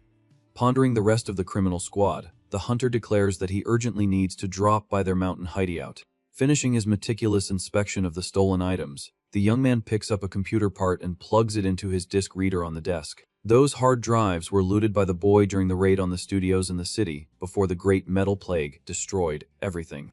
With the equipment properly connected to the base's station, the strategist begins to browse all the content saved in those old files. The screen reveals a huge amount of digital movies and games, and the guy focuses on analyzing everything until he's almost at the end of the long list. Suddenly, the cook's eyes widen a huge shock as he stumbles upon a completely unexpected surprise among the files. The monitor displays a very well-produced music video, making the ex-gamer discover, completely shocked, that Mai Kang was a famous idol. Relaxing in his chair, the protagonist concludes that with all that beauty, it would be weird if the girl were just an ordinary person on the street. Even though he finds the discovery interesting, the guy decides to permanently delete that media file from his computer without a second thought. Recalling the client's hesitant expression in the past, he feels that her time as a singer must not bring back good memories for her. Pressing the keys quickly, the investigator declares that he has already poked through everything that really mattered on those stolen hard drives. Getting up from the chair with a lot of energy, the warrior tells himself that the time has finally come to check out the coveted level 10 reward. Without wasting another second, the tactician opens his mouth and gives the direct voice command, asking for the virtual store window to open in front of him. Staring at the blue glow of the magic interface, he analyzes the panel and notices that the store's look is exactly the same as in the old game. However, a small detail soon catches the veteran's attention, who finds it very strange that the item prices are different from that old update. Looking at the purchase options floating in the air, the hunter murmurs some numbers very intently while doing his calculations. Despite this annoying change in values, the ex-gamer calms down upon confirming that the generation and interaction of things remain identical to the game. Holding a vial and a stone in his hands, he cracks a slight smile, knowing he can exploit an old system bug focused solely on the tutorial. The magic window displays the usage rules for the subspace pocket, and the strategist focuses on checking how this new additional feature works. Testing the command out loud, the guy summons the 5 empty slots around his body, concluding that it serves as a quick access. Staring at the glowing cubes floating right behind his back, the warrior's jaw drops, calling that tactical utility insane. Taking advantage of the wonderful new feature, the archer stores his heavy arrows in there, celebrating that he'll now have to carry less weight. Storing more bags in the magic space, the tactician celebrates the fact that he no longer needs to hide weaponry behind his own blue portal. With all 5 slots perfectly occupied, the guy praises the skill's absurd power, stating that this will carry him in the future. Little Dingo rests peacefully near the fire while his owner says goodbye, telling the little animal to protect their home very well. Raising his left hand to summon the magic, the hunter says in a playful tone that Big Brother needs to go to work now. Crossing the large dimensional rift decisively, the ex-gamer promises to clear the tutorial missions and return safely. Appearing on a completely deserted and destroyed street in the modern city, the adventurer is quite impressed by the total darkness there. Even without seeing almost anything, the biker swears to trust only the moonlight and his terrain sensibility to move forward. Taking a few uncertain steps, he quickly admits that this blind tactic won't work, and soon summons the item stored in the 3rd slot. Pulling out the magic vial, the hero regrets having to use that rare fruit, but prefers to consume the item rather than perish trying to save it. The hunter swallows the glowing purple grapes at once, immediately activating the special properties that greatly improve his night vision. The warrior's eyes glow with an intense green hue, confirming the strong visual effect, and he lets out a small shout of pure excitement. The view of the destroyed city becomes incredibly clear in an instant, making the looter celebrate wildly for being able to see everything again. With the darkness problem completely solved, the guy lowers the thick visor of his helmet and decides to focus on finding a safer shelter. Sneaking past a street crowded with zombies, the marksman recalls that this world's interface is garbage and never warns about events. The tutorial completely breaks this annoying rule, and the formation of a gigantic wall of running zombies served as the main alarm. Hidden in the alley, watching the monsters pass by up close, the tactician tries to calculate the exact moment that blocking horde will appear. The first dangerous condition to trigger the fury of that immense herd was simply being spotted by the creatures roaming the asphalt. Nimbly climbing the facade of a broken building, the intruder remembers that grabbing an item from the initial mission also triggered the deadly swarm on the street. Now inside the dark room and away from the window, the hunter reflects on the collection method and asks himself if he's at a safe distance. The bizarre trick to get the desired mission loot consisted of just staring at an empty spot on the ground for a long period of time. As a blue magical energy begins to draw the item out of thin air, the veteran remembers that old system bug focused only on the tutorial. The secret to the perfect cheat was to stretch out his arm and grab the heavy armament long before it finished materializing completely in the air. Holding the physical object firmly in his gloved hands, the looter celebrates the game's glitch that creates an identical copy of the weapon nearby. The warrior laughs, showing off the 2 ebony clubs, shocked that the generated clone is the valuable official version sold in the Magic Systems store. Reading the old update notes very carefully, the strategist acknowledges that this specific change was a true gift. The loud roar of the undead crowd leaks through the room's broken window, making the tactician comment on the loud noise of the beasts outside. Tiptoeing near the shattered glass, the hero tells himself to calm down, warning that he can't just run blindly through the overrun street. Leaping from the window with great violence, the vigilante scoffs, saying that whether he likes it or not, he'll eventually get sick of seeing that horde's disgusting face. Landing with a crushing blow to a monster's head, the fighter mentally explains that there were several ways to beat the tutorial. The abomination's skull explodes under the immense force of the brutal blow, proving that beating the plague to a pulp was the most basic route here. Without giving an inch, the hunter spins his heavy body, delivering another arsing blow capable of annihilating the rapidly approaching beast. The warrior continues his bloodbath, dishing out merciless strikes that shatter the stubborn infected with a crackle of rotten bones. With his helmet visor stained with fresh blood, the marksman embraces the brutality, guaranteeing he will massacre every threat in that entire area. Dodging a quick lunge, the experienced survivor points out that, if the newbies hated the great carnage, they could resort to running. Blasting through the destroyed asphalt like a lightning bolt, the biker cuts through the danger, showing that breaking through the blockade by running is also a valid route. The dense wall of monsters tries to crush the escape route, but the vigilant whirls his heavy weapon, slicing through the slow bodies, blocking the way. Taking advantage of a gap in the disgusting encirclement, the tactician lands a great, swift kick to the enemy's open chest, sending the carcass into the middle of the street. Using his own accumulated strength, the hero plants his foot firmly on the broken building's side wall and makes an incredible leap over the furious herd. Touching the dirty ground again, The warrior feels the insane pressure of the deadly pursuit and ends up letting out a small, frustrated curse. Looking over his dark jacket's shoulder at the mess, the experienced player admits with a laugh that he'll never be as agile as his old gaming friends. Tossing that harsh comparison aside, he focuses on what matters, stating that there's no problem at all in adopting a different fighting style. Gripping the handle of the glowing club, the masked hunter advances fearlessly, revealing that his personal strategy for this mission is quite direct. Completely ignoring the weak herd, the runner sprints, laser-focused on the core idea of just locating the big final boss and finishing him off. Following pure, wild intuition, the human runs frantically through the urban debris without affording himself the luxury of even a second's rest. The warrior slams on the brakes upon spotting the enormous mutant zombie in front of him, assuring himself that he wasn't searching for the beast blindly.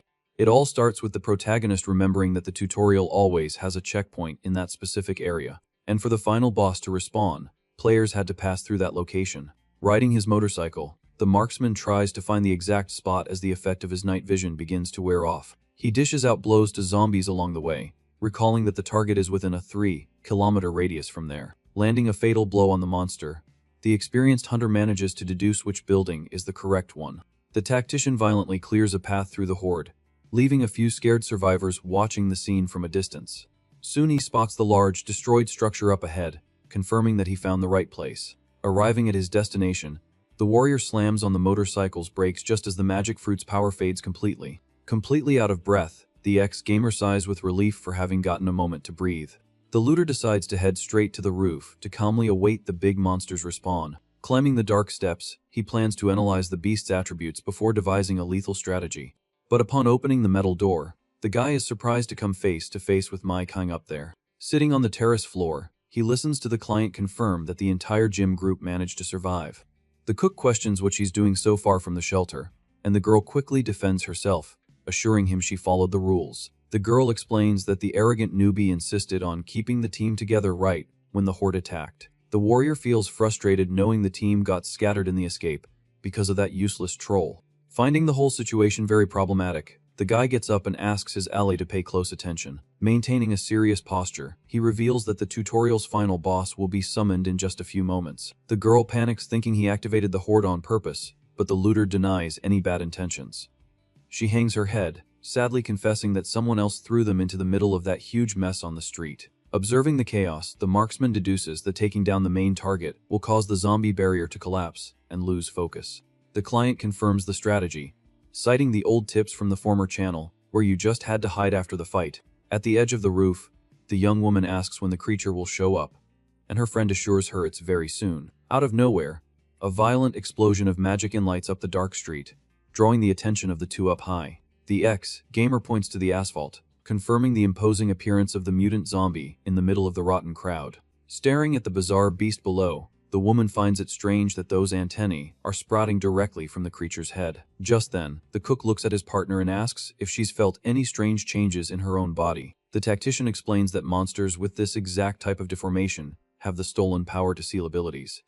The girl panics at the warning and tries to summon her status window quickly to get the real proof. Reading the large, flashing red screen in the air, Mi Kyung reports, completely terrified, that her powers have been blocked. The hero firmly asks if the woman still trusts him, and she agrees without hesitation because of all the help. Checking the girl's backpack, he confirms with relief that the red flare is still safely stored inside. The marksman turns to the edge of the building and orders his friend to draw all the zombies' focus from up there.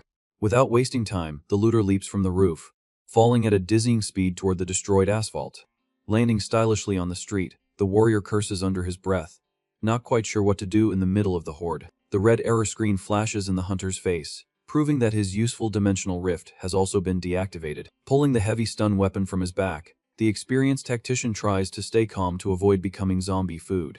He reflects that back in the old server days, the beasts would block other elements since no one had superpowers. Getting lunged at by surprise from the herd, the cook regrets being careless when organizing his magic shortcuts. However, the subspace pocket panel appears, floating brightly in the air, leaving the guy completely shocked.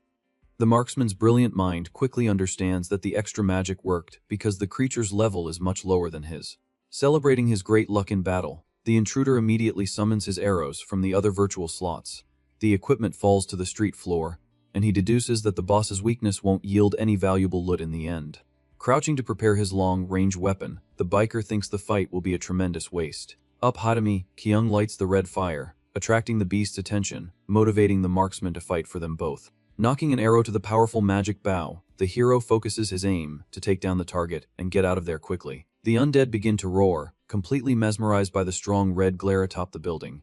Watching his friend daringly wave the smoke around, the marksman praises her talent for drawing all the focus. Inspired by the young woman's bravery, the ex-gamer draws the string, focused on doing his part of the deal. The big shot hits its mark, granting a physical bonus, and the tactician smiles, noticing that the hunt turned a nice profit. Making an insane leap over the slowpoke horde, the vigilante promises to finish the job with just one brutal blow. The heavy club tears through the night air, hitting the abomination's shoulder with a violent blue flash. The creature recoils, grunting in pain, and the hunter gets frustrated for missing the lethal blow because of the darkness. Quickly resuming his offensive stance, the cook warns that he won't let his guard down on the street. The warrior begins a true dance of death, dodging monsters to focus exclusively on the larger target. The beast smashes the asphalt with fury, but the biker is already flying through the air, ready to lay into the creature. Raising his brutal spiked shield, the guy decrees the enemy's end, smashing it in its rotten face. The crushing shock obliterates the bizarre head, splattering a massive purple goo all over the battlefield. The system announces that abilities are back to normal along with a low reward, leaving the fighter disappointed. Rummaging through the wet goo, the curious looter finds a small, shiny object lying among the fallen bodies. Holding the simple bracelet he found on the ground, the hero is surprised to find that the accessory grants magic bonuses. The ex-gamer finds it very strange to find exactly two identical pieces, but a scream from his ally cuts off his thoughts. The girl lands with a thud after using her teleport, and he deduces that the jewelry is a pure mission reward. Reading the old system updates on the blue screen, he realizes the extra score came from those old game tests. Staring at the shiny prize in her partner's hands, Mai Kung points to her own arms, very surprised. The young woman refuses the wonderful gift, feeling ashamed for not having fought, but he insists, handing her the item. Adjusting the bracelet on her wrist, the kind biker states that her distraction atop the building was the key to victory. With this problem finally solved on the deserted street, the hunter keeps his guard up for the next dangers. The vigilant invites his ally to go to the gym shelter now, but the woman soon calls him over, distressed. Pointing to the giant building up ahead, the client warns, terrified, that the entire hideout was tilted. The tactician assesses the strong cracks in the wall, demanding the squad abandon the space as quickly as possible. The cook argues that the terrible engineering could bring the whole thing down soon, and his friend swears to warn the big guy about the risk. Walking up the entrance stairs, Song Ho plans to gather the group upstairs to discuss the tense issue of the killers. Just then, the coach appears with his arms crossed at the top of the ramp. Laughing with relief to know the marksman was alive. Overjoyed with the great reunion, Mai Kyung shouts the coach's name, running excitedly to see her strong partner safe and sound. It all starts with Song Ho shaking Hyung Jun's hand and revealing he's very happy he didn't turn into a zombie, while his partner jokes, asking for a little emotion. The big guy invites his friend to talk inside, mentioning that their college buddy, Yu Hyun, was also already there. Just then, a loud shout of surprise echoes through the place, questioning if an insane story was really true. On the building's staircase, the student is in disbelief, asking if the biker really defeated a dreaded tutorial boss that copied abilities. Calmly taking off his heavy gloves, the tactician sits on the floor and assures him it was no reason for such a fuss. The ex-gamer explains he only managed to fight one-on-one because the brave Mai Kung drew all the other zombies far away. Sitting on the steps, Yu Hyun praises the hero's tremendous courage, who just gives an awkward little laugh, trying to play down the situation.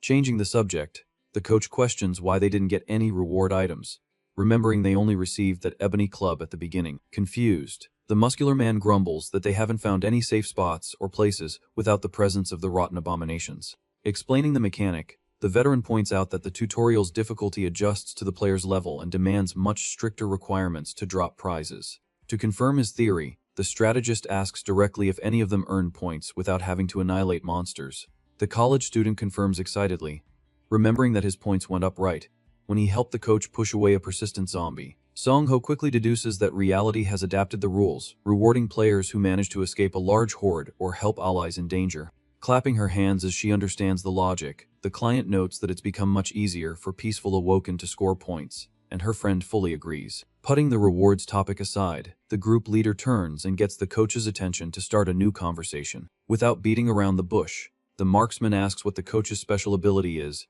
cutting off the man's surprise and demanding he not play dumb. His buff friend recalls the old tip about the system applying the tutorial at the beginning, and immediately checks his own status window. The tactician's brilliant mind races, deducing that awakening early served as a nice pre-registration prize and that all survivors gained powers.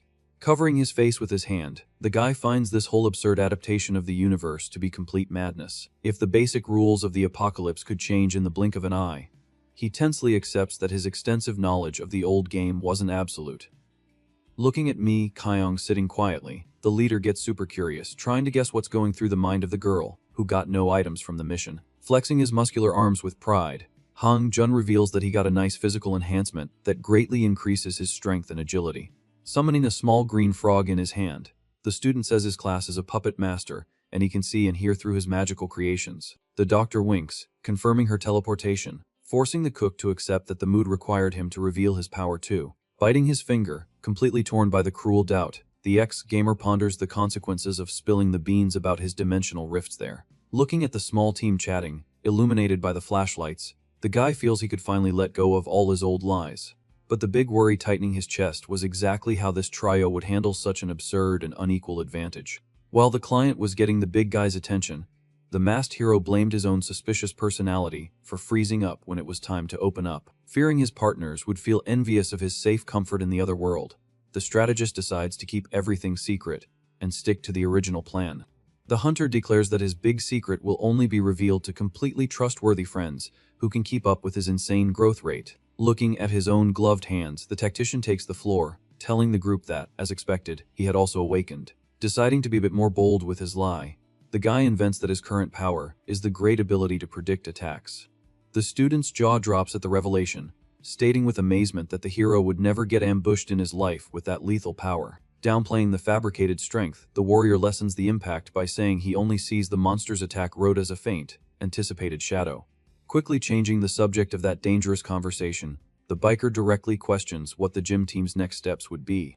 The coach comments that he'll still need to discuss it when the others arrive, but assures him the total focus will be on surviving while leveling up. The memory of the virtual store pops into the protagonist's mind, confirming that passing on the tips about unlocking the auction was a masterstroke. Overflowing with a red aura of fury, the big guy swears that after getting stronger, he will crush the cowardly gang that hurt Mai Kyung. Very satisfied with the result, the marksman confirms that giving out the jerk's address was worth every second, then interrupts his friend's rage. Surprising the master, the college student apologizes for the interruption and asks, out of pure curiosity, what exact level the biker was already at. His ally agrees with the boy's question, remembering that the brave hunter annihilated the great tutorial boss all by himself. Opening a snack packet, the muscular man joins the fun, deducing that with that absurd ability, the guy has been hunting zombies since the very beginning. Analyzing the apocalypse math, Yu Haiyan ponders the huge difference in strength between his level 1 and the difficulty of the reborn beasts. In a friendly atmosphere, the coach puts the kid in a playful headlock, laughing loudly and guessing that the hero must be around level 4. Mai Kang supports the duo's guess, revealing that she was already at level 2, forcing the embarrassed strategist to stammer in agreement. Trying to hide his own gigantic level, the guy awkwardly agrees, wondering internally if his allies were covering for him. Taking the roughhousing too far, the gigantic partner ends up choking the poor student, who faints and sprawls out on the building floor. Taking the cue, the tactician gets up from the stairs, adjusts his gear, and announces that the night was too far gone for him to stay there. Turning his back to leave, the lone survivor is stopped by his companion's deep voice, asking him to wait a moment. The big guy holds out a plastic bag containing some quick snacks and a nice pair of magic binoculars built by the talented young college student. The cook questions if the group can really spare those vital items, and the man retorts, assuring him it's nothing compared to the help they received. Breaking the ice, the bodybuilder asks if he's ever told him the real reason for his separation from his wife, leaving the boy very confused. Tapping his own leg to ward off nervousness, the coach states he's going to share the story now precisely because it's so embarrassing. The guy recalls his partner's neuroses, who refused to even eat his wife's delicious snacks out of pure terror of suffering a simple muscle loss. Sighing heavily, the man confesses that this sick obsession with his body created a snowball of lies, where he pretended to eat just to please her. The masked warrior listens to that intimate confession in total silence, paying close attention to his great friend's sudden vulnerability. In a super welcoming gesture, the guild leader points out that everyone has secrets, and that the guy will have all the time in the world to open up. It hits the vigilant right then and there, realizing that both the big guy and Kyung already suspected his heavy lies about his abilities. Waving his hand to dispel the melancholic mood, the coach ends the conversation, saying he's already talked too much for one night. Pulling his partner closer, the muscular man tries to comfort his friend, assuring him that the level difference between them will soon disappear with enough training and effort. Extending her hand very affectionately, the doctor asks from the bottom of her heart for the hero to survive until the day the group can officially unite. Pushing the heavy terrace door to leave, the lone biker accepts the sentiment and promises to make short visits from time to time. Now outside and breathing out smoke, the marksman is completely stunned, feeling a strong, absurd wave of cold hit his face. Clearing a path with his large metal shovel, he finds it completely crazy that Earth is on fire while this other world was freezing under snow. Leaning the tool on the white ground, the worker's eyes widen in disbelief at the icy mess that has taken over his entire peaceful forest. Staring at the huge ice spikes sprouting from the ground, he celebrates having stored all his valuable supplies before they were completely destroyed. More relaxed about the unusual situation, the strategist changes his perspective, pointing out that this magic blizzard could also bring great benefits. Analyzing the immense sharp points bearing the perimeter, he concludes that he's gained a strong extra defense, ensuring peace from the goblins for several days. The engineer's gaze focuses on the large frozen excavator, and he decides to postpone the moat's construction since the earth would be as hard as rock in that lethal cold. Bathed in the white snowflakes, the excited adventurer claps his hands, announcing that the time has come to review his urgent plans for the future. The boy brings to mind the brutal and bloody screen of the old server to remember that the one and only final objective of that system was to stay alive. Recalling the endless hordes of bestial monsters decimating weak groups on the map, he reinforces the relentless and cruel law of survival imposed by magic. The veteran's deep technical knowledge indicated that the body's tactical limit allowed for equipping a maximum of 5 combat items at once. In addition to the valuable equipment, the rare players could only carry the extreme limit of 10 great magic abilities on the same attack bar. To make the whole gameplay worse, breaking this limit made the system automatically delete the oldest magic, generating the greatest possible frustration in the game. It all starts with the protagonist remembering that, depending on their style, players would create the worst kind of contamination to stay at the top of the food chain. Sitting peacefully in his room, he concludes that all this domination madness only worked inside the game. Bringing Mi Kyung's face to mind, the tactician understands that in real life, the number of variables is much greater. The warrior also recalls the big guy's rant about the zombie invasion, suspecting that an update changed everything while he was asleep. Resting his chin on his hand, the ex-gamer reflects silently, trying to find a good way to deal with all this new chaos. Staring at the large whiteboard full of notes, he realizes with relief that, deep down, the logic of the apocalypse hadn't changed at all. Grabbing some important equipment from the table, the guy reaffirms that the goal is still to stock up on supplies, gain powers, and live. Adjusting his dark gloves with a slight smile, the looter declares that he just needs to keep doing exactly what he was doing before. Looking at the large green map on the wall, his short-term goal is to finish the base's moat and annihilate the dangerous owlbear in the valley. In the long term, the hunter plans to steal the festival's fireworks and keep an eye on the group from that large village on the hill. Just then, a flash of memory brings the faces of the bandits and his allies to mind, making the marksman curse for having so much on his plate. Completely stressed out, the cook messes up his own hair and gives up on frying his brain, trying to solve everything at once. The adventurer gets up from his chair with his furry partner, announcing that the zombies go to sleep at midnight and their destination will be the beach. Walking to the tool panel, the strategist pulls out a nice machete, deciding to focus only on preparing for the immediate mission. Later, on the city streets, a guy stares at someone on the ground, grumbling indignantly about that piece of trash in his way. The bandit in the cap curses at the victim lying on the sidewalk, humiliating the guy for not even knowing how to open a simple gas can. Kicking the man hard in the stomach, the bully complains about being talked back to, while his partner asks him to stop. Denying the woman's request, the criminal states that he can't relax thinking about the fact that Song Ho survived and awakened. Cocking his heavy crossbow with a lot of anger, the scoundrel declares that the best move they have is to erase that sorry excuse for a person right away. Hiding in the shadows of the dark alley, the hunter scoffs at his own intuition that told him to check out the area. Sizing up the incendiary bottle in the woman's hands, the marksman puts the pieces together, realizing the trash planned to burn down his house. With the cold eyes of a killer, the warrior swears to himself that it's impossible to have any mercy against such dangerous threats. Stepping out of the darkness into the middle of the street, the biker smiles sadistically, welcoming his unwanted visitors. The criminal duo trembles in fear at the phantom-like appearance, and the hero replies that he just stepped out to get some fireworks. Completely lost, the guy in the cap's eyes widen as he demands to know why the target is out for a stroll so late at night in the chaos. Explaining with the utmost calm, the vigilant reports that zombies are diurnal creatures, and always conk out at midnight sharp. Keeping the quick lesson going, he warns that the street is clear as long as they avoid the dangerous mutations, leaving the enemy confused by the information.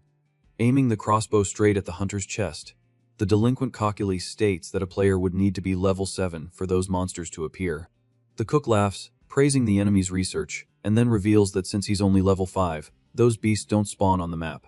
Flashing a dark, beautiful smile, the tactician drops a hint, asking if the bandit ever stopped to think that his boss's tips could be false. The bully backs away, a bit tense, wanting to understand where the conversation is going, and the hero just thanks the gang for changing his initial plans. Displaying an intimidating purple aura, the hunter announces that he decided to attack and loot that guild's hideout before going after the fireworks. Trembling with the enemy's fury, the criminal states that the guy has gone completely insane for proposing such a suicide attack. But the gang boss quickly regains his scoundrel posture, ordering his henchmen on the street to take care of the intruder quickly.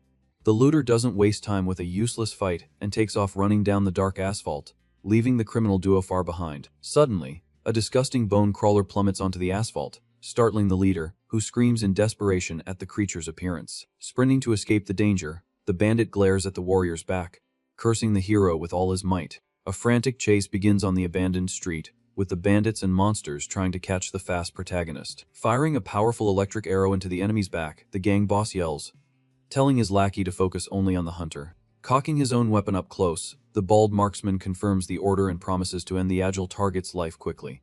But before he can even pull the trigger, the lackey gets a deadly shock from his own trap, flying brutally through the air. The leader and the woman flee in terror, running right past their fallen companion's body without paying the poor guy any mind. Fleeing from the swift beast, the criminal curses the situation, lamenting that the ex-gamer's trap worked so well on the asphalt.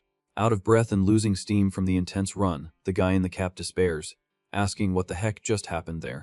Reaching an empty intersection, the cowardly delinquent tells his ally to go one way while he flees the other in an attempt to shake the pursuit. Cornered by the hunter in the middle of the alley, the bandit raises his arms, trembling with terror, and begs for any kind of help. Ignoring the cowardly pleas, the hero detonates the flammable bottle, causing a giant explosion in the adversary's face. The violent flames light up the narrow path, frying the human trash's body without the slightest mercy in the middle of the night. Fallen to his knees on the hot asphalt, the criminal despairs upon seeing the bizarre creature approaching, lamenting his own lethal ruin. Refusing an easy end in the beast's claws, the scoundrel tries to draw his weapon, gritting his teeth and swearing he won't go down without a fight. But the abomination is relentless and fiercely bites the man's shoulder, who curses, feeling the excruciating pain of the rotten venom tearing through his skin. Attacked by the beast, the enemy's body writhes in agony while the biker observes the scene, defining it as something pathetic. A large puddle of dark blood splatters across the sidewalk, sealing the coward's cruel and deserved fate. Wielding his heavy shotgun, Song Ho aims the weapon and mentally thanks the idiot for injuring the monster before his demise. Focused on the great remaining threat of the night, the marksman announces that the time for the long-awaited final blow has come. Kneeling on the ground for stability, the tactician fires a huge, luminous magic shot, crossing the alley with full force.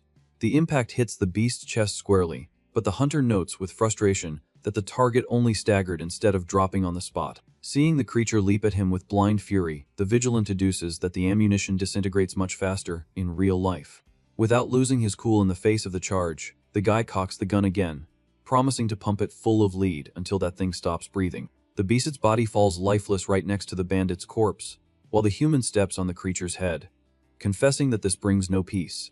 Reading the level 12 updates on the glowing screen, the tactician wonders if taking out other people indirectly will affect anything in the system. Picking up the heavy backpack of the deceased, left on the dirty street, the biker coldly asks the enemy to hold no grudges in the afterlife. Walking calmly through the alley full of bodies, the vigilant declares that it was just trash foolishly taking out trash, and life goes on as usual.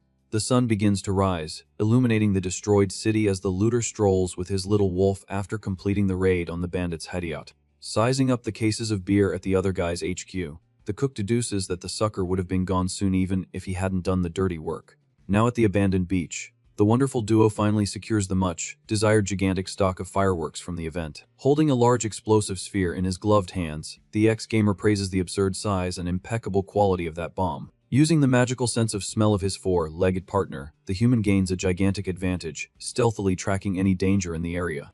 Hiding in the alley to avoid drawing attention, the marksman carefully spies on the dangerous mutations already roaming the corners in the early morning. Taking advantage of the slow creatures that have passed out, the warrior executes each of the sleeping zombies using his cold blade. A mountain of decapitated undead takes over the broken asphalt, proving the enormous efficiency of the stealthy 1-by-1 takedowns. Celebrating the spectacular jump to level 14, the master vibes with happiness, accompanied by the excited bark of his white pup. However, the sky darkens rapidly, heralding a great storm of problems brewing on the gray horizon of the apocalypse. Arriving on the sidewalk of his own building early in the morning, the exhausted hunter lets out a long groan of pure agony, feeling his body weaken.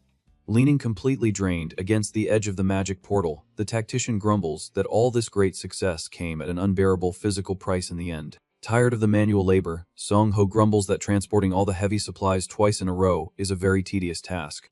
Crossing the glowing rift, he laments the fact that the other world is right in the middle of a long, freezing winter. However, the builder realizes that storing things there is still the best option to avoid problems with sparks and humidity in the shelter. Checking the notes in his notebook, the guy plans his next targets, aiming to check on the doctor's village and the nearby shelters in the region. But the tactician's planning is suddenly interrupted when he turns around, quite startled by something strange in the environment. The street of the modern world is taken over by a very violent storm, making the boy curse at the sudden climate change.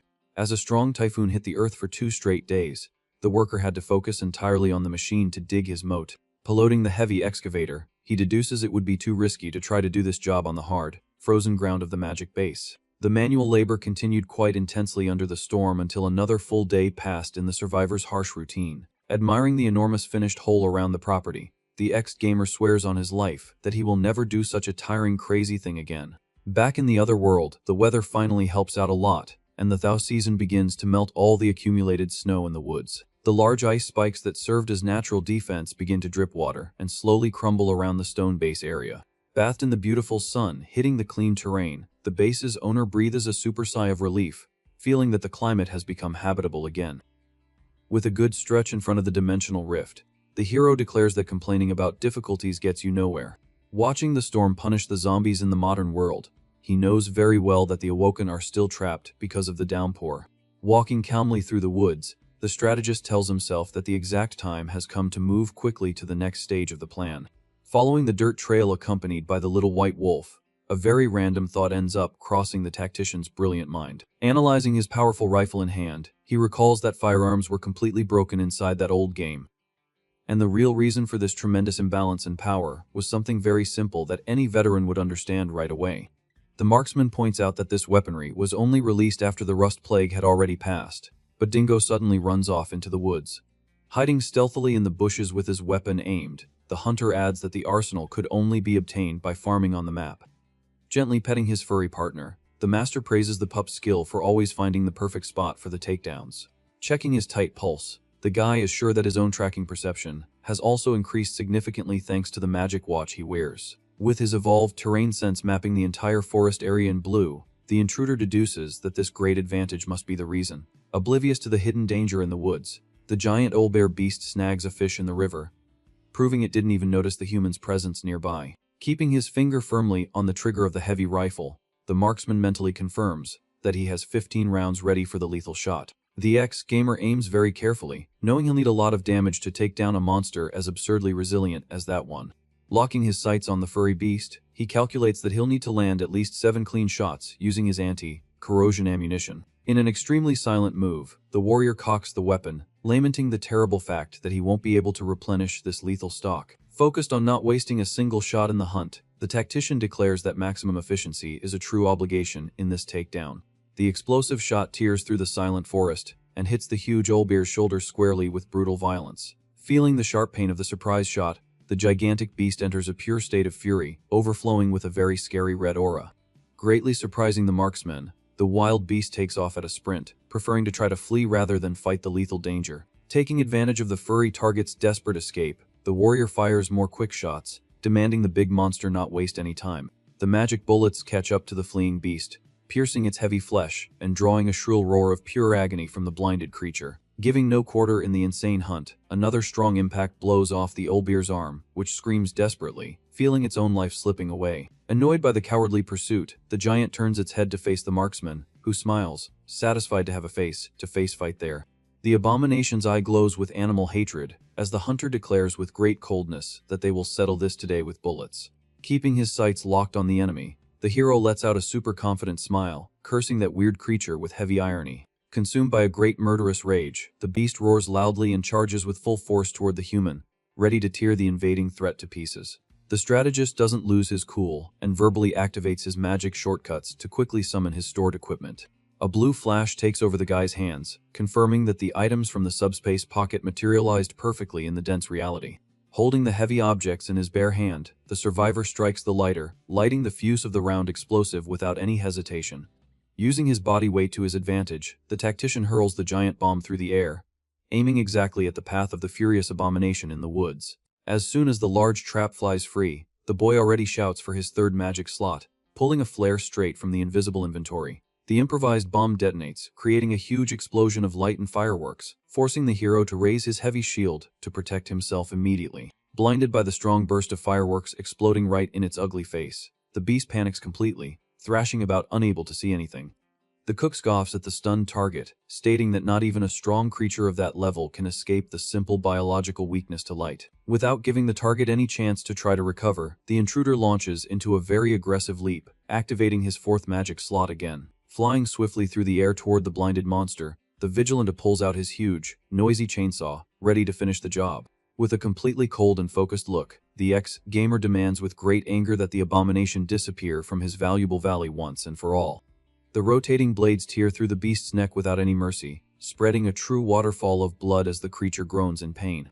The sharp brutality of the clean blow annihilates any chance of the big monster's survival, bathing the dirty ground in a very dark red. The virtual interface celebrates the victory, granting the hefty points and the long-awaited level 15, unlocking a new and curious stealth ability. Panting from the great lethal effort imposed, the victor steps on the beast's carcass and gives the magic command, storing the stained saw back. Checking the blue notifications in the air, the warrior grumbles, completely disappointed, finding the new silent ability incredibly weak. Trying to console himself quickly with the smaller profit, he points out that selling the beast's tough claws as material will fetch a good price. The practical hunter changes his mind, activating the chainsaw again to slice up the large body, stating that he will milk every possible profit. Sitting in the clean woods much later, the guy devours a nice, thick piece of meat, satisfying the enormous hunger from that long, heavy afternoon of fighting. Resting near the warm campfire with his little white dog, the warrior relaxes his body, admitting that this calm moment was the ideal life. The little wolf barks, hastily asking for more snacks, making the cook scold him,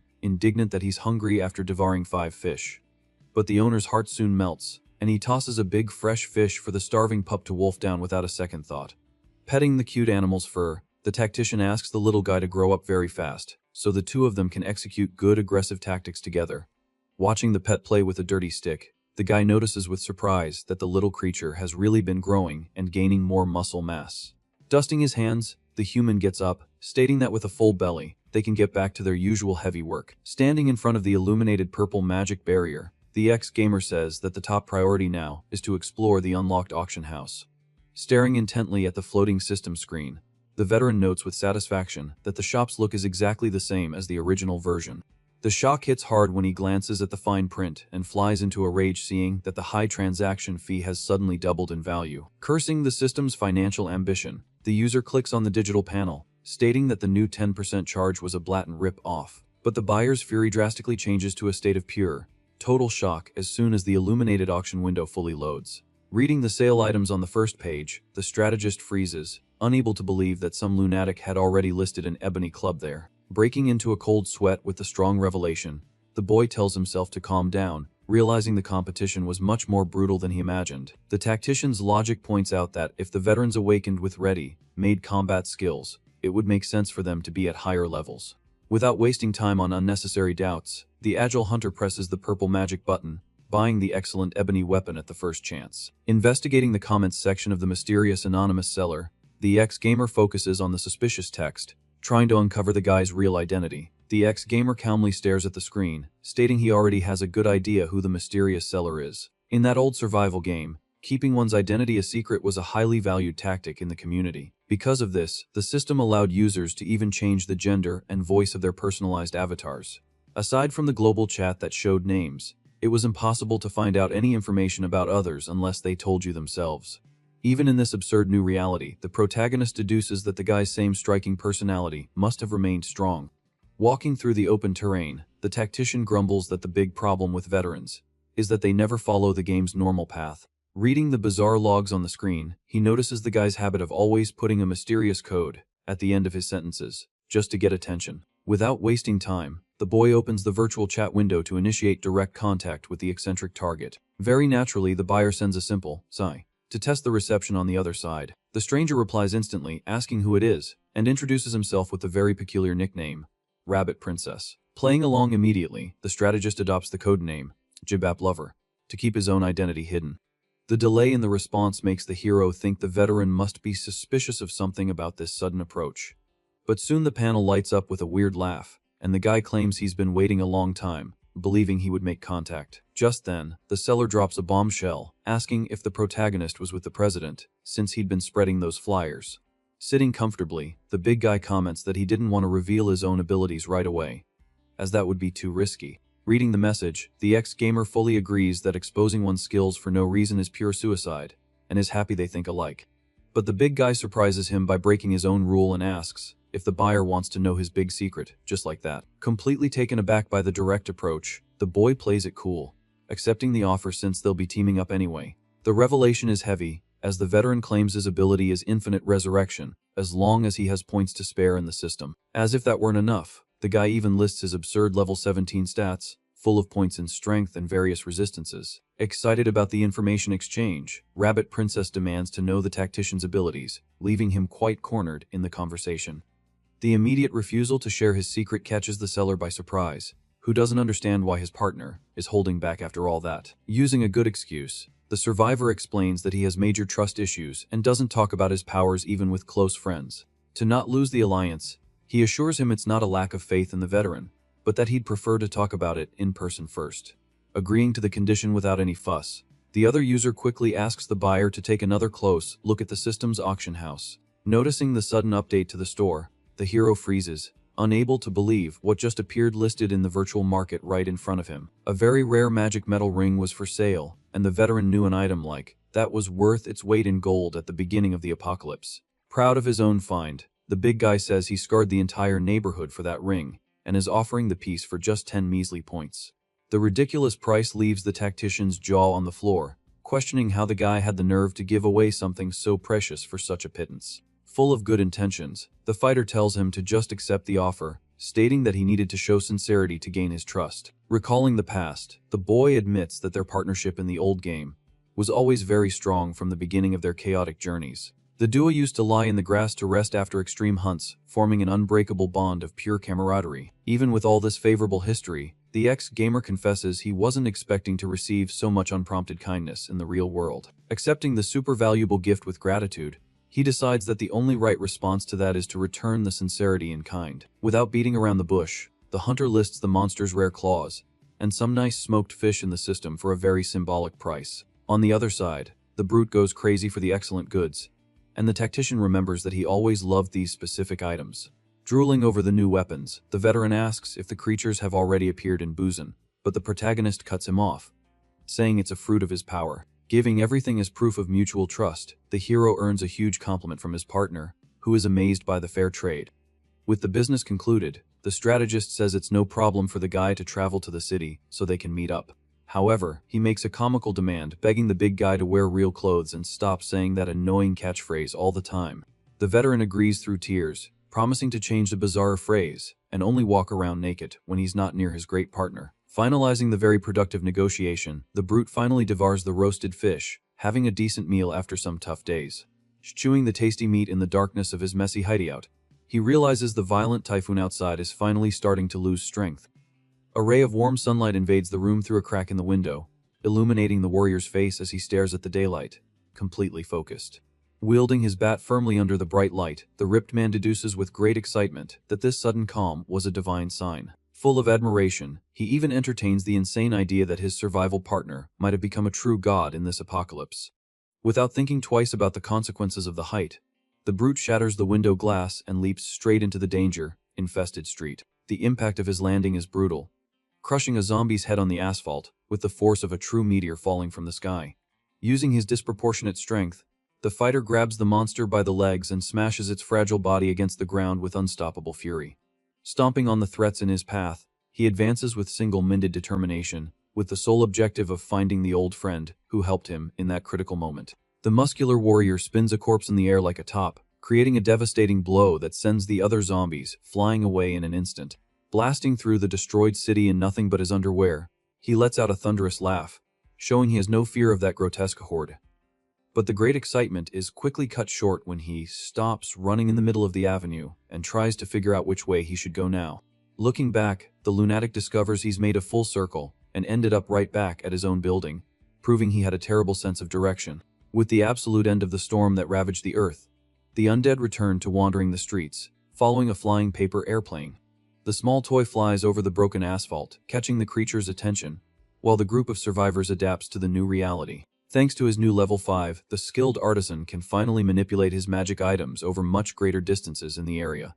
Sitting on the couch, the tactician reads the message informing him that the gym crew has moved their base to a martial arts studio near his house. The message also brings the very unexpected gossip that 2 members of that group ended up starting a relationship in the middle of the world's end. To cap off the good news, the message confirms that the big guy reached the desired level 10 and unlocked the trade tab in his own system. Whenever he received these notices, the strategist would write precise tips to help his allies grow faster and more safely. He tosses the magic paper airplane back through the apartment window, ensuring the group continues to level up without getting wiped out for no reason. Without abandoning his other responsibilities, the boy opens the virtual market again to check on the situation of his newest crazy partner. The brute's replies took an eternity, as he was too busy smashing undead with his fists to get to Busan. Looking at the blue graphs, the ex-gamer remembers that starting from level 15, the amount of experience required by the system becomes surreally absurd. Doing some quick mental math, he deduces that he'll need to take down over 100 zombies just to climb to the next level. Closing the floating screen with a slap, the tactician admits he could hit that abusive mark if he dedicated his entire day solely to hunting.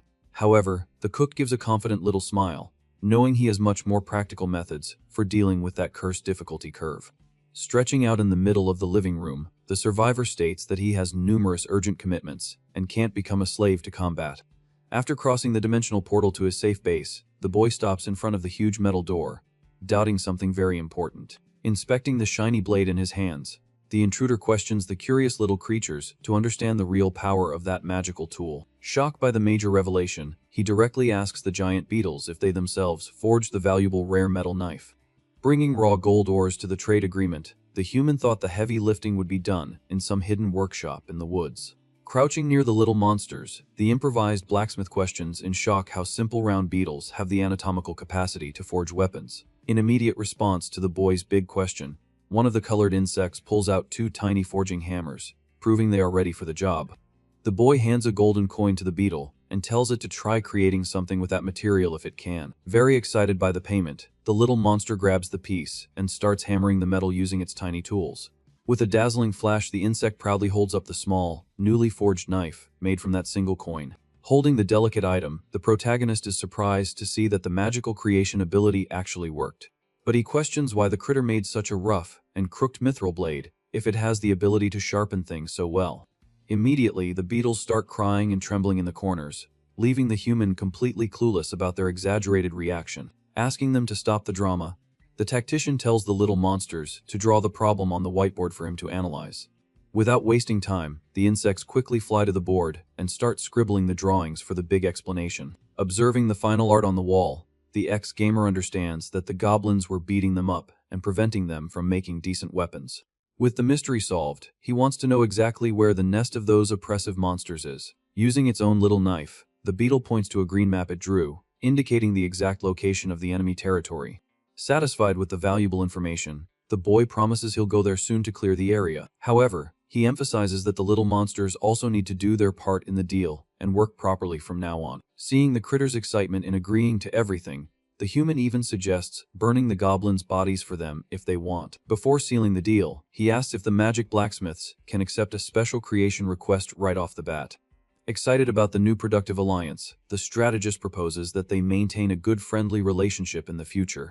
Walking through the streets of the destroyed city, he is shocked to realize that those beetles had enormous leadership potential. Just then, the boy lunges at a zombie and lands a devastating blow right on the creature's head, splattering blood everywhere. The monster falls defeated on the asphalt as the fighter quickly prepares to engage in the next brutal attack. With a swift and heavy move, he smashes another undead against the ground, destroying the threat in milliseconds.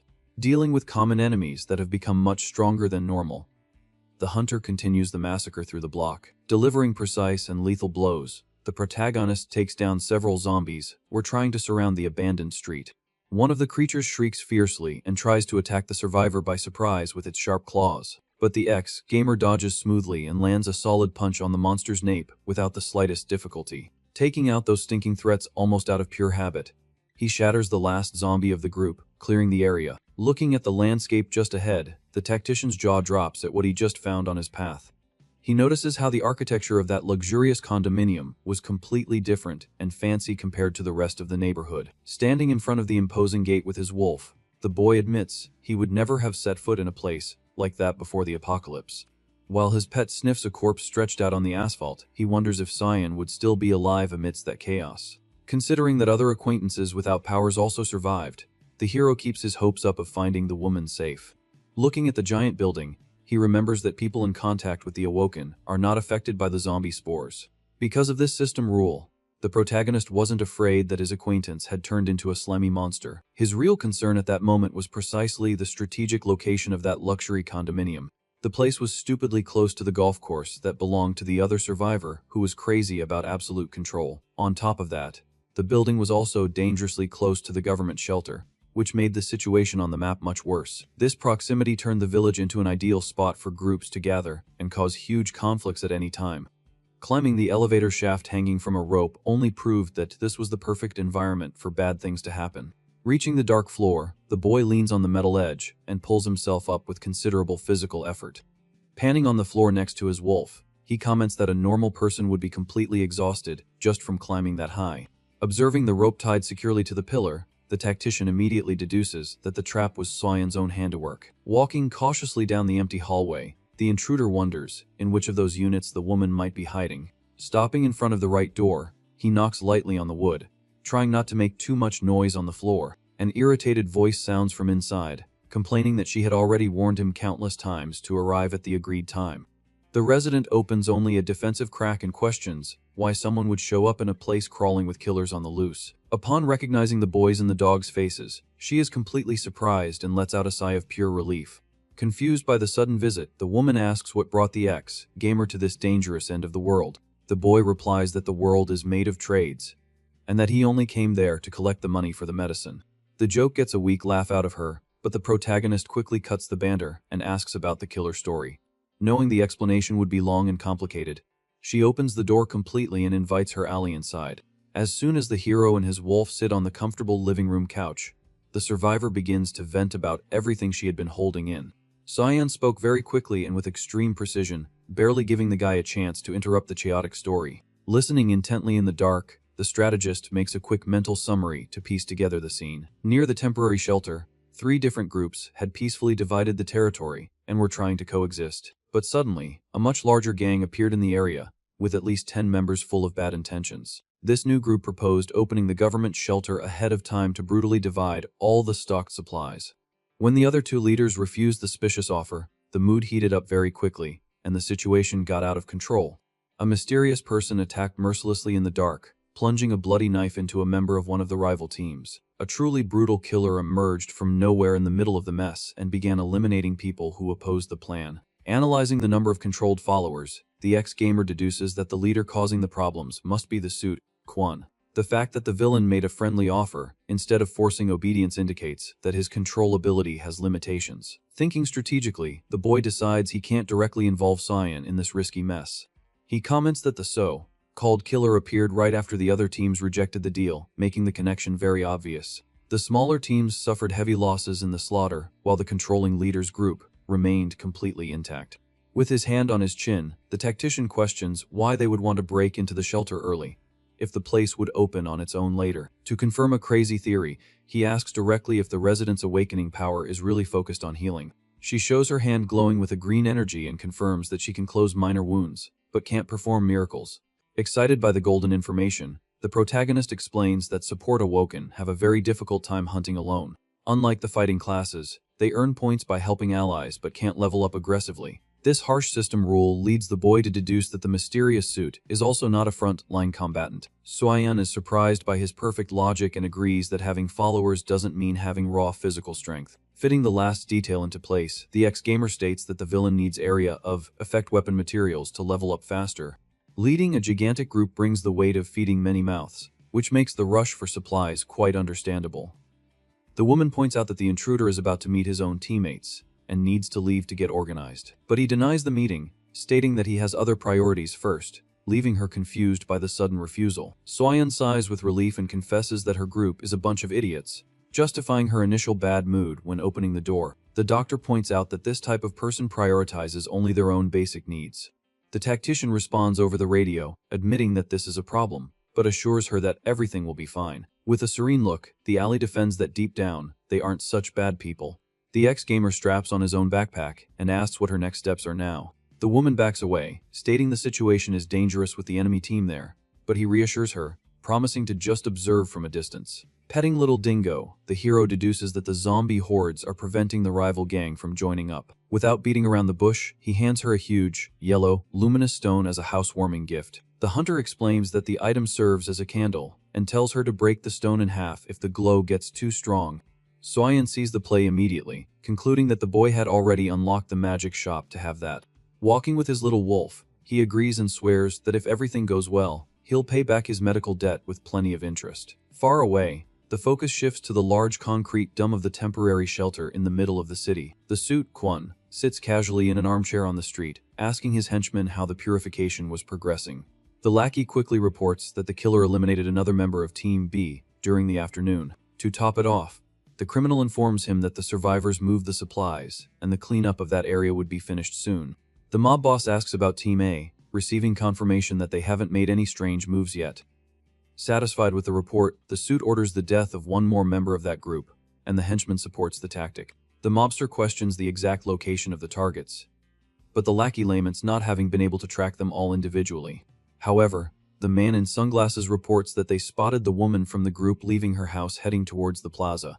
With his eyes glowing with purple magic, the villain orders them to send the killer after the girl immediately. Changing focus, the boss asks if they have found the masked marksman yet, but receives a completely negative response. The subordinate bows his head, apologizing for the failure in the search.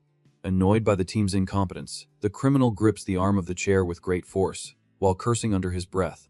The leader is absolutely certain that the enemy is still in Busan, but goes crazy trying to guess his hiding spot. Recalling the beating the gang took in the alley, the suit declares they need to find that sorry excuse for a person fast. The villain's fury grows because he's not gaining points when his lackeys take someone out, hating the major flaw in his power. Biting his own finger from pure tension, he assesses that he needs to correct this mistake as quickly as possible. The coward deeply fears that the stranger with the paralyzing poison will end up wiping him out in the future.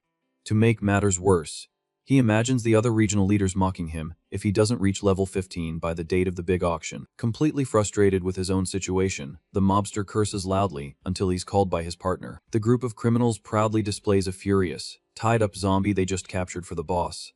The villain praises his team's good work while the henchmen hold the abominations.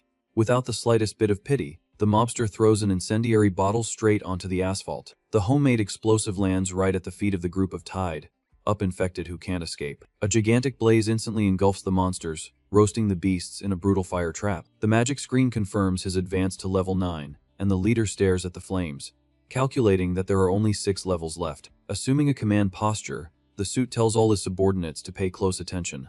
Holding up 3 fingers with his eyes glowing, he goes over the squad's urgent missions. The first direct order is to locate the locking mechanism of the large temporary shelter. The second mission is to continue capturing the undead like that for him to burn. Finally, the third and most important task is to track the exact whereabouts of the unknown marksman. The boss asks if everyone understood the orders, and the lackey promptly agrees. Hiding in the bushes with his pup, the ex-gamer observes everything with an ironic smile, finding the bandit very enthusiastic. Tugging on his equipment's cord, the tactician demands of himself that he not be so impatient in this hunt. The masked man adopts a dark look, confident that Soyeon will protect the target, and that he will come to him eventually. The view focuses on the completely destroyed shopping plaza as the boy says the doctor's name. Far away, a young man kneels in the middle of the rubble, holding a rose and begging Soyeon to date him. The doctor is completely confused by his attitude, finding it bizarre that he's doing this while a killer is roaming the area. Flashing a confident smile, the guy tries to calm her, saying he used his clairvoyance and trusts his own power. She hangs her head, annoyed, reminding the fool that one of their colleagues just perished while collecting items. The young man insists, justifying that the killer was far away, assuring her she could trust him this time. Tugging at her own hair in pure frustration, the woman says this is exactly why she hates this situation. She questions his certainty without proof, and the guy tries to push his luck, promising to be a good boyfriend. Out of patience, the survivor cuts him off, saying she doesn't want to hear it anymore, but the stubborn guy insists on continuing. An aura focuses on the man's heart as he asks for just one last chance from his colleague. Suddenly, the doctor feels her heart race and recognizes that strange symptom as a warning that a killer is near. She glares daggers at her partner, accusing his information of being completely wrong, while the guy goes into shock. The woman takes off running and warns that if they separate now, they won't trigger the system's deadly duel. The guy uses his magical clairvoyance power with his finger to his forehead, trying to locate the threat on the map. Upon seeing the enemy's position, he freezes completely, overcome by great despair. The killer with red eyes emerges, walking calmly through the smoke, brandishing a sharp knife. The doctor complains that nothing good ever happens when she's near him, and her colleague just apologizes for the mistake. Trying to stay calm in the face of danger, she points out that at least they confirmed one big detail in the middle of all this. Staring at the villain up close, the woman notices that the killer is wearing the exact same outfit as Team C. The gray-haired killer gives a sadistic smile and raises his blade, activating the feared death field. A gigantic red energy dome begins to expand through the destroyed area at his command. The large magic barrier covers the entire block, cornering the duo, while the guy curses, completely lost. The scared guy asks what the plan is, and his ally quickly replies that their only way out now is to run and hide. The guy doubts they can escape, thinking the enemy is too fast, but she scolds him, reminding him that killers can't run in there. Adjusting her backpack, the survivor tells him to get his flashlight ready against the iron, just like the survival manual taught. Focused on her own secret plan, Soyeon hopes very much that her mysterious savior will show up at that place. The woman shouts for them to hang in there, but the enemy advances violently against the defenseless young man. The villain's knife slashes the young man's chest without mercy in a deep cut that sends a lot of blood flying through the air. Hit squarely, the partner retreats, losing his strength as he tries to hold onto his large magic flashlight. The equipment falls to the ground, lighting up with full force and creating an extremely strong flash of light in the street. Blinded by the sudden trap, the criminal screams in agony, covering his face to protect himself from the intense glow. It all starts with the doctor holding the lit flashlight, completely surprised to see that the defense tactic actually worked in practice. Without wasting time, Soyeon smacks the blinded killer right in the stomach with the flashlight, remembering the survival manual. Seizing the perfect opening, the woman turns and bolts, running far away from the stunned enemy. Right behind her, her injured colleague collapses on the destroyed ground, completely losing his strength after the lethal blow. The gray-haired killer grumbles, annoyed, admitting that he was very foolish in that situation. Regaining his vision, the criminal confesses that he messed up by getting too close to celebrate and didn't anticipate the prey's reaction. Lying on the ground, the survivor hears her injured colleague beg for help in a very weak voice. Facing the approaching killer, the girl sighs and states that it's a good thing she didn't accept that marriage proposal earlier. Seeing the enemy steps getting closer, she laments how incredibly fleeting life can be in the end. The villain raises his knife, ready for the finish, while the doctor just accepts that her sad end has arrived. Just then, a familiar voice cuts the tense atmosphere, asking why she has her eyes closed. Song Ho suddenly appears, blocking the deadly blow with his shield, making the doctor scream his name in complete shock. With a quick move, the hero lunges forward, forcing his shield against the killer, who backs away, eyes wide with surprise. The tactician gives no ground and lands a brutal blow with his club, sending the criminal flying with a strong blue flash. Soyeon remains seated on the ground amidst the rubble, staring at her great savior with an expression of pure relief. Still on the street, the woman stares at the newcomer, trying to process the miraculous rescue that just happened. Extending a hand to help his ally up, the guy says in a very calm tone that it's not her time to go yet. The tactician confirms that the enemy leader has mental magic and brainwashed his henchmen, explaining the gang's absurd synchronicity. Using a healing green light, the ex-gamer asks if her wounds are okay, and the doctor thanks him, stating they're almost healed. Staring at the body of the fallen young man nearby, the strategist is cold as he says the real thanks go to her group for serving as bait.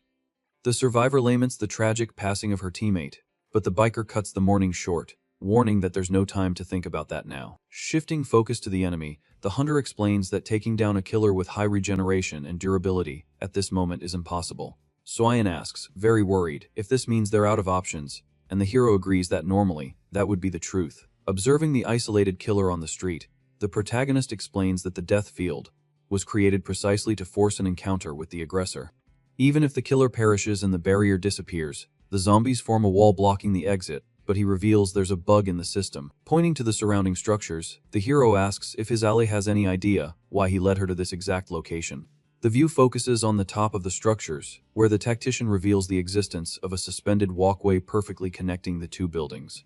The ex-gamer explains that just like at the start of the deadly duel, a dull thud will echo through the environment again. The killer observes the duo from a distance, while the narration points out that this is the moment the criminal's excitement peaks. Flashing a large, sadistic smile, the villain's two eyes glow with a very intense red, proving his power has reached its limit. The large red barrier shrinks rapidly, creating a perfect gap for them to cross the death field. Raising his index finger, the hunter warns with great firmness that they will have only one chance to carry out the plan. He tells the doctor to cross the bridge on his signal, and she agrees but asks worriedly if the guy will be okay dealing with the killer alone. Staring at the street, the hero explains that killers gain a random special ability, so someone needs to stay behind to hold the beast off. The strategist reinforces that even by triggering the system error, if they can't get out, the entire plan will have been a huge waste of time. With the plan set, the vigilante sends Soyan to the third floor and gets ready to wait for the enemy on the building's first floor. Wielding his shield in the empty hallway, the tactician feels the tension rise as the sound of a heartbeat echoes louder and louder.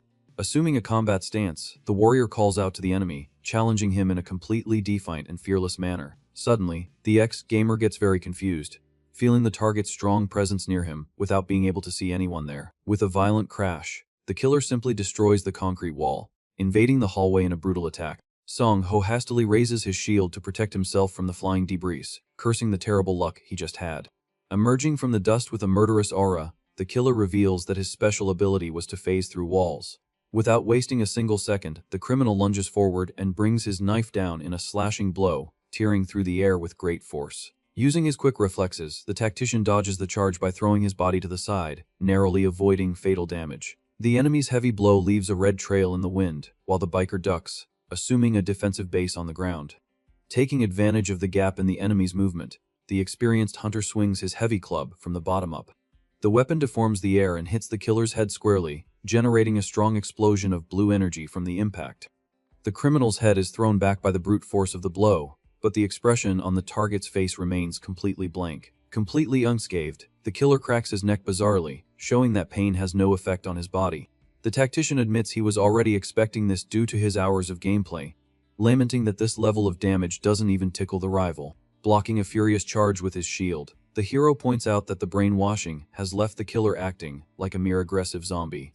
The villain's attack patterns prove to be very simple and predictable, as he has lost all his original fighting consciousness. Raising the lethal blade again, the hypnotized lackey prepares another dry blow to try to dismember the human looter. The big problem with this fight is that the killer keeps gaining even more brute strength until his excitement peaks. Annoyed by the situation, the cook considers if it wouldn't be much easier to just beat this puppet to a pulp and be done with it. However, the warrior dismisses his own idea and decides to block the rival's insane attack, enduring the impact of the blade on his metal shield. The tactician dodges a red trail in the air, remembering that he needs to follow the plan to the letter to have a chance of eliminating the suit leader. With a very agile movement, the ex-gamer slides back, gaining the necessary distance to analyze the opponent's condition. Bathed in a dense red aura of fury, the enemy pants heavily, showing that the second stage of excitement was very close. Suddenly, the concrete floor beneath the killer's feet begins to crack, drawing a surprised murmur from the protagonist. The killer shoots forward at an impressive speed, leaving a trail of light, as the hero realizes in shock that his agility has also increased. The violent blow hits the biker's guard, sending the human flying through the air with an absurd force that shatters the concrete floor. Still flying down the hallway, the ex-gamer curses in frustration for not having predicted the beast would gain an agility bonus ability. To deal with this sudden change, the strategist extends his hand and activates his first magic slot, waiting for the bonus time to run out. Landing firmly on the destroyed ground, the warrior summons his gigantic defensive shield, assuming a heavy stance. An immense golden flash explodes as the enemy attack hits the magic shield, confirming that buying time here is the best viable option. While the intense fight rages on the floor below, the doctor climbs the large spiral staircase, running desperately to complete her mission. Leaning on the upper floor's safety rail, the young woman shouts her partner's name, trying to warn him about the dangers in the street. Observing the hunter holding off the threat down below, she warns, terrified, that the barrier has shrunk and the zombies are forming a wall. The vigilante shouts for her to hold her position, and says that the exact time to cross the bridge hasn't come yet. And during the killer's fury up close, he orders his friend to keep watch on everything outside until she receives his big signal. The ally nods tensely, agreeing to maintain her watch just as the strategist commanded. The hunter turns his back and runs up the stairs, noting with great relief that the rival's dark aura has finally vanished. However, the killer's energy explodes, overflowing with a blinding red light, proving that the lethal excitement has reached its maximum limit. Advancing up the steps under the insane pressure of the death that pursues him, the marksman declares that he only needs to hold the monster for a few more seconds. And during the fury of the rapid attacks, the hero defends himself with his shield, asking for just a little more time there. The enemy forces a heavy charge, compelling the tactician to take a step back on the floor while holding his metal defense. Gritting his teeth in pure tension, the biker hopes with all his might that the exact time will come soon. Just then, the loud sound of a heartbeat fills the dark corridor, signaling that the magic limit has been reached. A red explosion engulfs the killer's body, confirming that the beast has reached level 3 of lethal excitement. Without wasting a single second, the marksman shouts his ally's name, giving her the big signal to act immediately. High up in the building, the doctor lets out a tense breath and musters up the courage to carry out her part of the risky plan. Dashing swiftly across the narrow walkway, the girl reports over the radio that she's on her way to the safe zone. She crosses the suspended bridge with extreme agility, passing right over the red barrier that was shrinking on the street. Touching the firm ground of the other building, the survivor escapes by a hair's breadth before the structure behind her gives way. Panting from the run, the young woman ignores the abomination's growling, trapped on the other side of the huge blocked street. The herd of undead smashes their bodies against the invisible wall, desperately trying to devour the fleeing human prey. Safe on the high roof, she spies on the mess below and confirms on the radio that she completed the crossing perfectly. Catching her breath while leaning against the rail, the doctor celebrates, greatly relieved to have made it out of that tense, lethal field alive. However, despair soon returns to her face, fearing that the masked hero will end up gone if he takes too long to get out. Over the small portable radio, the ally desperately warns that the zombies have completely blocked the entire entrance to the place. The biker tells her to get out of there fast, and the woman agrees, dashing down the rooftop stairs on the spot. Running through the destroyed building, the tactician flees swiftly while the killer phases through the rough ceiling right behind him. The concrete floor explodes into pieces as the gray-haired beast appears on the floor with fury in its empty eyes. The vigilante curses the situation, finding it completely insane that the monster can even ignore the ceiling in its pursuit. Stopping his intense run, the ex-gamer scoffs at the enemy, asking if they haven't fought enough for one day. Completely deaf to the casual conversation, the killer charges in a red blur, tearing through the air with his lethal knife. But the heavy blow hits only empty air, leaving the hypnotized lackey wondering where the agile target disappeared to. Using the power of the portal beneath the floor, the hero suggests the enemy stay put to save bullets and a lot of pain. With half his body hidden in the magic, the marksman cocks his heavy weapon, telling the villain to take a nap for a few minutes. Outside on the sidewalk, the huge crowd of undead remains squeezed against the gate, trying to reach the fresh meat. Just then, a large blue rift opens in the middle of the asphalt, sending the monsters flying with the pushing force of the magic. The couple escapes hastily through the created magic shortcut, and the boy quickly closes the dimensional portal behind them. Running without looking back, Swayan is shocked, wanting to know how he broke through that bizarre wall of abominations. Pulling the doctor firmly by the wrist, the guy tells her to leave the questions for later and just focus on escaping. The strategist warns that as soon as the red field disappears, the entire zombie horde will truly focus on them on the deserted street. The ally suggests going back home right away, but the leader quickly says no and declares they're running to the temporary shelter. Quite confused, she questions the crazy destination, and the hunter explains that he's going to pit the killer against the enemy guild. Dashing side by side on the asphalt, the woman remembers the boss's mind control, but the guy guesses that's already over. With a brilliant smile, the biker explains that the game's magic rule clears any negative effects from the killer in the end.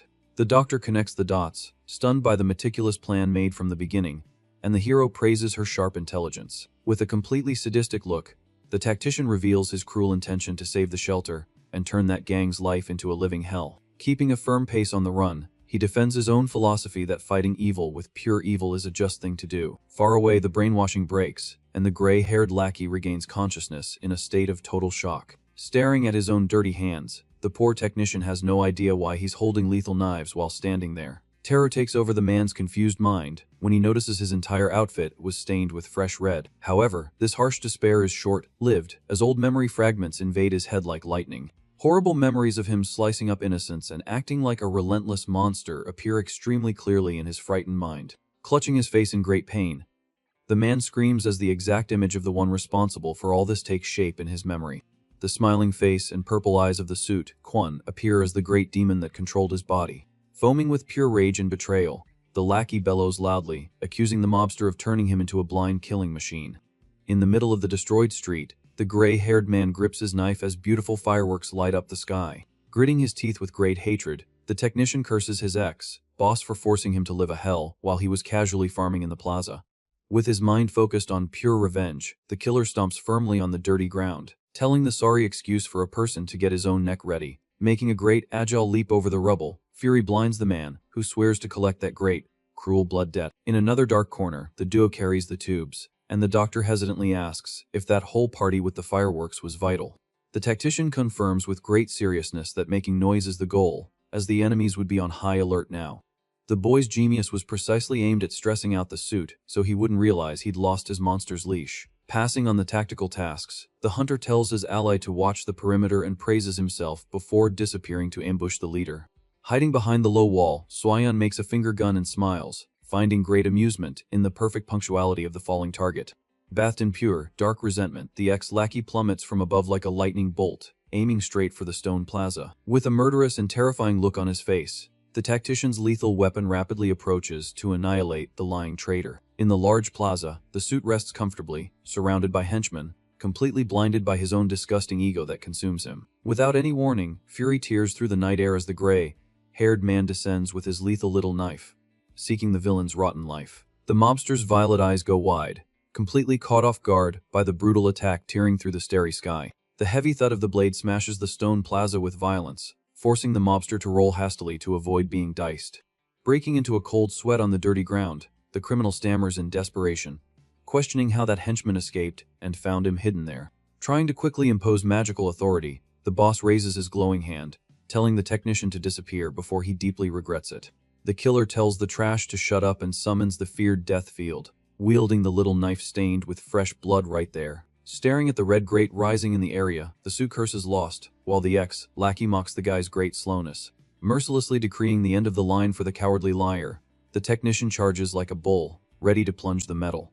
In a pure corporate defense instinct, the suited henchmen throw themselves in front, holding back the crazy killer's aggressive attack. Grabbing their ex-colleague with great force, the security guards yell for the leader to fall back and maintain a very safe distance from the fight.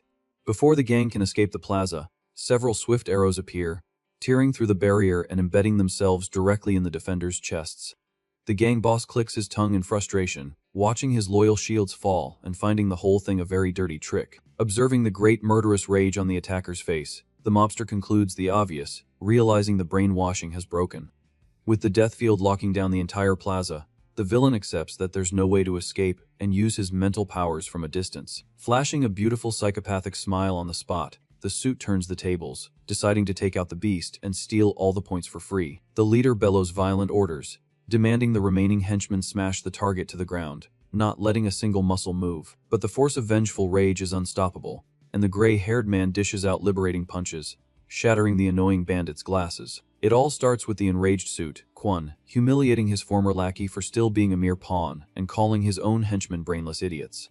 Paying no mind to the insults, the gray-haired killer advances, tearing through the suited security guards with swift and relentless slashes of his blade. The henchmen collapse onto the stone floor, gushing blood, as the Avenger walks coldly toward his former mob boss. Desperate from the carnage, the suit screams, demanding the other guards stop staring like idiots and attack already. The killer blocks a lackey's charge with extreme ease, warning in a dark tone that any attempt at defense now is useless. Feeling the pressure, the villain quickly pulls out a Molotov cocktail and orders the rest of the homemade explosives to be brought over. He cruelly demands the lackeys hold the beast at all costs, even if they have to perish to stop the monster's approach. Obeying the suicidal order, one of the henchmen grabs the killer from behind with great force, making the gray-haired man click his tongue in annoyance. In a violent move, the ex-lackey slashes the persistent security guards, cursing the mob boss for being just a great, spineless coward. Far from the fray, Kwon flashes a smug smile, assuring himself that his rival made a big mistake by not finishing him off sooner, and declares his own victory. The criminal scoffs, stating that the death field rule prevents any escape, and he still has plenty of henchmen to hold the target. With the flammable bottle ready in his hand, the suit sadistically questions if the traitor was finally ready to wake up from his dream.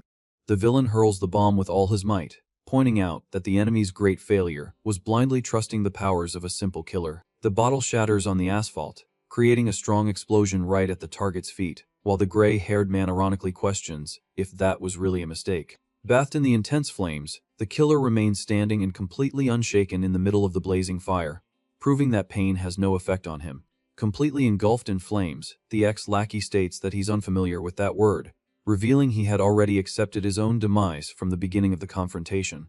The mobster breaks into a cold sweat at the enemy's tenacity and tries to provoke him, accusing the man of letting his wife and son perish miserably. Hearing the cruel insults about his family, the gray-haired killer lets out a dark smile in the middle of the fire, leaving his ex-boss completely furious. Angered by the mockery, Kwon mentally fires a swift blade and declares that his former henchman has finally lost his mind in the face of imminent doom. The flying weapon hits the flaming warrior's neck with a dry impact, but the fatal attack barely tickles the man's willpower. Suddenly, crossbow bolts brutally aim themselves in the killer's back, who realizes the masked marksman has arrived and celebrates his presence. Kneeling, weakened by the accumulated damage, the gray-haired man genuinely thanks the mysterious vigilant for breaking his mental control earlier. The charred and perforated body topples lifelessly onto the asphalt, with the technician taking his last breath, relieved to go out with his dignity intact. With the killer's takedown, the large red death field shatters into luminous pieces, leaving the mob boss completely lost in the plaza.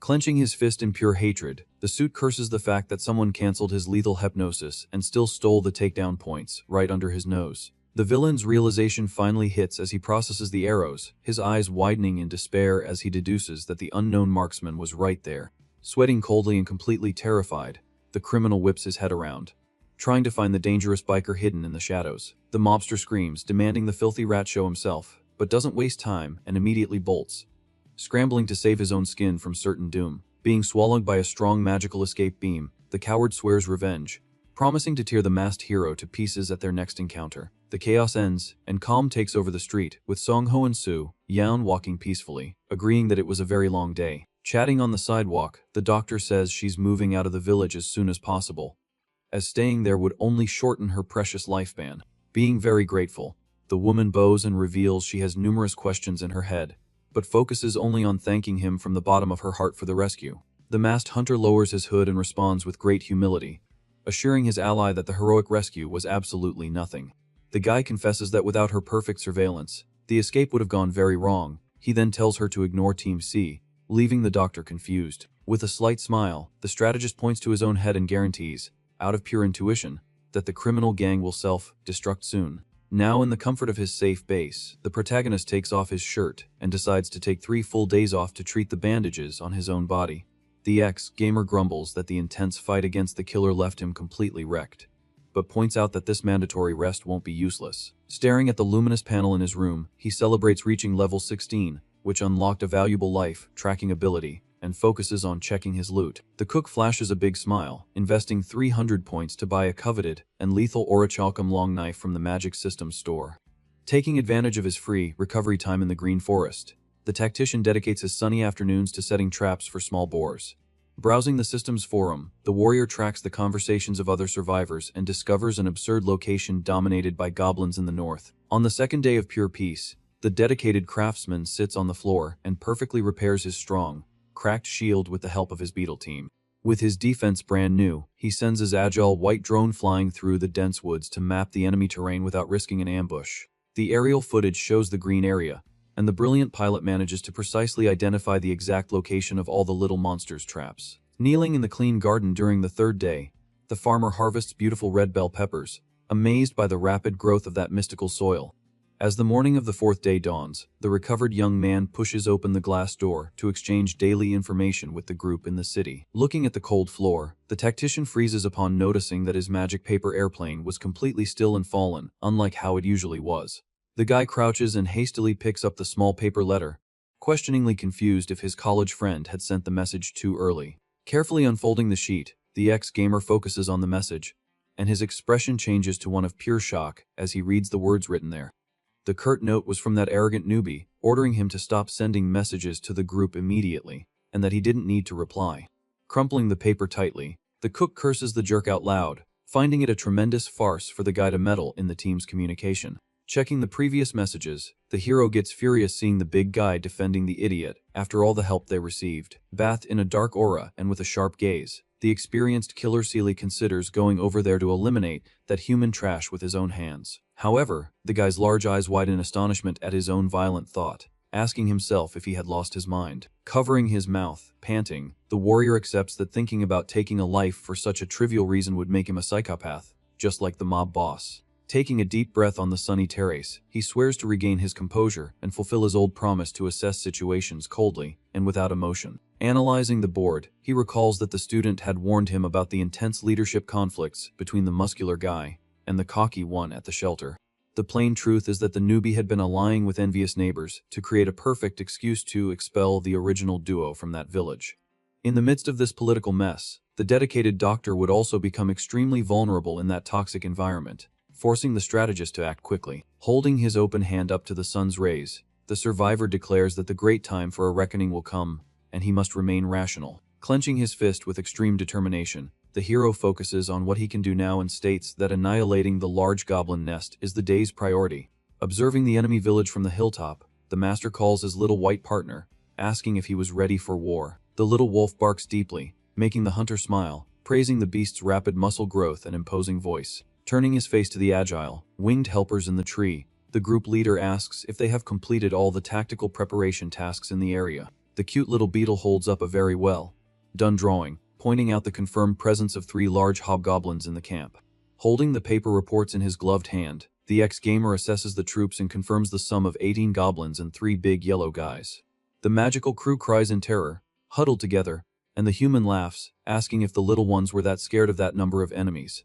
Walking confidently towards the dense bushes, the warrior snaps the fingers of his right hand, pointing out that they are ignoring a small detail. The biker boasts with a big smile to the terrified beetles, guaranteeing with great swagger that their new owner was anything but weak in combat. Summoning the powerful fire shotgun with a blue light, the marksman confesses he woke up in a very bad mood and will exterminate everything quickly. Emerging from the shadows with the shotgun in hand alongside his faithful pet, the hero orders the little insects to watch the spectacle very carefully. Facing the valley filled with armed abominations, the vigilante promises to show a true practical lesson on how to annihilate an infested nest. The explosive shot crosses the terrain and blows off a goblin's arm, with the human mocking that the huge noise already shatters the slowpoke's defense. Caught completely by surprise by the thundering shot, the small creatures lose their composure and run desperately, trying to find the source of the attack. Taking advantage of the general panic, the deadly duo leaps into the middle of the horde, slicing through the enemies in the blink of an eye with their sharp blades and fangs. It all starts with the protagonist leaping from the top of a tree. He calls out to his canine partner, telling the critter to follow their plan exactly. The little white wolf dashes swiftly through the dense undergrowth. Gaining momentum from a large rock, the animal leaps nimbly, dodging a dangerous, yellowish magic slash. The canine beast stops atop the rock and lets out a loud howl, drawing a lot of attention. Attracted by the noise, a huge hobgoblin turns its head, baring its teeth and showing its red eyes of pure fury. The big guy roars, ordering the attack, making the small green goblins run desperately toward the live bait. Hidden in the woods, the hunter celebrates that the plan worked perfectly, admitting his attack position is now excellent. Cocking his lethal crossbow in the shadows, he focuses his aim, knowing he has caught the enemy gang completely from the flank. The swift shots cross the forest, tearing through the air and hitting the greenish targets with relentless, deadly force. The brute commander stops his charge, completely confused, seeing his lackeys drop dead to the ground. Consumed by an uncontrollable rage, the monstrous beast bellows furiously, trying to understand where the surprise attack came from. Showing no fear, Dingo lowers his stance and growls menacingly at the giant enemy up ahead. The ex-gamer emerges from the bushes, wielding the ebony weapon, and calmly assesses that the debuffs have greatly reduced the enemy pack.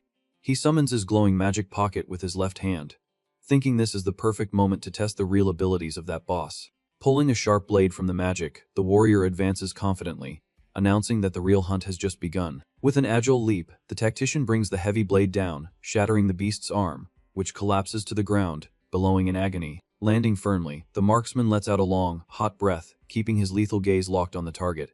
Seizing the opening, he follows up with a brutal sequence of blue magic slashes that annihilate the remaining abominations in the blink of an eye. The thick dust settles, revealing the destruction in the forest. As the victor wipes away sweat, super relieved the combat is over.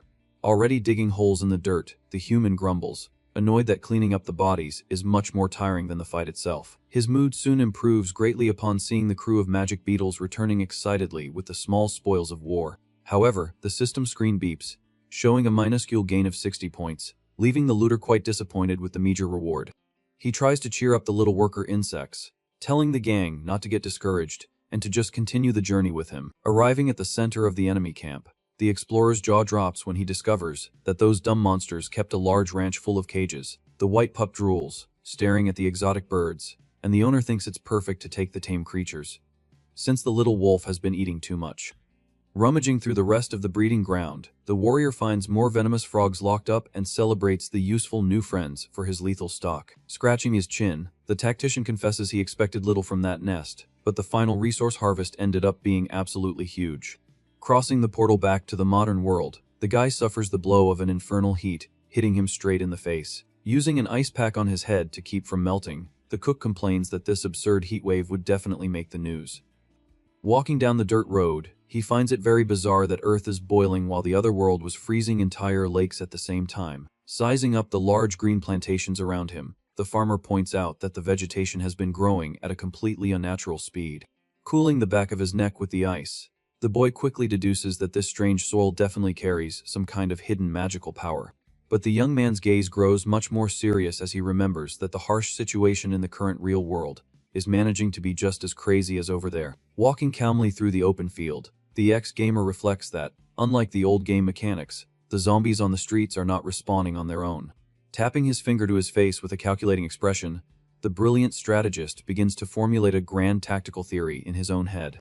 He perfectly concludes that the large monster hordes won't just pop up out of nowhere without certain requirements being met. This logic pointed directly to the dreadful nightly events, where an infinity of lethal abominations would appear, hunting before sunrise. The other sad exception was the forced summoning of insane mutant bosses right in the middle of that chaotic and dangerous plague survival tutorial. In the midst of this complex line of reasoning, the biker stops walking, his large eyes widening as a new idea strikes him.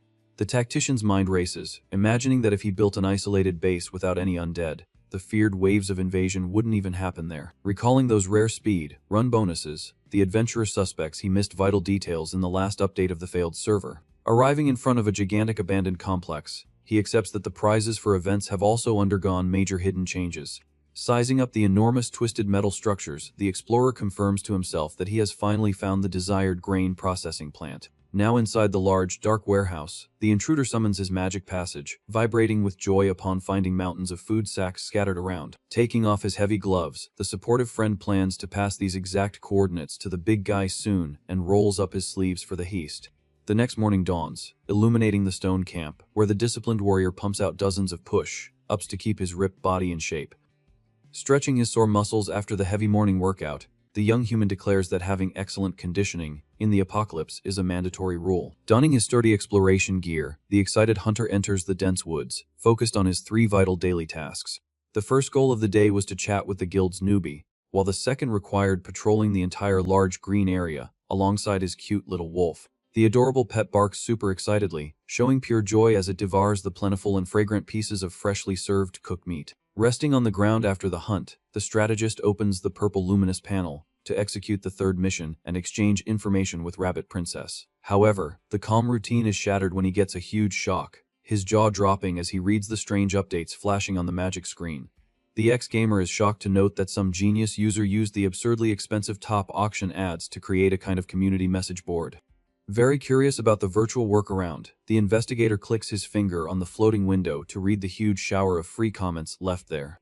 The big surprise comes when he sees an infinity of survivors responding and marking their presence on the page, proving that the hidden market was completely packed. Chewing his meal calmly, The tactician finds this risky and decides to test right away if the float anonymity system would hold up. Typing swiftly in the air, he points out that the princess would be easy to find because she's a show-off, but the total absence of private messages was a heavy tactical disaster. Sighing with resignation, the leader turns his face upward, accepting that he couldn't change the inconvenience of the game's broken rules now. Lounging in his good office chair with Dingo eating underneath, he laments the lack of time the duo had to devise secret security codes beforehand. Staring at the beautiful platters of food on the bountiful table, the cautious looter declares that the most urgent step was to measure the exact size of that parallel market. Working on his blue screen, the investigator considers the strong possibility that just one clever person was faking this false movement using anonymity. Opening the large, cold thermal box, the guy decides to announce an item impossible to find in the chaos, choosing a bag of pure ice so as not to reveal his identity. Holding the heavy, freezing bag, he is completely confident that the brutal, infernal heatwave of the modern world would make anyone covet that marvel. The malicious seller lists the product for the ridiculously low price of just 5 points, celebrating in advance the future crazy fight in the comments. Satisfied with his brilliant marketing trap, the marksman crosses his large arms over his chest, just waiting for the poor fish to bite the delicious bait. It took almost no time at all, and the large virtual screen already started beeping like crazy with dozens of outrageous reactions popping up in the air. A true flood of incredulous questions takes over the chat, leaving the ex-gamer shocked by the great consumerist aggression of the deluded people. Many users started cursing the offer, doubting the ice's origin and blatantly accusing the generous seller of being a cheap scammer.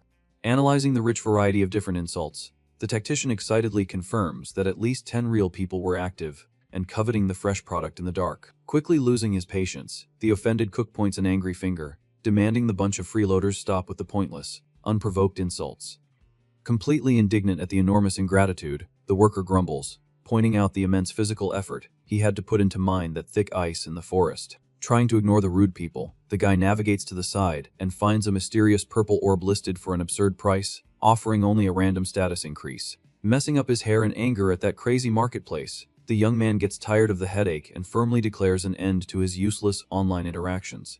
Moving his finger to quickly cancel everything, the strategist grumbles that the original plan was just to measure the fake reactions and remove his icy ad. However, the system flashes happily, cashing in the paltry 5 points at the speed of light, leaving the mercenary stunned to see that a brave customer had snapped up the purchase.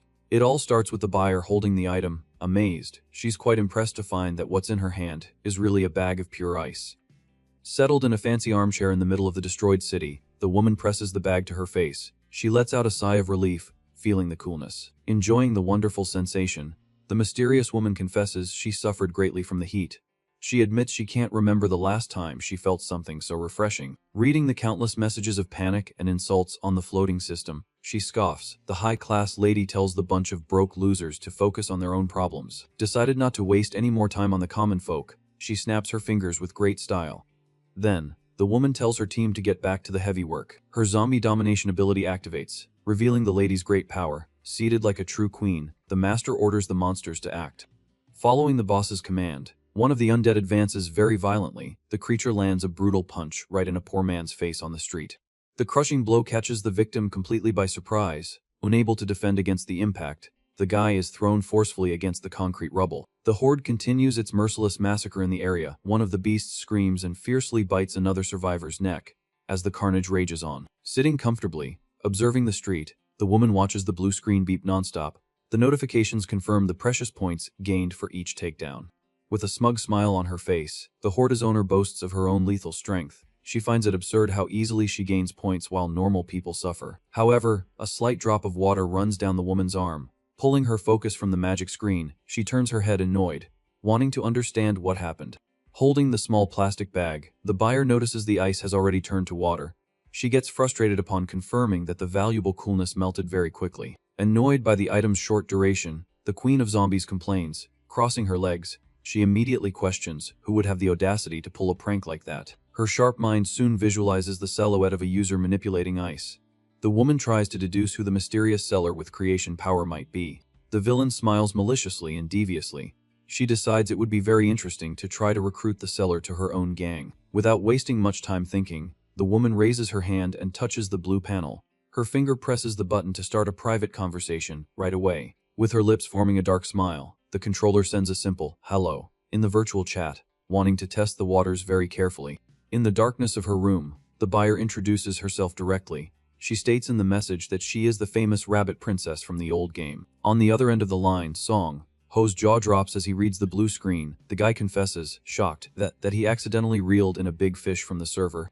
Reading the grumbles on the forum, the strategist notices that the girl is already calling the shots. He deduces that attracting this veteran's attention could cut him off from profits.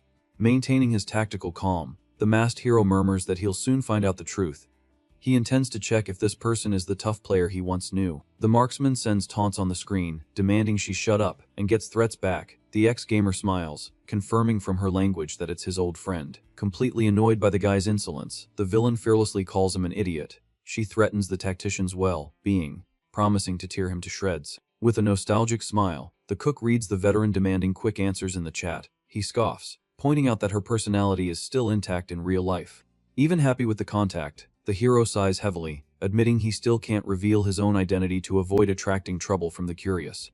Pressing the luminous panel with his finger, the biker swears that auction meetings generate a lot of pressure and misunderstandings that he always prefers to avoid. With a sadistic and maniacal smile on her face, the woman realizes the guy is trying to flee. She says with a laugh that when she marks a target, the pre has no choice. Ignoring the lady's threat, the tactician demands she not make a shocking scene. Out of patience, she tells him to post the stones before she loses it, because he understands very well how to deal with his partner's stubbornness. The guy agrees to the plan and promises to list the ice quickly before she disappears. Reading the new message appearing on the virtual screen, Song, Ho breaks into a huge ear-to-ear grin. He jokes to himself that it was a case of speak of the devil. His old brute partner types on the forum, giving a lame excuse for his disappearance. The big guy swears he had unavoidable reasons for not having help sooner. Upon reading the classic, true partner line on the screen, Rabbit Princess solves the riddle. The veteran smiles, pointing out there's only one guy the big fellow would call that. With her eyes shining maliciously, the controller understands the whole play. She deduces that her old tactical ally was right there in front of her, chatting. Without wasting a millisecond, the villain empties the market, stealthily buying the packages, and disappears from the conversation, proving the trap worked. Analyzing the casual responses, the ex-gamer states he already has a good idea of who the buyer is. He celebrates having thrown out false clues without backing down. Now with her jacket on, the lady curses the hero, calling him a cheeky brat. She finds it absurd that her colleague would try to disappear after all they've been through. Bathed in a maniacal aura, the old veterans declare they are going to hunt the leader. The scary duo announces on the network that they will arrive tearing the place up, imagining his old friends as little demons. The biker lets out a tense laugh in his room. He concludes that if they all gathered, they would set up an offline meeting. With the auction confusion over, the warrior masks his face to leave. The tactician walks calmly through the city, focused on helping Cyan with her move. Scouring the abandoned street during his journey, the experienced hunter notices interesting things and manages to confirm old theories he only suspected. Observing the numerous windows with curtains and boards, the vigilant makes a cold analysis and understands that the lower difficulty allowed many to survive. Passing through the central plaza, which used to be crowded, he notices people arguing on the asphalt and confirms the great news that zombies don't respawn there. The tactician admits that the previously crowded areas have become lawless zones dominated by factions. Despite this, he guarantees that if they act carefully, they won't need to flee. As soon as he arrives at the safe building, the doctor appears on the balcony, excitedly shouting her friend's name and calling him up to eat with the team. Staring at the group with his arms crossed, Song, Ho lets out an unsatisfied grunt after the reception and makes it clear that he noticed something was wrong. Completely nervous, the college student gives a weak smile, asking why the leader has such a scary look on his face. The tactician asks if the young man really doesn't know why. Sitting with her arms crossed, Mai Kang throws it in his face that the student had been bragging about his trace evolution. She reminds him, annoyed, that he can now teleport two people. Eating his noodles from a bowl, the doctor intervenes, pointing out the big hole in the story, and reminds him that the guy told everyone she was moving today. Pressured by the team, the hunter demands the truth. Wanting to know how the boy injured his arm, the newbie panics, denying everything and making up a story about tripping. Waving his hands in a flimsy excuse, the college student insists it was an accident while carrying boxes. The marksman doesn't buy the lie and demands a decent answer. The bandaged wound on the student's arm is the central point of the tactical suspicion. The group leader states coldly that it was no accident. Seeking a professional opinion, the biker questions Cyan, asking for her real assessment. The doctor confirms the theory, reporting that she treated a crossbow wound. Completely cornered, the brown-haired guy stammers, feeling the guilt hit. The doctor justifies her betrayal by warning that it's impossible to keep secrets from him. With a serious posture, the veteran is shocked, asking if that shot was on purpose. The teleporting client interrupts to explain everything. Recalling the recent danger, the beautiful young woman reports that the confusion happened about an hour ago and prepares the group to hear the tense story. The ally remembers she was in charge of pulling all the larger junk to the roof, while the injured one only handled the small boxes on the asphalt. Recounting the tense nightmare, she says that a high-pitched scream of great agony suddenly cut the silence and startled her up on the structure. With her hands on the edge of the terrace, the girl swears she felt a terrible sense of danger in her stomach and went to check on her friend's situation. Running. The tragic problem is that the girl found a bizarre scene when she peeked from above, the witness says, frustrated that the boy had already been hit on the street. The flashback on the street shows the poor student cornered and bleeding after being shot in the arm with an arrow. The attacking gang was composed of 3 guys in hiking gear. Clenching her fist in great anger, the woman swears that the surprise attack was intentional. The biker trusts her completely and deduces the crime was indeed real. With his hands in his hair, the cook loses his calm posture and grumbles full of fury. He admits that this aggressive treachery is wearing out all his patience. With his teeth clenched in the dark, the hunter murmurs heavy threats against the jerk archers and finds it absurd that someone would dare mess with his team. The warrior's cold, focused gaze makes the dangerousness of his defensive mental state clear, firmly decreeing that the gang is vital to him. Analyzing the vital functions, the master points out that the college student has become his eyes throughout the city, the client ensures mobility, and the doctor heals their pains. Bathed in a merciless, murderous aura, the marksman plots the extermination focused on the 3 cowards and admits he even enjoyed the feeling of protecting them. Breaking the somber mood, the injured young man teases his partner, stating that everyone there felt the great, heavy energy of the vigilante dominating the air. The ally confirms that although the cook and the doctor are outsiders to the squad, their vibe gives off the true aura of group members. Changing the subject drastically, the doctor turns her head, confused, and asks for the bodybuilder's location, demanding to know why he was absent from the big move. With an embarrassed look, the newbie explains that the other 2 members suddenly fled their house duties and broke the rules of coexistence. Mi-kyung asks, irritated, if they know the exact destination of those freeloaders. The injured boy shakes his head, stating he has no idea. Letting out a long sigh in his chair, Song-ho demands to know if the magic spy frog was locked in the base, and the boy confirms possession, super proud. The tactician dictates the plan to go find the coach alone, and the student asks for a second, getting up from the bench with a magical aura, focused on using his power. Connected to the frog puppet at the base, the young man's vision changes to pure shock. He stammers in terror, warning that the rebel team has returned, and the hero smells troubled. The narrator says the rebel group is having a tense standoff, with their physical enhancement abilities fully activated. Song-ho realizes the perfect pretext has arisen and immediately tells Mi-kyung to teleport quickly into that base. He argues that they need to act to avoid unnecessary bloodshed, making his ally agree immediately. Without wasting time on doubts, the young woman touches the injured student to pull him along on the long magical journey. An immense beam of purple light crosses the sky, marking the swift and dangerous teleportation of that unusual duo. Arriving at the destination quite clumsily, the guy grumbles about his back pain from the hard impact on the ground. In the destroyed courtyard, the rebels are fighting with explosive auras and get a huge shock when the hero appears out of nowhere. The big coach tries to understand how he got in so easily, but the tactician cuts him off, saying they'll explain everything later. Trying to calm the hot tempers, the biker asks them to end the fight, leaving the new suit completely furious with the intrusion. Bathed in pure magic, the freeloader tells the intruder to mind his own business, swearing that their departure would destroy all the team's power. The hero retorts with great calm, assuring him that their brute force won't decline, as he and the doctor will join the squad soon. Finding the whole thing a great, cowardly absurdity, the newbie scoffs at the proposal, while the hunter demands he deactivate his magic aura first so they can talk. The ex-gamer points out that they should at least talk like civilized people, leaving his rival quite annoyed by his great audacity. Even while grumbling about who was in charge, the freeloader ends up giving in a little and reluctantly deactivates his powers. Seeing the dangerous situation calm down a bit, the bodybuilder agrees with his friend that fighting aggressively now would lead nowhere. The newbie clenches his fists, very indignant, confessing in the hallway that he hates exactly this kind of soft attitude in the entire group. He throws it in the coach's face that the big guy blindly accepts everything from the biker but always rejects his own tactical ideas immediately. The muscular leader tries to explain, assuring him that they only follow the veteran's advice because it's immensely better for the group in general. Siding with him, the rebel partner loudly defends their boss, warning that if the newbie were right, they would support him too. Tired of hearing so many flimsy excuses at the base, the suit raises his hand, frustratedly asking to end that boring topic for good. The hunter steps in and calls out the newbie's lethal responsibility to the team, who scoffs, laughingly asking if this was a big company. Staring coldly at his stubborn rival, the strategist wisely declares that precisely because it's the apocalypse, bonds need to be taken seriously. The marksman lists the guy's recent serious betrayals, pointing out that abandoning his post and secretly contacting another group is reason enough for expulsion. Seeking quick support from the group's official leadership, the vigilante looks at the coach, wanting to know if he agrees with this harsh assessment. The rebel girl quickly defends herself, raising her hands and swearing that all these crazy actions were taken purely for the team's well-being. She desperately tries to justify that they hunted with the strangers only to get into the auction quickly and obtain crucial survival information.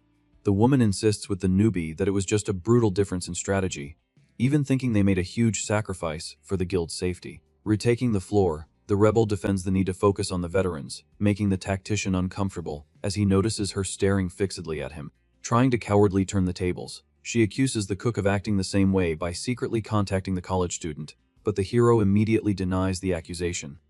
The teleporter bravely defends her great ally, reminding them that he always helped with free resources and can't be compared to the traitors. Mike Hung reinforces that even the ungrateful rebels received his help, angrily questioning if the couple's new friends did anything good for the group. The newbie cuts the girl's long speech short, trying to deflect the tense focus by saying that wasn't the main point of the whole discussion, but he ends up giving in, annoyed with the situation, making it clear he wouldn't accept seeing the biker treated like the dangerous strangers on the street. The suit sighs deeply, promising a very formal apology, but stubbornly insists that his actions were not for pure personal gain. The big guy calmly intervenes, asking to forget the flimsy excuses, but the rebel angrily challenges him, questioning who gave him that authority. Completely tired of the difficult coexistence, the student states with conviction that he'd much rather have the veteran join than the people he doesn't agree with there. The coach places his heavy, firm hand on the shoulder of the boy, who stammers nervously, trying to interrupt the commander's final decision. Showing serenity in his eyes, the muscular leader says he's not making this decision out of sudden anger, seeing it as the last chance for an amicable separation. Really wanting to facilitate the amicable departure from the base, the newbie even offers to help with the heavy moving, leaving the couple quite shocked by his proposal. The coach completes his long thought, honestly recalling the real reason why the freeloaders insisted on staying in the guild until now. He lays all the hard truth on the bountiful table, stating that the two only stayed in the group because they were terrified of losing valuable supplies in the division of assets. The rebel boy is completely stunned to have been found out, and the bodybuilder laughs calmly, saying he can perfectly read his old client's face. The suit supports the quick, peaceful separation to keep their respect intact, making the deserting duo give in and accept the harsh terms once and for all. A very thunderous noise suddenly echoes down the shelter's hallway, completely breaking the tense farewell mood of that group at the isolated base. Relaxing, stretched out on the destroyed floor, the big guy instructs the rebels to separate their equipment right away, while the guild takes over its own move from now on. The tactician gives a beautiful, excited smile, praising the strong leader's peaceful attitude, who just jokes lightly, asking if he really said that silly phrase. Smiling back with great joy, the muscular man assures him without beating around the bush that he's not foolish and knew very well that his friend was just testing the tense territory there. The big guy confesses, super relaxed, that he was already planning to kick the two freeloaders out while the team was away, even without the masked hero's brilliant intervention.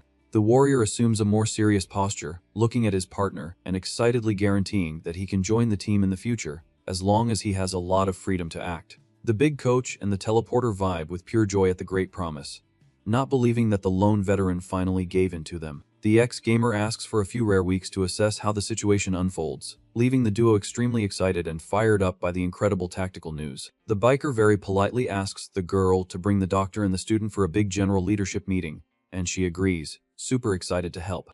The brilliant strategist pulls a heavy item from his magic backpack, very relieved to see his old friends so motivated and completely free of their old silly worries.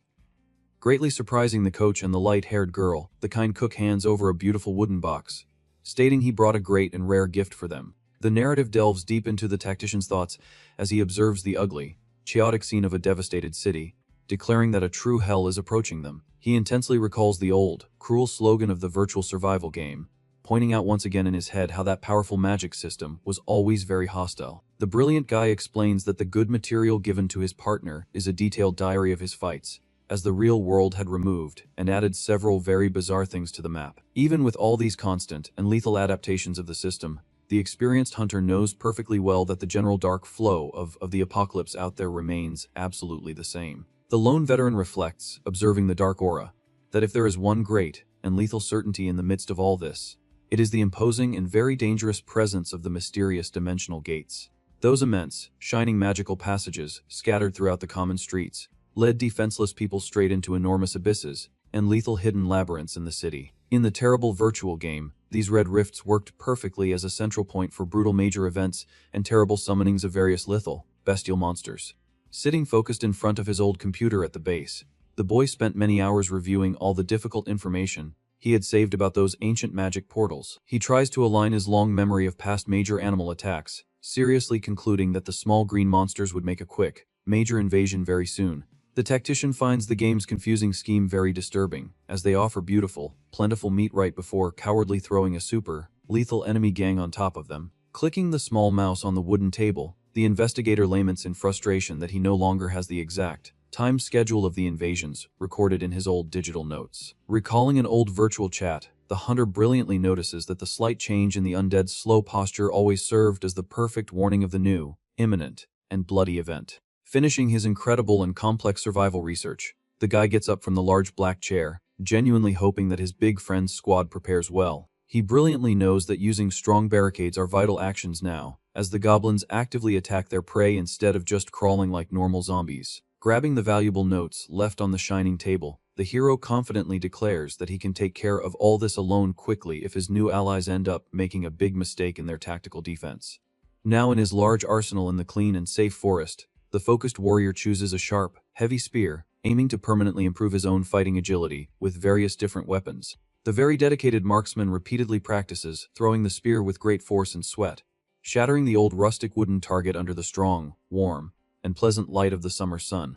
Tending to his beautiful, rich green crops in the very strong heat, the daily physical effort causes all the good attributes of that ripped body to increase considerably. The intelligence system soon flashes a light blue notification in the air, confirming the desired increase in lethal brute force, drawing a beautiful and excited smile of joy from the exhausted adventurer. Sitting super relaxed on the couch of his isolated secret base, the fearless warrior injects another small, routine dose of the toxic venom, reaping the good fruits of that long, painful suffering. A beautiful, colorful final screen appears, floating in the air, crowning the great and dangerous frequent sacrifice of the experienced hunter, and granting him the powerful level 2 resistance against the worst paralyzing poisons.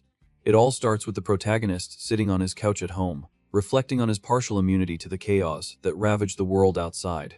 On the 10th day of the apocalypse, he holds a flyer while listening to the college student suddenly yell that a large tiger has appeared. The ex-gamer gets up with a lot of energy, declaring that the true beginning of the end of the world had finally arrived with that beast. A majestic tiger walks through the destroyed city streets, paying close attention to the disgusting undead that roamed the asphalt.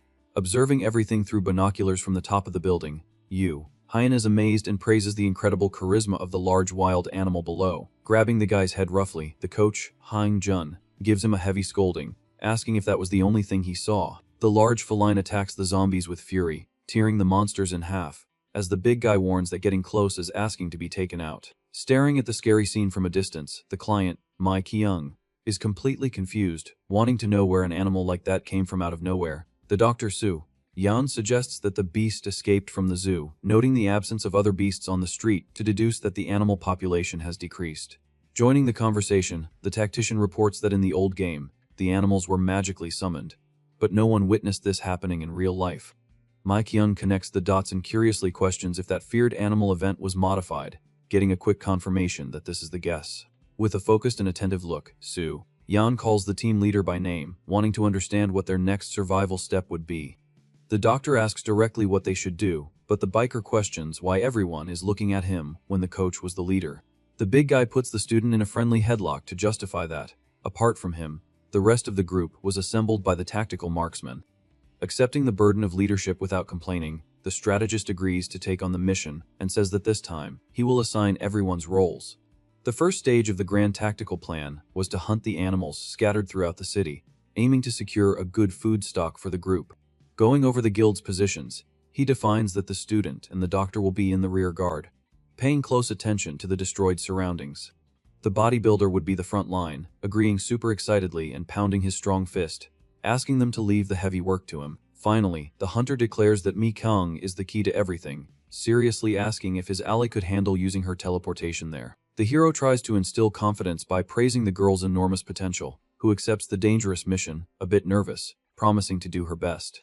Finalizing the plan for the brutal hunt, the tactician asks if anyone there has different opinions, and the coach raises his hand to speak. But the ex-gamer cuts off his muscular friend's freedom on the spot, shooting a loud and firm no in the man's face to shut down any complaints. Annoyed by the harsh criticism of his own previous command, the big guy whines, swearing that he always gave his all for their team. Song Ho laughs at the awkward situation and says that the real target of the hunt isn't the tiger, leaving the doctor very curious about the mystery. The leader calmly admits that he also has no idea what creature they're going to get, placing the huge responsibility of the choice in the boss's hands. Sniffing the dirty asphalt with great focus and bared fangs, Little Dingo continues to track hidden clues along their long path.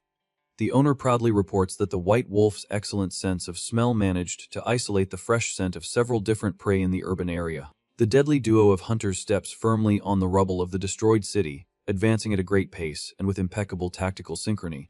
The biker gives the great attack order, yelling his faithful companion's name, who barks super excitedly, dashing towards the imminent conflict. The magical creature crosses the terrain full of large, destroyed rocks at a dizzying speed, bathed in a great aura of yellowish light. Displaying a strong natural predator instinct, the agile pet leaps fiercely, aiming directly at a large sheep that was walking down the street. The animal hits the target in a great collision full of fury and shining magic, forcing the sheep to retreat from the tremendous, unexpected impact. After the violent initial attack succeeds, the wolf lands perfectly on the destroyed ground, assuming an excellent defensive posture. Showing its very sharp fangs, the brave pup growls menacingly at the frightened prey, which just groans at the ambush on the asphalt. Though quite shaken by the pup's blow, the giant sheep plants its strong hooves on the concrete and faces the wolf to show great dominance. Responding brutally to the tremendous provocation, the wild animal charges at high speed, its heavy hooves pounding the ground to crush the threat. The strategist praises the incredible work of his perfect bait, already aiming and cocking his heavy crossbow from the top of the concrete rubble. In a swift move, the masked marksman leaps from his hiding spot in the ruins, assuming an armed stance, ready to finish the hunt. A sharp arrow flies, tearing through the wind and embedding itself deeply in the sheep's back, drawing a high-pitched roar of great agony from the fluffy target. The ex-gamer curses his terrible miscalculation, confessing that he should have used his full strength to annihilate the prey in a single lethal blow. A creepy undead hears the animal's commotion and turns its head, groaning, alerting the vigilant that the loud noise would attract a terrible horde. Maintaining absolute tactical focus on the mission, the warrior orders his partner to keep pushing the wounded prey to the trap point. Dozens of zombies emerge from the ruins, smelling the fight, and the leader deduces that these abominations must have devoured many dangerous nutrients. The killer pulls out his lethal knife, assessing that he could annihilate the weak group in a straight fight, but securing the clean meat was the top priority.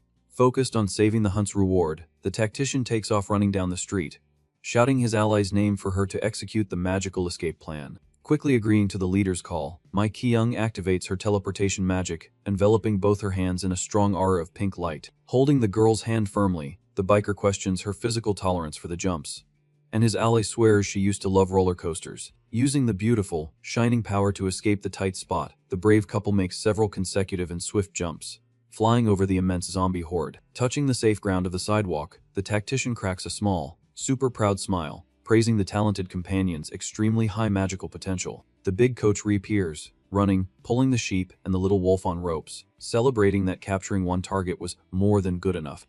The muscular man asks if he should go back to take down the horde, but the marksman orders the team to advance first because he would handle the trash on the street. Leaving the dead aside, the buff man smashes the captured sheep's face with a violent punch, confessing he's loving the adrenaline of the fight.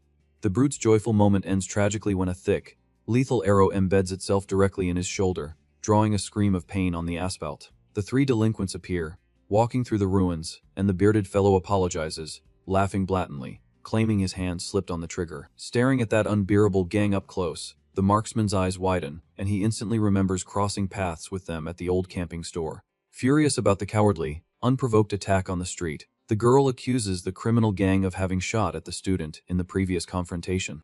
The experienced biker questions the true intentions of that enemy squad, earning mocking praise from the cynical suit on the street.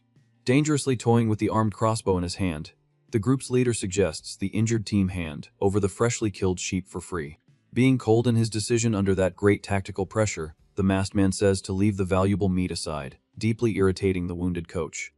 Looking at the completely lifeless sheep on the sidewalk, the vigilant agrees to give the prey to the scum but asks for a moment to clear up one doubt.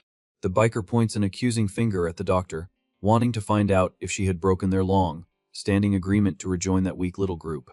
The snobbish newbie smiles mockingly, stating that they only gave up the big attack on the pure orders of their village leadership. A long period of peace passes after the brutal conflict on the street, and the buff leader tries to regain focus on the conversation interrupted by the chaos. Sitting shirtless on the base floor, cooking fresh meat over a hot fire, the ripped man celebrates the good resources and everyone's health. The doctor advises that the brute's passive attitude is very bad, receiving strong support from her blonde ally who refuses the option of just taking a beating quietly. The college student tries to defend the idea of maintaining a completely peaceful coexistence in the region, telling the light-haired girl to shut her mouth quickly. Staring into the strong flames, the coach recalls the harsh, bloody lesson passed on by the biker at the beginning that enemies should be eliminated. With a fixed and unwavering gaze in the dark room, the ex-gamer says he doesn't actually belong to the squad there to be discussing the weight of tactical leadership. The hunter dryly agrees that they should never bow their heads in a direct confrontation against pure human scum, trying to act tough. Holding a humble plastic cup to break the terrible tension in the air, the cook asks everyone to just eat in peace while this calm luxury exists.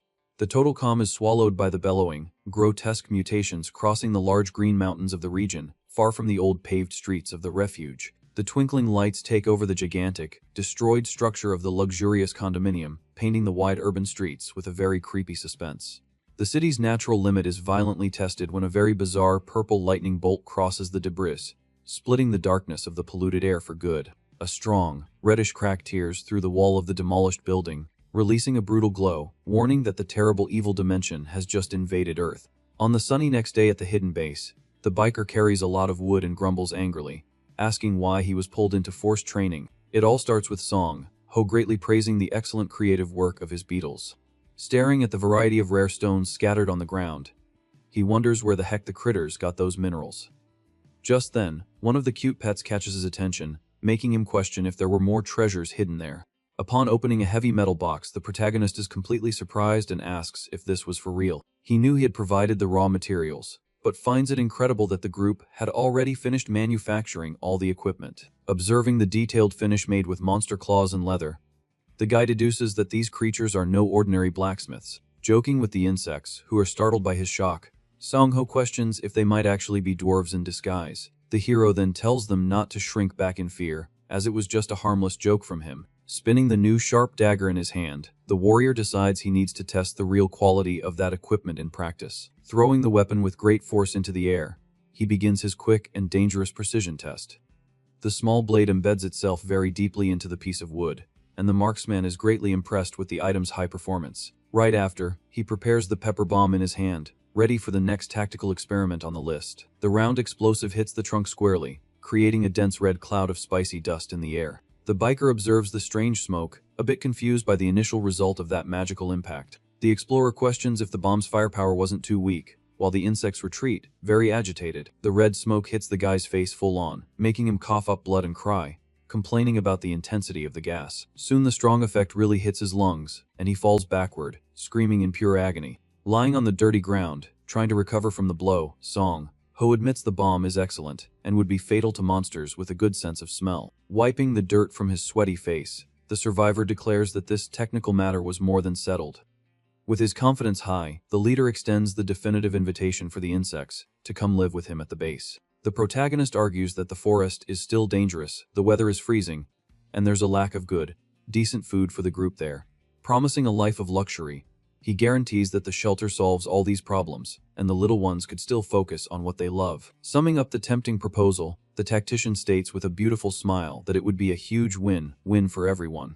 The gang of little critters huddles in a corner, conversing in their strange language to make the big life decision. The beetle chief raises its paw excitedly toward the human's hand, and the guy quickly deduces that it meant a big highs. Touching his newly recruited partner, the experienced leader warns in a very fun tone that there was no turning back now. Finishing the lucrative magical negotiations, the biker and his wolf return to reality to explore the concrete ruins. Walking in the nocturnal darkness of the ghost street, the warrior comments that he felt it was the exact moment for the goblins to appear there. Observing the destroyed alley full of monsters fighting people, The hero confesses that it was pretty much what he was expecting to see. Focused on the heavy fight below, the guy realizes that even in harsh reality, the zombies were getting much stronger in physical combat. Seeing the greenish abominations carrying heavy construction materials, the marksman concludes that they were trying to build a large nest. With this, he is absolutely certain that the feared Goblin Den event had truly begun in the region. His faithful canine companion barks, sniffing something mysterious, and the owner praises his excellent and quick search work. The biker lets out a slight sound of surprise from his mouth upon encountering something interesting shining along the abandoned path. Staring at a giant red rift portal, the hero finds the entrance very obvious in the middle of nowhere but assesses it to be smaller than he imagined. He understands that this enormous ease is great for himself, but super dangerous for the idiots who ignore the den event. Running straight into the deadly dimension full of energy, the tactician predicts that these crazy rifts would soon sprout all over the city. Near the magic barrier, the guy is relieved to feel a hostile vibration identical to that of the game's difficult scenarios. Entering the dark cavern silently, he is quite curious if using his own power would lead him to reality or to the other world. Upon masterfully opening his blue portal, the warrior proves that the passage connected him flawlessly directly to his safe base. Proving the system's broken mechanic, the leader figures out that the dens created in reality's basement operate exactly like the normal environment. Analyzing the valuable items stocked in his virtual inventory, the survivor is happy to note that the large steel spheres remained intact. To summarize this whole confusing situation, he decides to see the dungeon area simply as a third, neutral space. Seeing his illuminated magic necklace granting more perception stats, the tactician thinks that this loophole in the rules ended up being excellent for hunting. Super excited and pounding his fist, Song Ho announces that things were about to get real since he could now use all his stocked equipment. Advancing through the dense rocky tunnels at very high speed, the hero remembers that the initial event has only a single path and 0 deadly traps. During the heavy run through the wide tunnel, the intruder comes face to face with several tiny, green guards protecting the cavern's darkness. Slicing through the surprised monsters in a beautiful and agile luminous leap, the swordsman declares with relish that their weakness made everything much easier to solve. But his run soon pauses when he comes across a huge fork in the road dominated by dozens of armed enemies thirsty for fresh blood. Pulling sharp, short metal claws onto his hands, the hunter coldly assesses that this small army would be a slightly irritating challenge. The killer shatters the unfortunate ones in the blink of an eye, ironically stating that the annoying situation had turned into just bloody dust on the floor. Facing a second legion of plagues running ugly in his direction, the warrior just smiles, super excited for the imminent bloodbath. In a swift show of blue cutting lights, the relentless vigilante slices through all the weak abominations in the cavern in a beautiful and lethal dance of blades. He steps over the strewn bodies, confessing that these small fry had become a real breeze for his current level. Spotting the torch, lit back of the dungeon, the determined explorer concludes that he has finally reached the final core of the entire stone structure. However, the guy freezes in his tracks in the middle of the long path upon noticing a very strange detail clashing with the energy of the secret room. Completely confused, the protagonist questions the ridiculous presence of a giant, tough boss praying on its knees with its back to him in the center. The giant greenish ogre stands up, grunting and holding an immense wooden club, compelling the intruder to curiously ask if the monster was there alone. The grotesque beast attacks, smashing the rock with stupid fury, and the hunter dodges the impact, criticizing that slow demonstration. Taking advantage of the enemy's mistake, the hero cuts the creature's vulnerable back with the living energy of his sword, confessing his harsh and sad disappointment with the fight. With the ugly boss taken down for good, the system windows float beautifully in the air, confirming the location has been cleared and giving the random reward. The big winner receives an incredible batch of piercing, class power arrows and celebrates, excited and surprised by the wonderful magical acquisition. Holding the large and gleaming bundle of new projectiles, the marksman approves of the valuable combat prize, highlighting the great overall yield of the invasion. On his way to the large, spinning red exit of the rift, the masked tactician already focuses completely on his next urgent steps in the real world. He deduces he needs to find the old trio in hiking gear to map all the ridiculous movements of that insolent troop. Just then, the hero slams on the brakes at the edge of the portal's exit with a quick and very certain investigative flash hitting his mind. With a confident and sly smile painted on his face, the strategist understands that he might not have to sweat looking for the jerk gang on the streets. The stalker argues to himself that his natural plan has no complex luxury, it just uses the predictable and disgusting cowardly behavior of the scum itself. Recalling the trio's atrocities at the old store, Song Ho asserts with disgust that those guys always showed themselves to be aggressive and way too dumb to back down. With that, his gigantic logical suspicion hit that the suits would make everything worse by focusing on hunting rifts instead of establishing their own safe defenses in the area. Positioned calmly atop the ruins, observing the demolished sidewalk below him, the man in the jacket celebrates, hitting his bet spot on. The arrogant little group of freeloaders arrives, marching to the door of the red dimension, while their leader shamelessly praises their extreme experience. 30 wasted minutes later, the pathetic team crosses back, spitting pure, blind rage, as the big guy insults the wind, unable to accept that the place was empty. One of the irritated cronies calls out his own boss, reminding him that the man swore there were only cowardly chickens surviving, squeezed in those dead sidewalks of the neighborhood. The revolted girl presses, wanting to understand how some cursed soul cleared everything so quickly right in front of them, wildly betting on a hypothetical foreign invasion expedition. It all starts with leader Kwon losing his patience and calling his henchman an idiot for making such a pathetic excuse. The boss humiliates his subordinate, reminding him that goblin nests appear in many places on the map at the same time. The young man, Kun, hangs his head and apologizes for the failure, while the mobster clicks his tongue, calling the guy incompetent. Regaining his cold composure, the criminal says that regardless of the mistakes, their main objective remains exactly the same. The guild's goal was to raid any den just to steal basic items and manage to take down a strong monster for an ability. The leader's dark plan revealed the clear intention to massacre the coach's old team right after. The allies are shocked by the idea, but Kwon reminds them that the rival group has a huge stock of supplies. The subordinate hesitates, arguing that such an attack would be morally wrong, earning a big shove from the irritated boss. Grabbing the guy by the shirt collar, the leader demands to know if he really thinks his old colleagues would still forgive him. Hiding in the shadows, Song Ho observes everything in silence, realizing that the evil in that villain's eyes was far too dangerous. The tactician assesses Kwon's cruelty, deducing that his actions will only get worse in the future if no one intervenes. The hunter concludes that if they don't eliminate this guy now, he will surely cause a bloodbath. On the street, the girl from the gang trembles in fear, questioning if taking out their old friends wouldn't turn them all into criminals. Kyung-hoon stammers, wanting to know the source of this certainty about the rules, and Kwon confesses, displaying pure malice. Without any remorse, the boss reveals that he already did a practical test by taking someone out, and got 50 points in the system. Crossing his glowing portal, Song Ho declares that he needs to nip this evil in the bud before the gang makes things worse. Bathed in the magical light of the dimensional rift, the masked hero states that he will carry out his justice indirectly. Far away, chaos takes over the asphalt with a desperate survivor begging for the monsters to fall back. A group of people tries to resist bravely, holding up barricades, while a man yells for the beasts to stay away. The pack of goblins advances mercilessly, shooting poison darts and using sharp spears against the human resistance. A swift dart cuts through the air and hits one of the defenders squarely in the arm, drawing a groan of pain from the young man. Staring at the small weapon embedded in his own flesh, the survivor curses the situation, realizing he's been poisoned in the fight.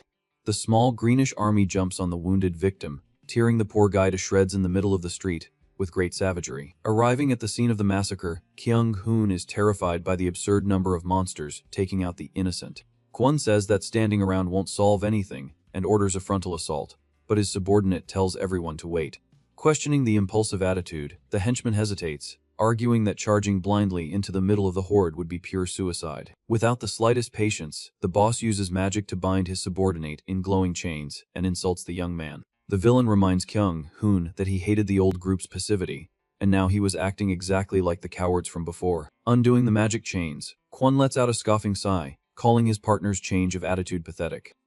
Kyung-hoon grumbles that he should have left that group on his own, leaving his ally Bora indignant with his whining. Bora points a hasty finger, telling the duo to stop fighting and look at the destroyed street right in front of them. The gang is completely stunned to see a huge hobgoblin standing in the middle of the rubble, far from the dungeon entrance. Confident, Kwon declares a change of plans and says they will take down the big monster before raiding the den. The leader stares at his lackey threateningly, asking if he's going to complain about this too, forcing the guy to accept the hunt. Kyung-hoon reluctantly agrees, admitting that facing a single target was much better than perishing in the risky raid. The criminal team stealthily enters the city ruins, following the heavy steps of the greenish giant from a distance. Walking with great caution through the alleys, the bandits try not to make any noise to avoid alerting the vulnerable prey. Bora calls her partner in a very tense whisper, asking if they are really going to keep following the boss's orders. She points out that the beast body is glowing and walking in circles, logically deducing that it reeked of an ambush. Kyung-hoon agrees with her reasoning but states that they need to steal the final blow if the monster is indeed injured. Clenching his fist with a magical aura, the guy guarantees that getting strong is the only way for them to survive in that squad.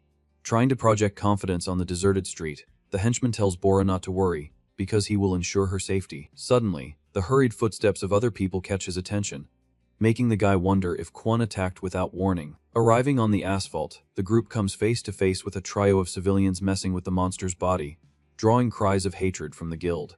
The lackey curses the frustrating situation, finding it absurd that their target was taken down by other people right in front of the boss. Kang Hoon tells Kwon to cool his head and pay attention to the body, tired of being treated like trash by the guild. The gigantic beast had been gone for a long time, wearing a necklace of glowing stones to attract idiots there.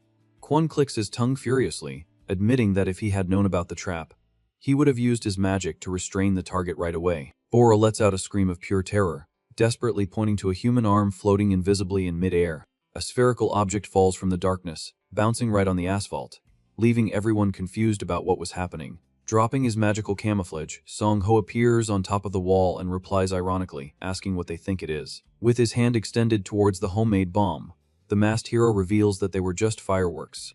The luminous sphere rolls across the ground, emitting a magical glow that lights up the destroyed alley in the blink of an eye. A colossal explosion of light completely blinds everyone present, drawing furious curses from the gang. Kwon screams, consumed by hatred, wanting to know who the crazy person was, and the marksman scoffs, saying he was just recyclable trash.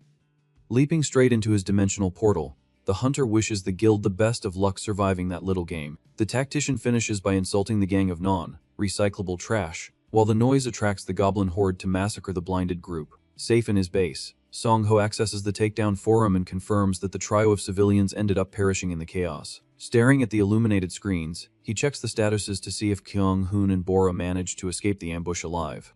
The biker decides since the duo still had a shred of conscience, he didn't mind letting them live just this once. Checking his phone updates, Song Ho tells himself it was time to check on the situation of his old group. Far away, the coach Hung Jun brings his club down on the goblins, cursing in frustration because the situation on the street was terrible. The tactician praises Mai Kong's combat instincts as she holds the front line, firing her strong purple magic. From above, Yu Haiyan shoots arrows and screams desperately, warning that the goblins are coming from the front, while zombies attack from the west. Using a green magic from a distance, Su Yayan heals the group's pains and ensures they continue to resist the nightly massacre.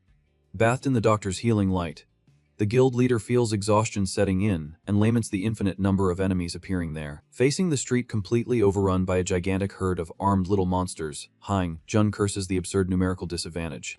The greenish abominations laugh macabrely, preparing their feared poison darts for a ranged attack. A swift projectile cuts through the darkness and embeds itself deeply in the coach's neck, whose eyes widen from the impact. Realizing the group's shield has been hit, the creatures smile and take off running to finish off the human prey. Ripping the lethal dart from his own skin with force, the bodybuilder lets out a roar of pure agony, feeling the toxin in his blood. The coach's body gives way under the brutal effect of the paralyzing venom, forcing him to fall to his knees on the asphalt, completely dizzy. Facing the approaching pack of goblins with blades in hand, Hayoung Jun laments, thinking this would be his end. A familiar voice tells his friend not to talk nonsense as Song Ho lands with a crushing thud, annihilating the front line. Bathed in an imposing blue magical aura, the masked marksman raises his heavy weapon and firmly declares that no one would perish today. It all starts with Song Ho appearing armed in the middle of the chaos, declaring the group was safe simply because he had arrived. The big coach notices the hero's injuries, who calmly explains he got hurt on purpose to gain attributes with low health. Hayoung Jun is completely speechless, understanding instantly that this absurd sacrifice explained the power of the lethal arrow shot from before. Being direct, the tactician reveals he combined penetration effects with 20 strength, but confesses he broke his own bow in the process. The bodybuilder is shocked by the number 20, remembering that exceeding that limit boosts stats surreally and creates superhumans. Disguising his own identity, the cook jokes that he learned the tactic from an internet video, leaving his friend confused but very relieved. Without wasting time, the marksman tosses a bottle of magic juice to his partner to heal, assuring him he's already had his dose and as good as new. Pulling the shining blades from his waist, the vigilant takes the front line, telling his ally to rest and leave the hardest part to him. Bathed in an electric aura, he dashes forward at high speed, instructing the group to focus only on defending alongside Mai Kyung until midnight. From that exact moment on, a true one-sided massacre takes over the streets against the relentless horde of hungry undead. Even the most dangerous zombies that had become much stronger end up being sliced in half by the warrior's extreme agility. Taking advantage of the green pack's weakness, the skilled hunter easily obliterates the various goblins that were trying to corner the area. being very relentless on the asphalt. None of those dozens of grotesque abominations had enough power to stop his brutal advance. The merciless bloodbath continues through the night, until the long-awaited stroke of midnight finally appears in the destroyed city. A terrifying sound echoes through the shadows, promising to end the tiring fight, as the hero focuses his gaze, confirming the target's arrival. The bizarre bone crawler appears on the dark street, chattering its teeth, and the biker faces the threat, maintaining a completely firm posture. Assessing the battle scene, the tactician internally celebrates that the whole situation was going perfectly according to his plan. The initial idea was to lure the skeletal creature directly to the barricade, but a desperate cry for help breaks the silence of the place. A young soldier runs in terror, fleeing from a monster and begging for help, forcing the hero to curse the terrible timing of that interruption. The system beeps, warning that the bonus time is running out, and the hunter tries to stay calm, remembering that the priority is Mai Kaiyang. Answering the leader's quick call, the agile teleporter appears in the air, exuding great confidence and energy in a shining purple light. In the blink of an eye, the brave girl appears right behind the scared soldier, very calmly saying she would get him out of there. The grotesque beast leaps fiercely with its mouth open, ready to devour its prey, but the young woman's escape magic was already fully activated. Appearing safely on top of a furniture barricade, the team buys time, and the strategist praises the maneuver that cleared the combat field. Observing the group's unity, the ex-gamer gives a sincere smile, recognizing that this is exactly the kind of people the end of the world needs. Precisely because they carry this rare kindness, the masked warrior declares that protecting the lives of these allies has become a great obligation. Dashing swiftly through the streets and right past the enemy creatures, the vigilant makes a harsh reflection on his own distorted character. Being very honest with himself, the marksman admits that he needs to keep good people around to not lose his own humanity for good. Planting his heavy boot on the dirty asphalt floor, the agile survivor breaks his intense run, prepared to execute the final step of the strategy. Wielding his lethal blade, the strategist focuses his power and mentally invokes the instant opening of the gigantic blue dimensional portal. The golden glow vanishes from the hunter's body, signaling that the strong survival bonus has ended, and he understands that the time for the takedown has come. Unable to find the human target on the empty street, the bone creature stops, completely confused, chattering its bizarre fangs as it searches for its prey. The hero appears right behind the monstrous skeleton and gets the beast's attention, assuring it that their playtime is finally over. Very sadistically, the warrior asks if the creature explodes and immediately detonates a huge bomb that creates a destructive bonfire in the alley. Bathed in a green healing light, the biker regains consciousness, sitting on the floor, and sincerely apologizes to his Dr. Ali.